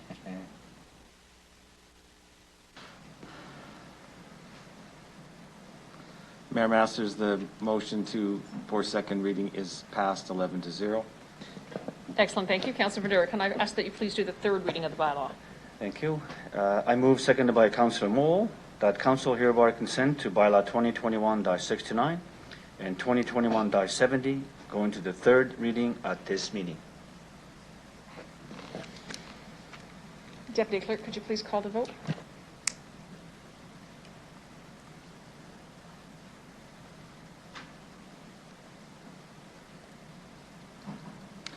Mayor Masters' consent for third reading is approved 11-0, which is unanimous. Unanimous sends it to a final reading. Councillor Bandera, can I ask that you please do the final reading of the bylaw? Thank you, Mayor Masters. I move, seconded by Councillor Zahidniak, Councillor Stanichak, that bylaw 2021-69 and 2021-70 be read a third time. Deputy Clerk, please call the vote.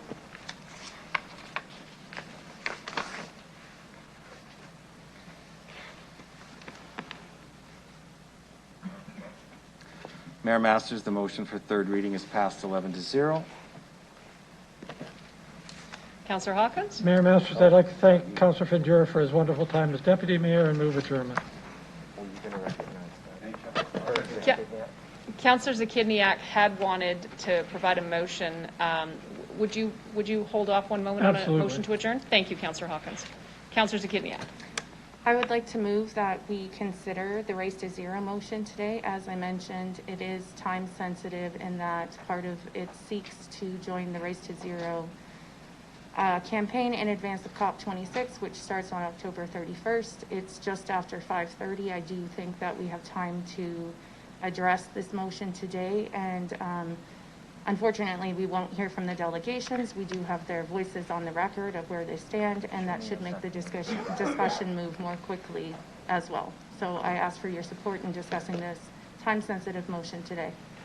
Councillor Zakidniak requires a seconder. Councillor Stanichuk.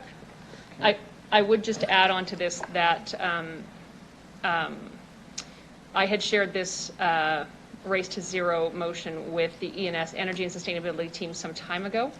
I didn't want to pile on to administration in the event it would line up with something else.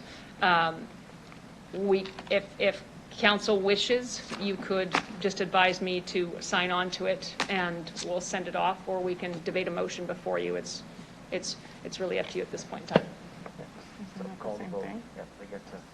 So this is, Councillor, I think this is a continuance. It'll be about that, but go ahead, Councillor Hawkins. I was just going to say that I'd be agreeable to your signing it off and sending it off, providing everyone else agrees. I think we're voting on a reconsideration, which would be in the absence of any of the delegates that had been posted for this as well.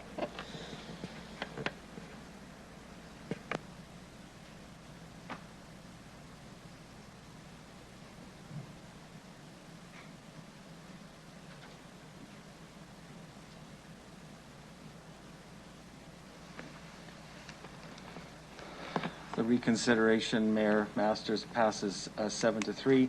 Councilors Bresciani, Shaw, and yourself are against. Okay, we'll open the floor to debate.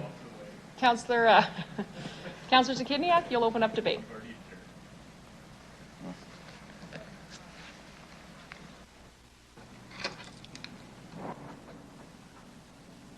Okay. So it sounds like there's the possibility that we can make this pretty short, in that what we can do here is just have a conversation about, in my mind, what we are discussing here is whether we support signing on to this campaign. So I think it's one and the same. And so I'll just make a few points here about why I think this motion is important. So one of the reasons why I wanted to bring this forward is because it helps to frame our framework, for lack of a better description. So it helps to ground it in the why. Why do we want to move to net zero? Why do we want to be a renewable Regina? And the recognition is that we endorse the global climate emergency. We are committed to keeping global heating below the 1.5 degrees Celsius. And so these are the whys of why are we even doing an energy and sustainability framework. And I think that's important. And I did reach out to the folks who are working on that energy and sustainability framework to ensure that this motion would not interfere with their efforts in the framework. And my understanding is that it complements them.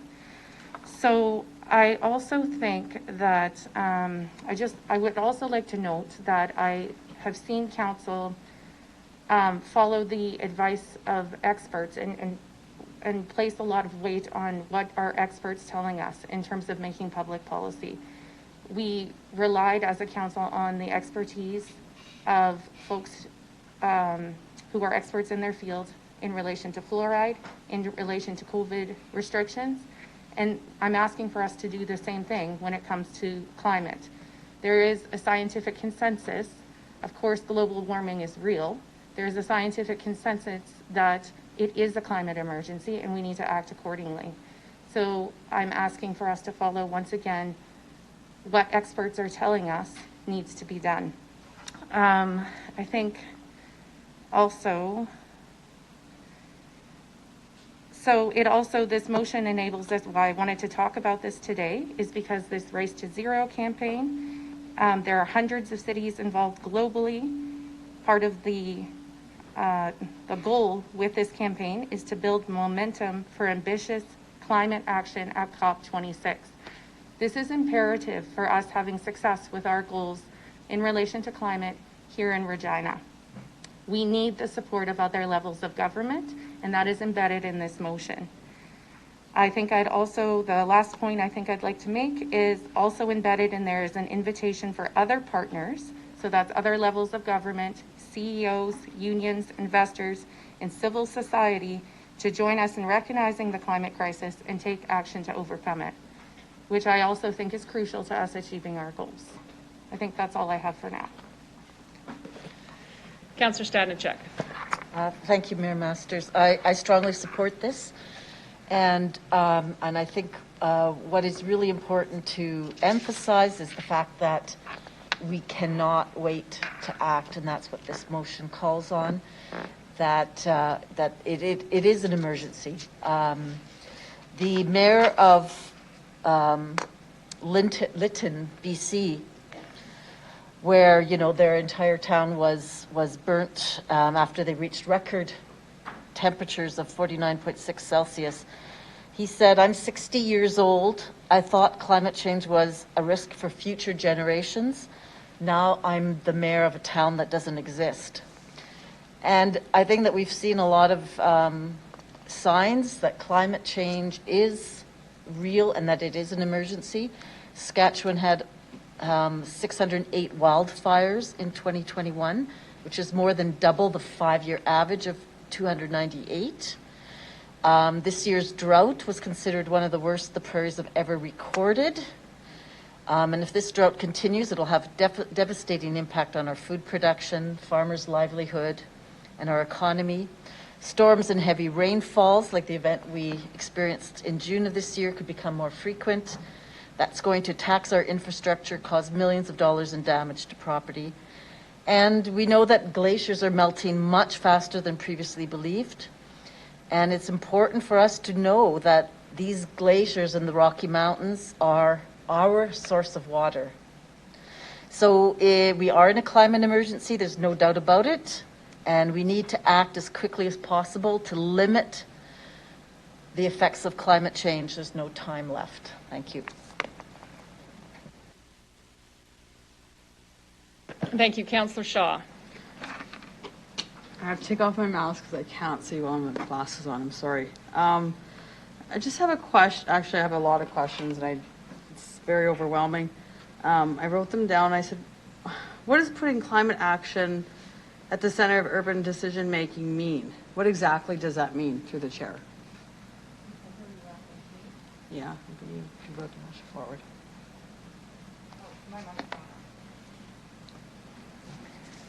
So thank you for that question, because I did forget to mention one thing when I was making my opening comments. The how of this, like how we go about doing these things, will be addressed in the energy and sustainability framework. So as mentioned, this is addressing the why that is important, the how we do that, and this is, I added that in the whereas clause. The energy and sustainability framework will finalize our plans, process, and steps to become net zero. So in terms of how do we put inclusive climate action at the center of urban decision making, I would say my response is that is being addressed through the energy and sustainability framework, but I don't know if administration would like to add to that comment or confirm my understanding of that.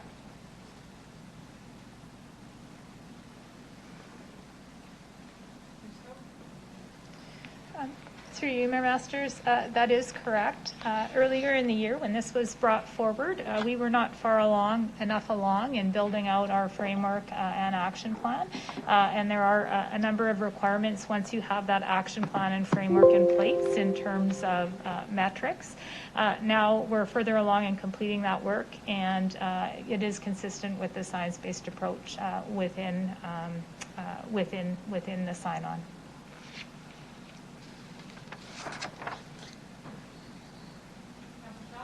So the science already is based on the energy code and the carbon tax.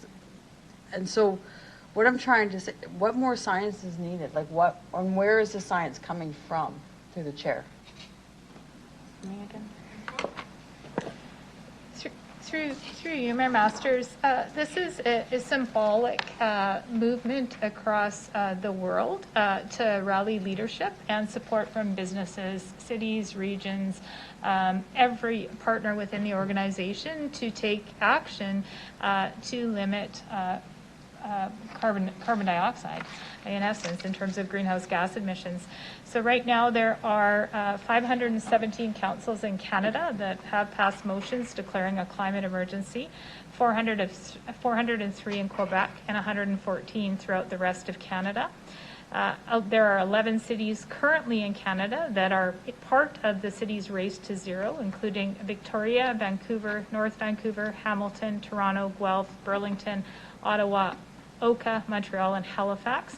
All of those cities do have energy and sustainability frameworks and action plans in place, which are already approved by their city councils.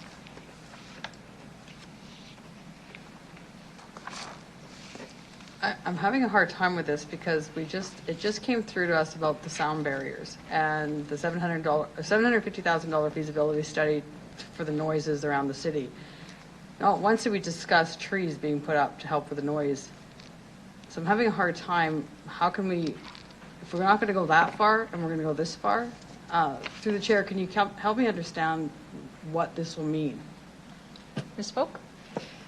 Through you, Mayor Masters, it's a commitment or pledge to focus on reducing greenhouse gas emissions. I think there may be some confusion because the motion doesn't exactly match the Race to Zero pledge. And so if you could explain a little bit of, your team had been working on this already in terms of gearing up on the Race to Zero. Yeah. You would just speak to the- Yeah, absolutely. And I'll ask Ms. Tink to talk a little bit about the specifics in terms of the Race to Zero.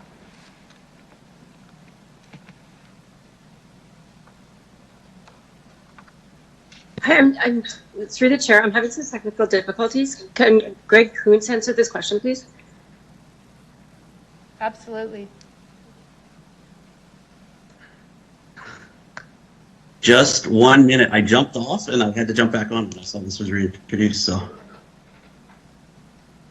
so the Race to Zero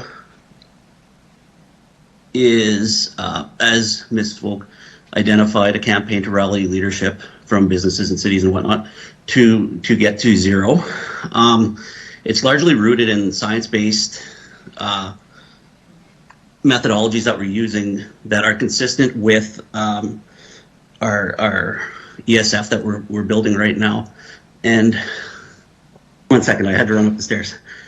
And it's largely accepted that the differences from this motion to the pledge are because the ESF will meet those requirements as we move forward. So there's no need to include them in the motion because they've been included in the previous motion to develop the ESF.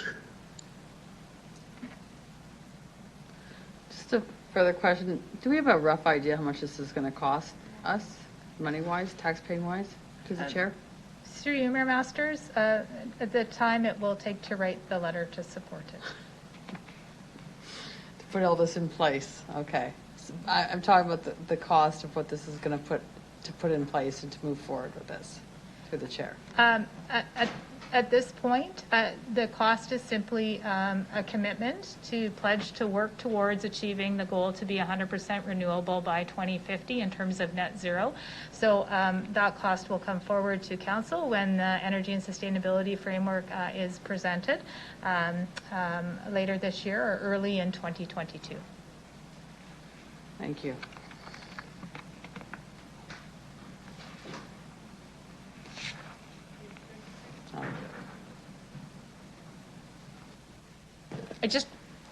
I want to share with council, and I know I had forwarded it to you, and I'm more than prepared to sign the big city mayor's, the Race to Zero. I won't support the motion as written because I think it's an overreach from what the Race to Zero is, in part because the blunt instrument of I think there's a nuance to this, and there's a pledge within the motion which I think is an overextension of what the commitments that the cities are looking to make the pledge include, which is publicly endorsing the principles recognizing climate emergency, pledging to reach net zero by mid-century at the latest, which council has already done, planning at least one inclusive climate action, and committing to report on progress. And so there's work involved in signing off on this and in terms of working through it.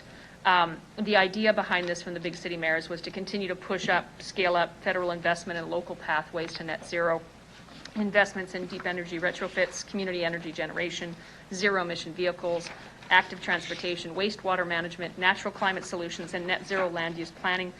And the statement helps us make the case for greater support for disaster mitigation and adaptation projects, as well as investment in local capacity to assess and respond to climate risks. This is very focused in terms of aligning the municipal and local with the federal initiatives underway. Given the work that the Energy and Sustainability Framework is doing, and given the work that the Big City Mayor's Caucus is pushing and advocating for through FCM, that would be where my commitment would lie. I feel there's a bit of an overreach within the motion, and so won't support that, but happy to sign the Race to Zero. Any other members wish to speak? Councillor Bresciani. Thank you very much. So I would just like to ask administration, we already have our renewable and sustainability, and we know where we want to be at 2050. So why would we want to add this as well? Like, we're already doing our part. We've set that as our goal. What is, I guess, how does this benefit? Again, we're already doing that. So how does this not almost compete? Through you, Mayor Masters, this is complementary in terms of joining the Race to Zero. What it does, it enables us to participate in the campaign, which puts Regina in a position of leadership and visibility in terms of taking action in this area, especially in the prairie provinces. Participating also does make a number of tools available to us. There are a number of resources that are available to cities who join that race that we can leverage both in our campaigns, communication and energy literacy campaigns, but also as we're advancing that within our own organization. Okay. I think we actually are we've done, when we set the 2050 goal to be a renewable city, we worked on that. Staff have worked on that. You say it complements. I want to just clarify, what does it complement? When I read in the motion under number 2, we are committed to putting inclusive climate action at the center of all urban decision making to create thriving and equitable, like, what does that mean? That if this is moved forward, you know, are we looking at, you know, again, back to the whole compact housing and, you know, making sure that everyone is on a bus? And like, I guess I worry a little bit that it is overarching for sure, but I also worry about, very similar to the oil and gas motion, I worry about the fact that, you know, we have 4 huge companies that want to be here. We know that they've worked really, really hard as well to transition to more renewable. I worry that this sends a message that, you know, we, you know, want to, and I'm not sure if it would hinder their coming here or not, but I would not want to entertain that. I think the concern that I have is the motion talks about the financial impact of global warming, and I can see, I see that as well. But there's also a financial impact right now that's, I think, that we have to work collaboratively with industry. And I don't want a motion like this to send a wrong message that, you know, if we're looking at, you know, oil and gas, or we're looking at, you know, that all of a sudden this changes things for what we're doing in the renewables. So I think we have to be very, very careful. I'm not sure, again, how Regina residents feel about this. Again, we have to be very careful that we're not bringing, you know, our own. We've already moved forward on the sustainability and renew by 2050. I think we're doing our part. So I worry about the message it sends to investors.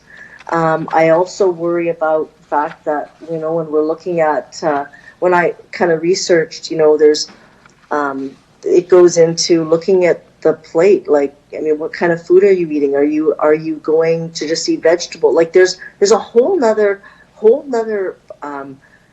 piece to this, and I'm not sure that, you know, we are an agriculture city. We've got the organizations and the businesses have made already a huge transition and are making more ways to go renewable. So I worry that a motion like this becomes almost, you know, deters people from doing business here.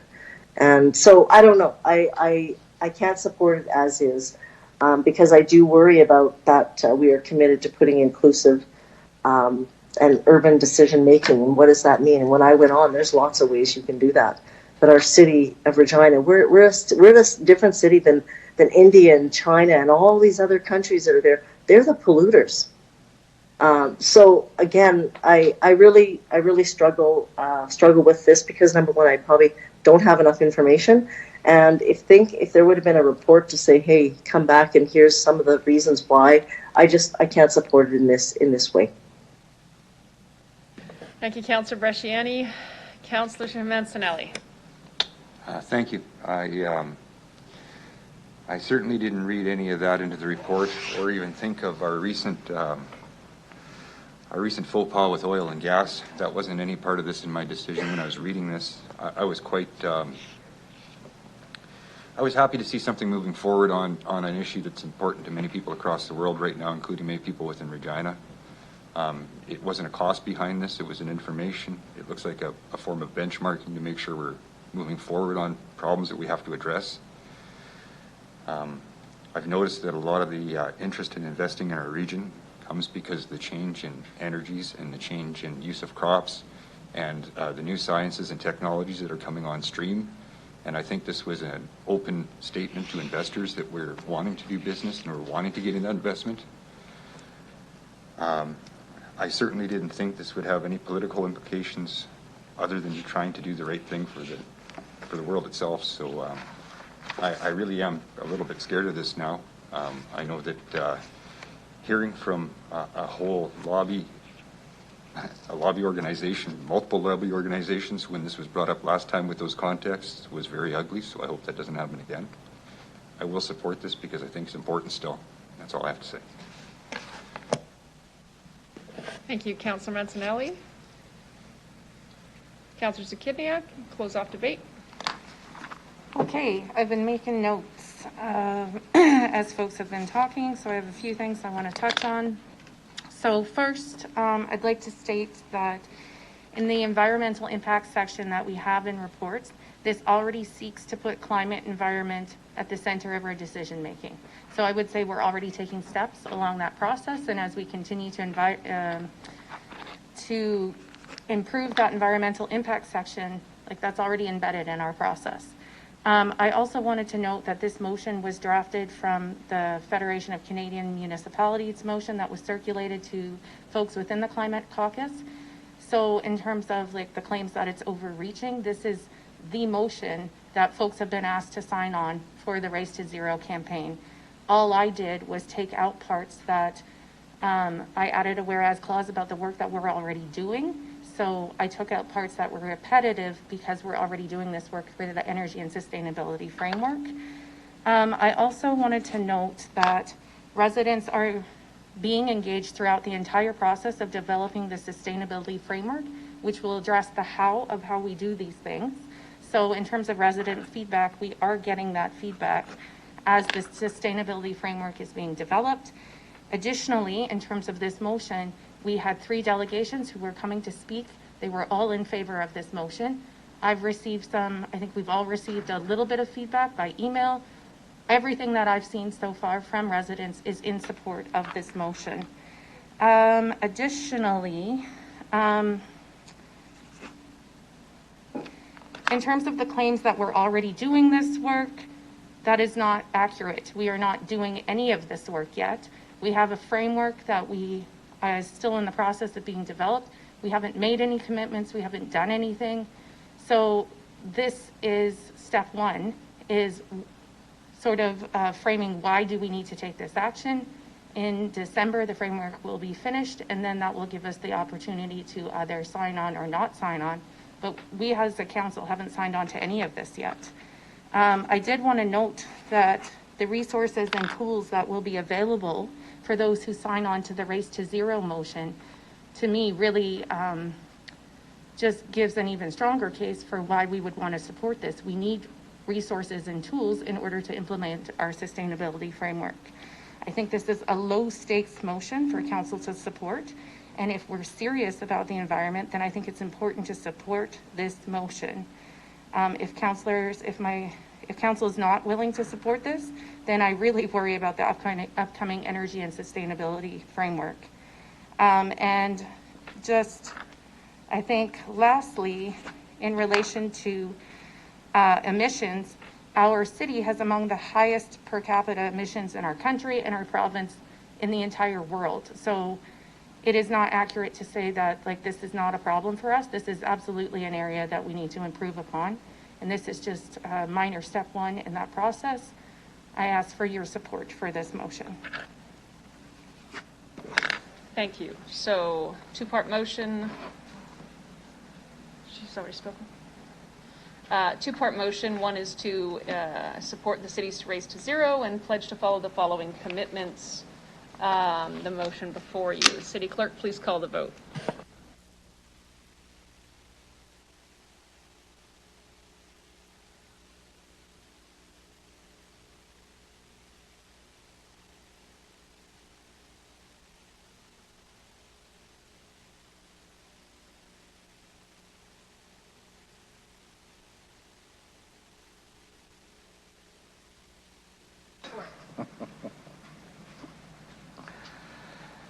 Mayor Masters, the motion with respect to race to zero passes 6-5. Those voting in favor are Councillors Hawkins, Stevens, Mancinelli, LeBlanc, Stadnichuk, and Zakidniak.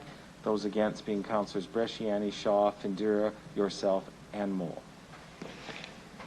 Councillor Hawkins? I move adjournment. Councillor Stevens seconds. City Clerk, call the vote.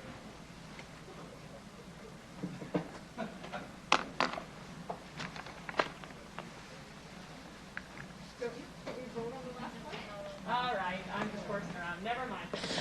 Any opposed to an adjournment? Thank you.